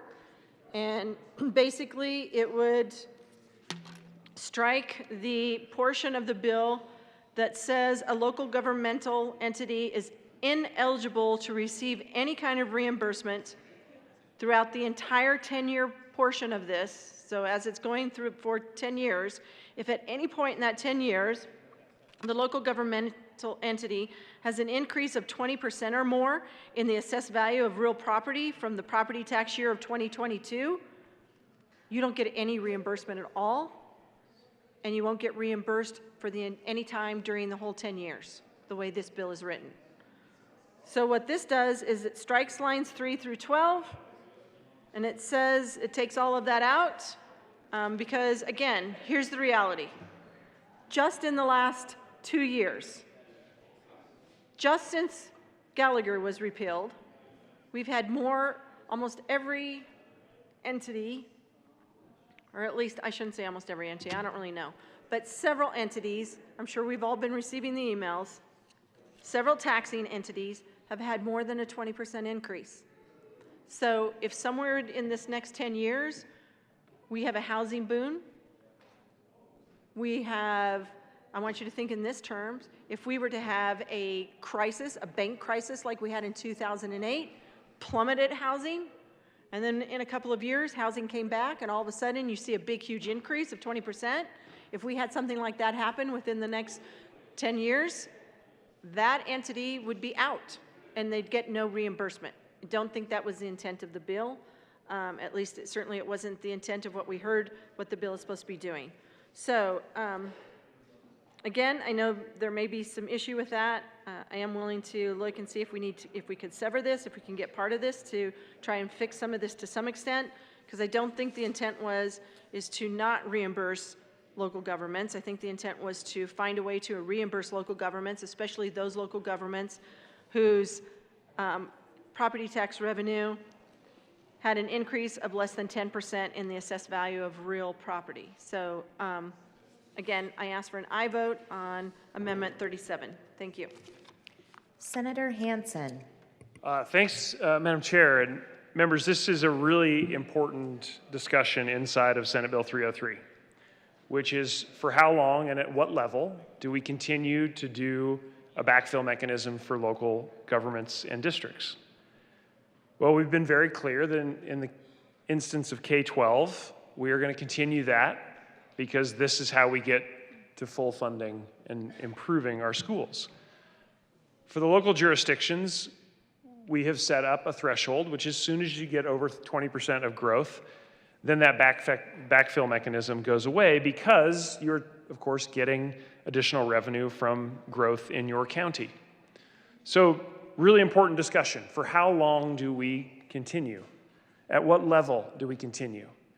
And if we accept L37, it puts a massive strain on everything else we're trying to do from the state government level. I can certainly understand why a city, a county, or a district would want that backfill mechanism to be high and for it to be permanent. I totally get it. I'll just keep taking state money and take advantage of that transfer. But ultimately, we need to get to the point, especially in the high-growth counties, where they're over 20%, that they then take matters into their own hands. We allow the local jurisdictions to increase or decrease their mills. And that's really what we've designed 303 to do. In fact, we have a mechanism explicitly saying that you can decide if you want to keep additional revenue over CPI. The county commissioners, the city councilors, the special district boards will make that decision. I believe that is right and proper. It doesn't make sense, however, for us to have an infinite, ongoing, 100% backfill for every jurisdiction in the state. We can't afford that. That will not work from a fiscal standpoint. And that's why I ask for a no vote on L37. The motion is the adoption of Amendment L037. All those in favor say aye. Those opposed, no. The noes have it, and the amendment L037 is lost. To the bill.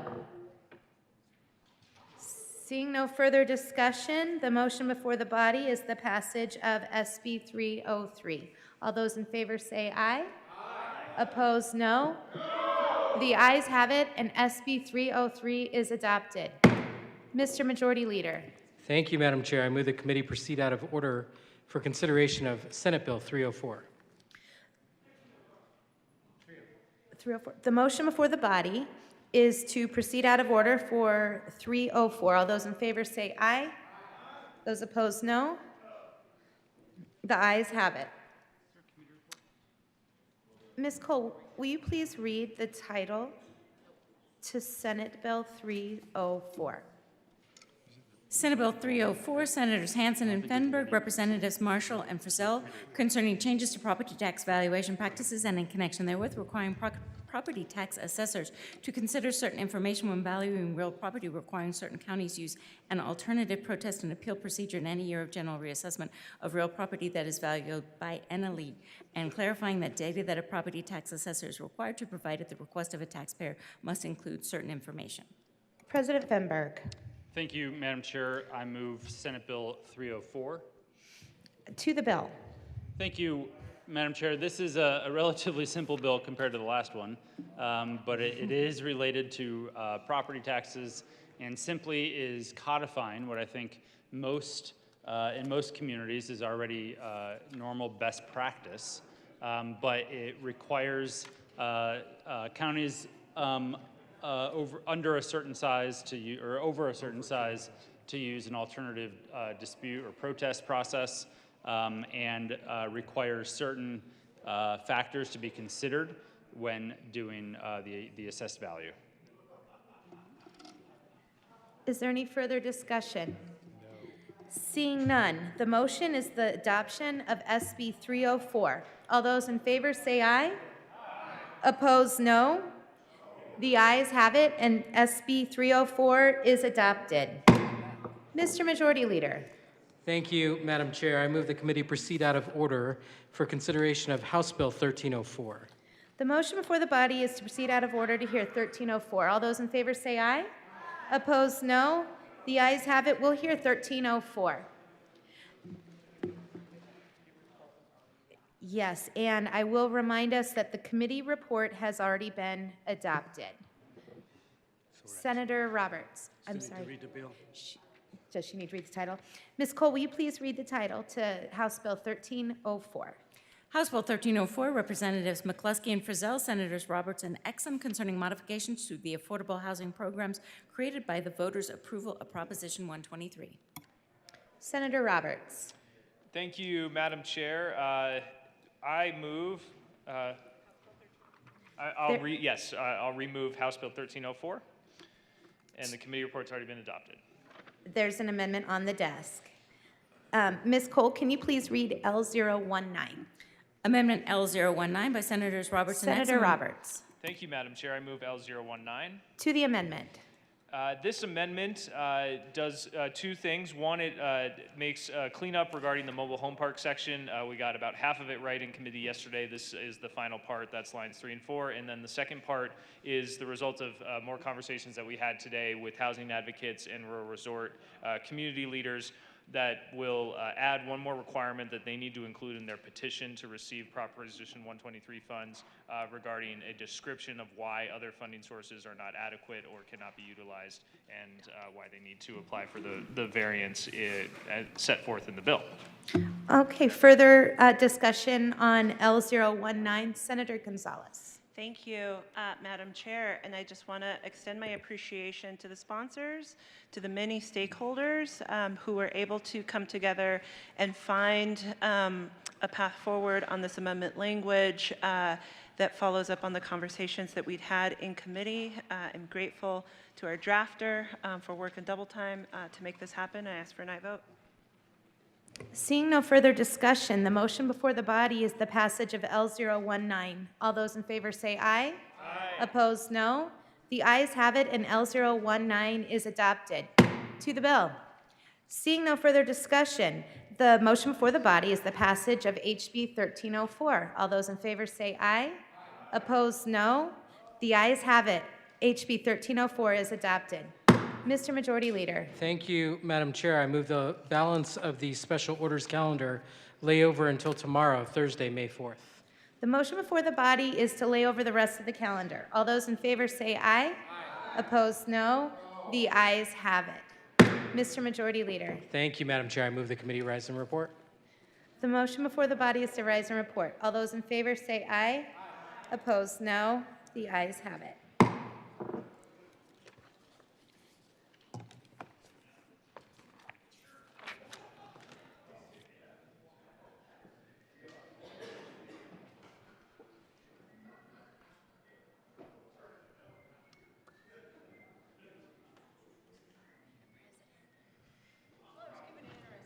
It was fun. I learned so much, actually. Thank you. I literally sat there and ate my dinner and listened to you learn the whole history of what we've done. It was really helpful. Oh, thank you.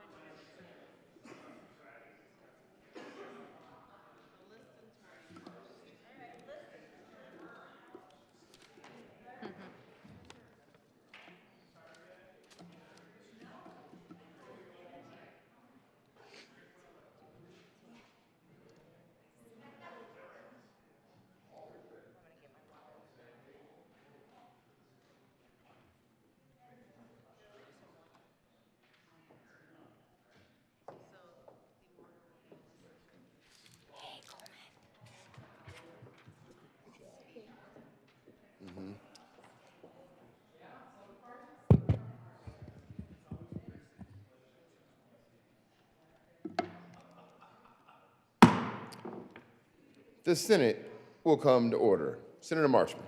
Thank you, Mr. President. The committee has met and had a number of bills under consideration. Will the clerk please read the report? Mr. President, your committee of the whole begs leave to report it has had under consideration the following attached bills, being the second reading thereof, and makes the following recommendations thereon. Senate Bill 303 is amended. Senate Bill 304 passed on second reading and ordered engrossed and placed on the calendar for third reading and final passage. House Bill 1215 is amended. House Bill 1304 is amended, passed on second reading and ordered revised and placed on the calendar for third reading and final passage. House Bill 1249 is amended. House Bill 1120, House Bill 1190 laid over until May 4th, 2023, and retaining their place on the calendar. Senator Marchman. Thank you, Mr. President. I move for the adoption of the committee of the whole report. The motion is adoption of the committee of the whole report.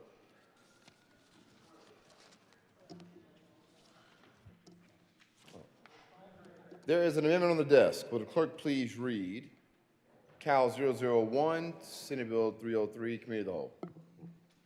Cal 001 to Senate Bill 303. Senator Liston moved to amend the report. Senator Liston. Thank you, Mr. President. I move Cal Amendment 001. To the amendment, Senator Liston. Very good. Members, earlier this evening, we had a discussion about raising the exemption amount from where it is in the bill of $140,000. I'd offered one at $300,000, and I realized that wasn't going to fly. So a more modest one at $200,000, which is what Cal Amendment 001 does. $200,000, and since then I've been able to get a few statistics, at least for one county, just to give you an example. In Douglas County, which is the county just south of us, in Highlands Ranch. The latest assessed values are approximately, I'm going to use round numbers, $850,000. Parker, it's almost $800,000. And in the Keene Ranch area, it's $1.7 million. So I don't think it's anything unreasonable that we raise this level from $140,000 to $200,000. It's well within keeping. Home prices, quite frankly, home prices in other counties are far higher than the values that I just quoted to you. I realize that it might throw things a little bit out of whack, but as the good senator from Denver said just a few minutes ago, is that real estate prices are going to be increasing, and that the mill in your bill, the mill levy, can be adjusted. So if it's good enough for his bill, why can't we just amend it? As good as his bill may or may not be, it's not perfect. This brings it to a little better level. I ask for an aye vote on Cal Amendment 001 at $200,000. Let's think of the taxpayers that have been in their homes for 10 and 20 and 30 years, paying ever higher real estate taxes. This gives them a little more of a modest break that they deserve. I urge an aye vote. Senator Hansen. Thanks very much, Mr. President. Members, I'd ask for a no vote on this Cal amendment. I think we had a great discussion about it, and again, to the good senator from Colorado Springs, I share your passion for this subject, and I'm really proud of the portability that we were able to get into Senate Bill 303. Unfortunately, we're not in a position where I think we can do a sizable expansion here. And so kind of taking things step by step, as we do in the Colorado legislature, focused on portability. I think it's going to make a huge difference in thousands of seniors' lives to have that portability, which we can deliver in 303, but we're not in a position to be able to afford a big increase in the exemption itself. And so I would ask for a no vote on the Cal. The question for the body is the adoption of Amendment 001 to the Committee of the Whole report. Are there any no votes? Mr. Majority Leader, Senators Hansen, Rodriguez, Finberg, Buckner, Priola, Fields, Rodriguez again, Colker, Jaquez Lewis, Marchman, Henriksen, Cutter, Winter, Danielson, Sullivan, Bridges, Zinzinger, Gonzalez, Exum, Gonzalez again.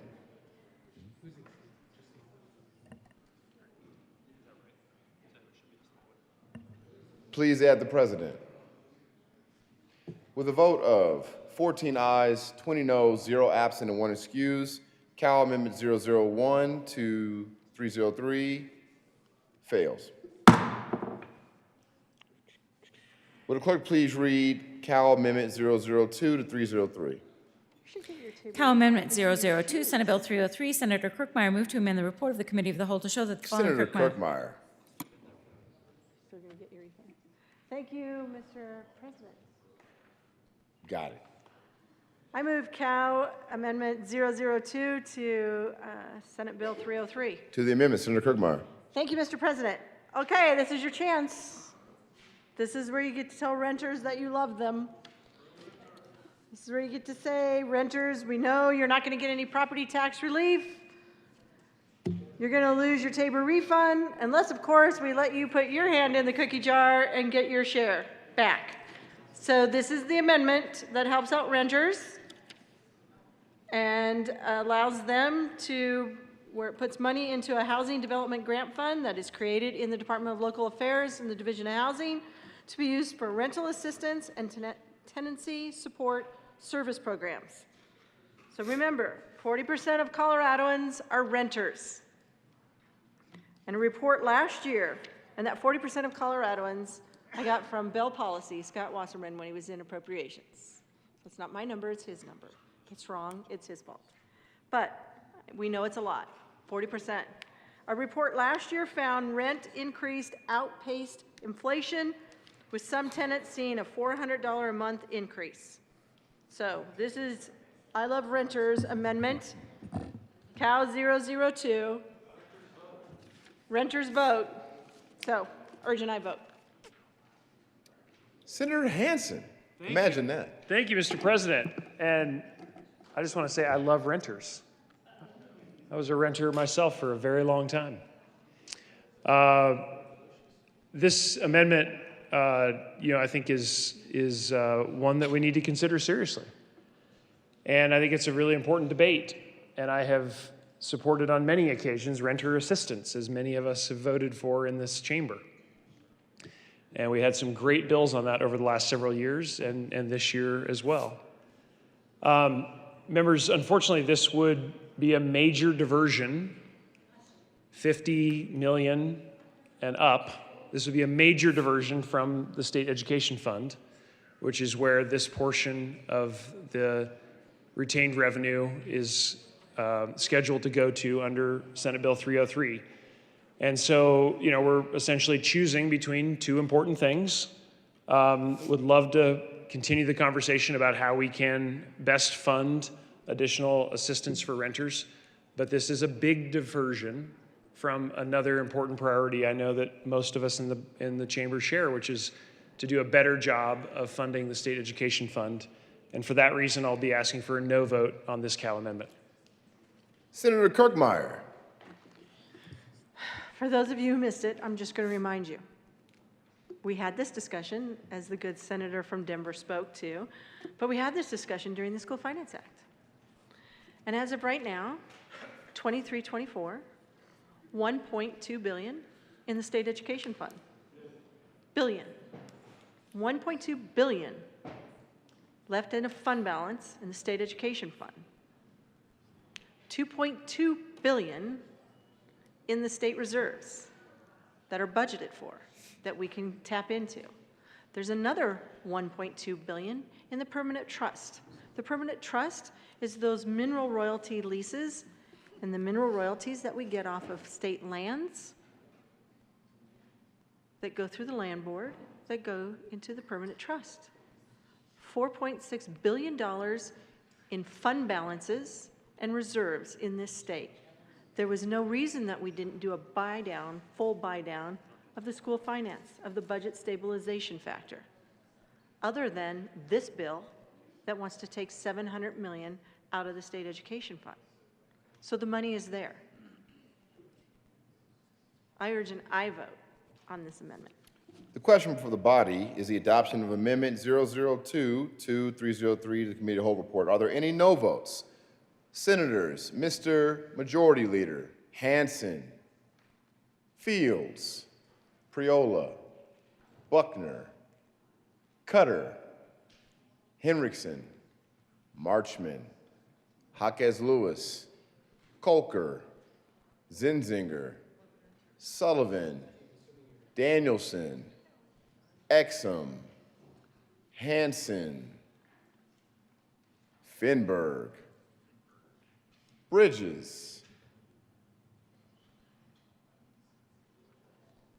Please add the president.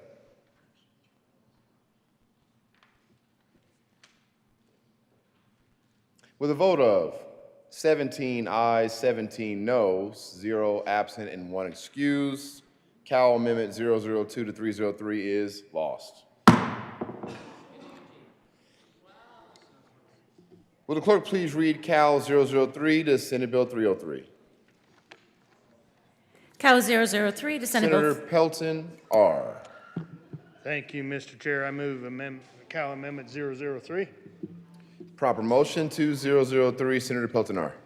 Thank you. You know, I heard from one of my county assessors, and we heard about the backfill and all that. You know, these counties that aren't going to maybe have the 10% growth, they are going to still have the extra work for the assessments and all this. And if that backfill doesn't hit that 100%, there's going to be a shortfall along with the extra expenses. And so I don't know how some of these small counties are going to make up that difference. So what this amendment does is just has the excesses from the HH fund be dispersed to the county assessors to cover those costs. So I'd ask for a yes vote. Senator Hansen. Thank you, Mr. President. Again, a really important discussion. I'm asking for a no vote on this Cal amendment because there will be significant backfill mechanism for the counties, especially the counties with the smaller assessor's office. They'll have 100% backfill, and that should more than cover any additional expenses that are coming in. And so I ask for a no vote on this amendment. The question for the body is the adoption of Amendment 003 to 303 to the Committee of the Whole report. Are there any no votes? Senators, Mr. Majority Leader Hansen, Rodriguez, Fields, Priola, Buckner, Winter, Finberg, Cutter, Henriksen, Rodriguez again, Marchman, Jaquez Lewis, Kolker, Gonzalez, Janal, Gonzalez again, Zinzinger, Bridges, Sullivan, Danielson, Exum, Mullica, Roberts. Please add the president. With a vote of 11 ayes, 23 noes, 0 absent, 1 excused, Cal Amendment 003 to 303 is lost. Will the clerk please read Cal 004 to 303? Cal 004 to Senator Senate. Pelton, B. Thank you, Mr. President. I move Cal Amendment 004 to Senate Bill 303. To the amendment, Senator Pelton, B. Thank you, Mr. President. Well, if we're not going to let the renters have their hand in the cookie jar, let's at least let them vote. So this is back to allowing people to vote to extend the limit on the mill levy. And so they can make it to the public meeting. Some people can't make it to the public meeting. Some people with, single parents like my father, and I keep bringing him up, he didn't have a whole lot of time to make it to a lot of public meetings. So this gives him the opportunity to vote to keep that increase and not just allow the local governments to decide, because ultimately, in the spirit of Tabor, we should be voting to keep it. And I think the people need to have that choice. So I ask for an aye vote on 004.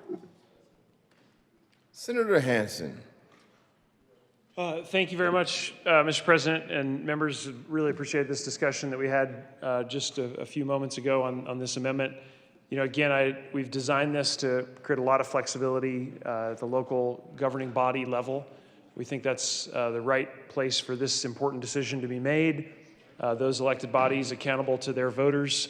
And given that this is an annual decision, it would basically, if we adopt this amendment, it would create a huge amount of overhead for special elections and extra elections.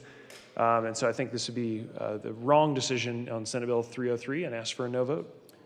The question for the body is the adoption of Amendment 004 to 303 to the Committee of the Whole report. Are there any no votes? Senators, Mr. Majority Leader Hansen, Rodriguez, Priola, Buckner, Winter, Cutter, Henriksen, Marchman, Jaquez Lewis, Finberg, Kolker, Gonzalez, Janal, Zinzinger, Bridges, Sullivan, Exum, Mullica, Roberts, Fields, Danielson.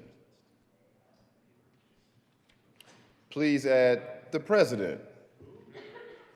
With a vote of 11 ayes, 23 noes, 0 absent, and 1 excuse,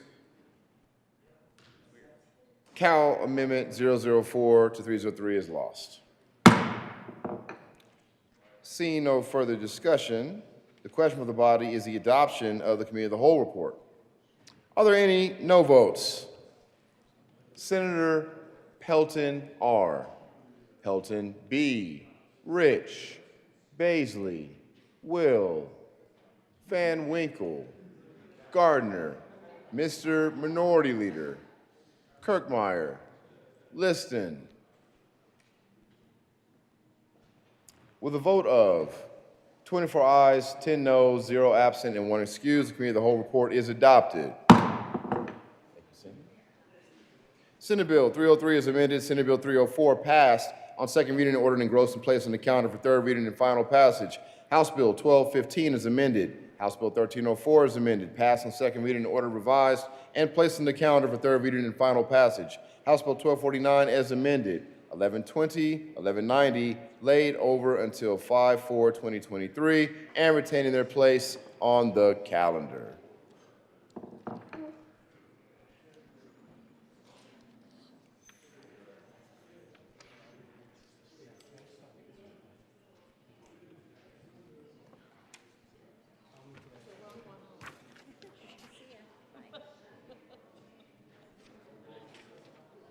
Majority Leader Moreno. Thank you, Mr. President. I move the balance of the calendar lay over until tomorrow, Thursday, May 4th. The motion is that the balance of the calendar lay over until tomorrow, Thursday, May 4th. All those in favor say aye. Aye. Opposed, no. The ayes have it. The balance of the calendar will lay over until tomorrow, Thursday, May 4th. Mr. Majority Leader.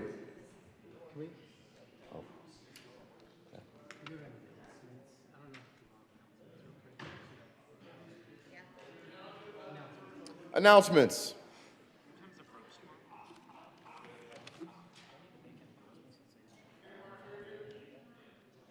Senator Roberts. Thank you, Mr. President. Conference committee for House Bill 1002 will happen tomorrow morning at 8:30 in room 352. Senator Buckner, Senator Smallwood are these senators. We'll see you there at 8:30.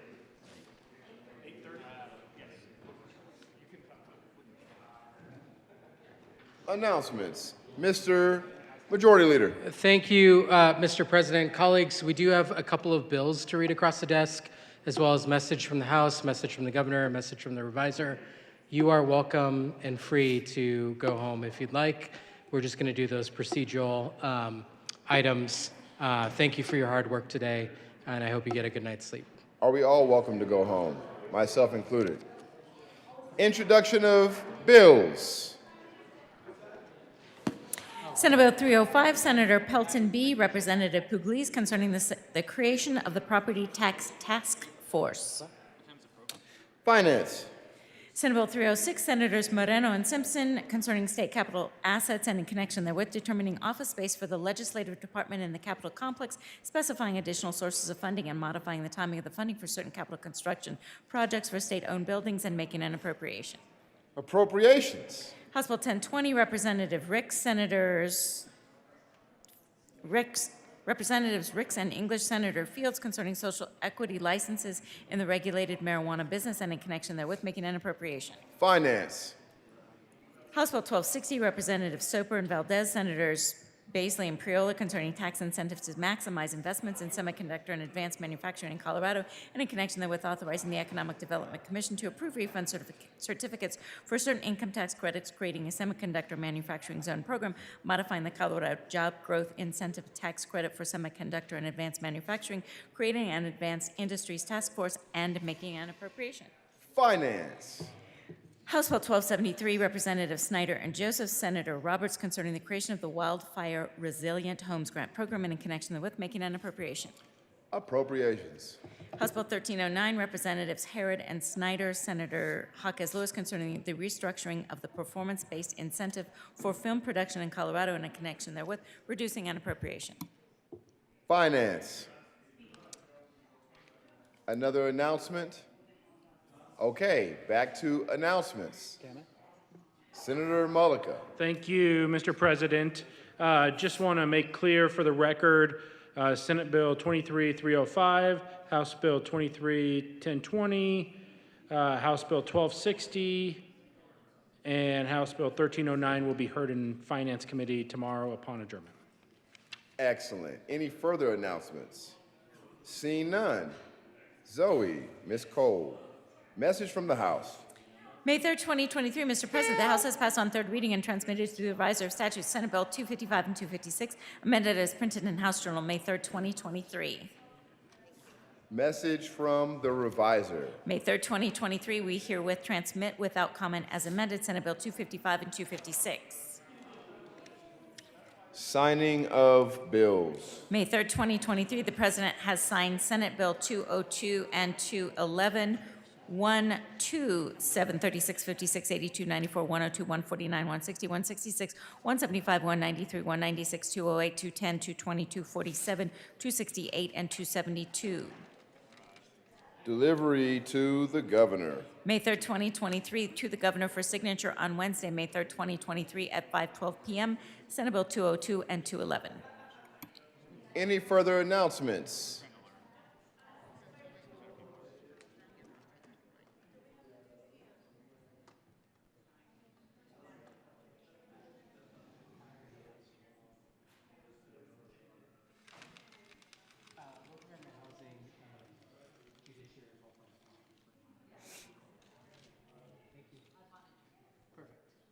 Majority Leader Moreno. Thank you, Mr. President. Seeing no further announcements, I move that the Senate adjourn until tomorrow, Thursday, May 4th at 9 a.m. You've heard the motion. All those in favor say aye. Aye. Opposed, no. The ayes have it. The Senate will adjourn until 9 a.m. Thursday, May 4th, 2023.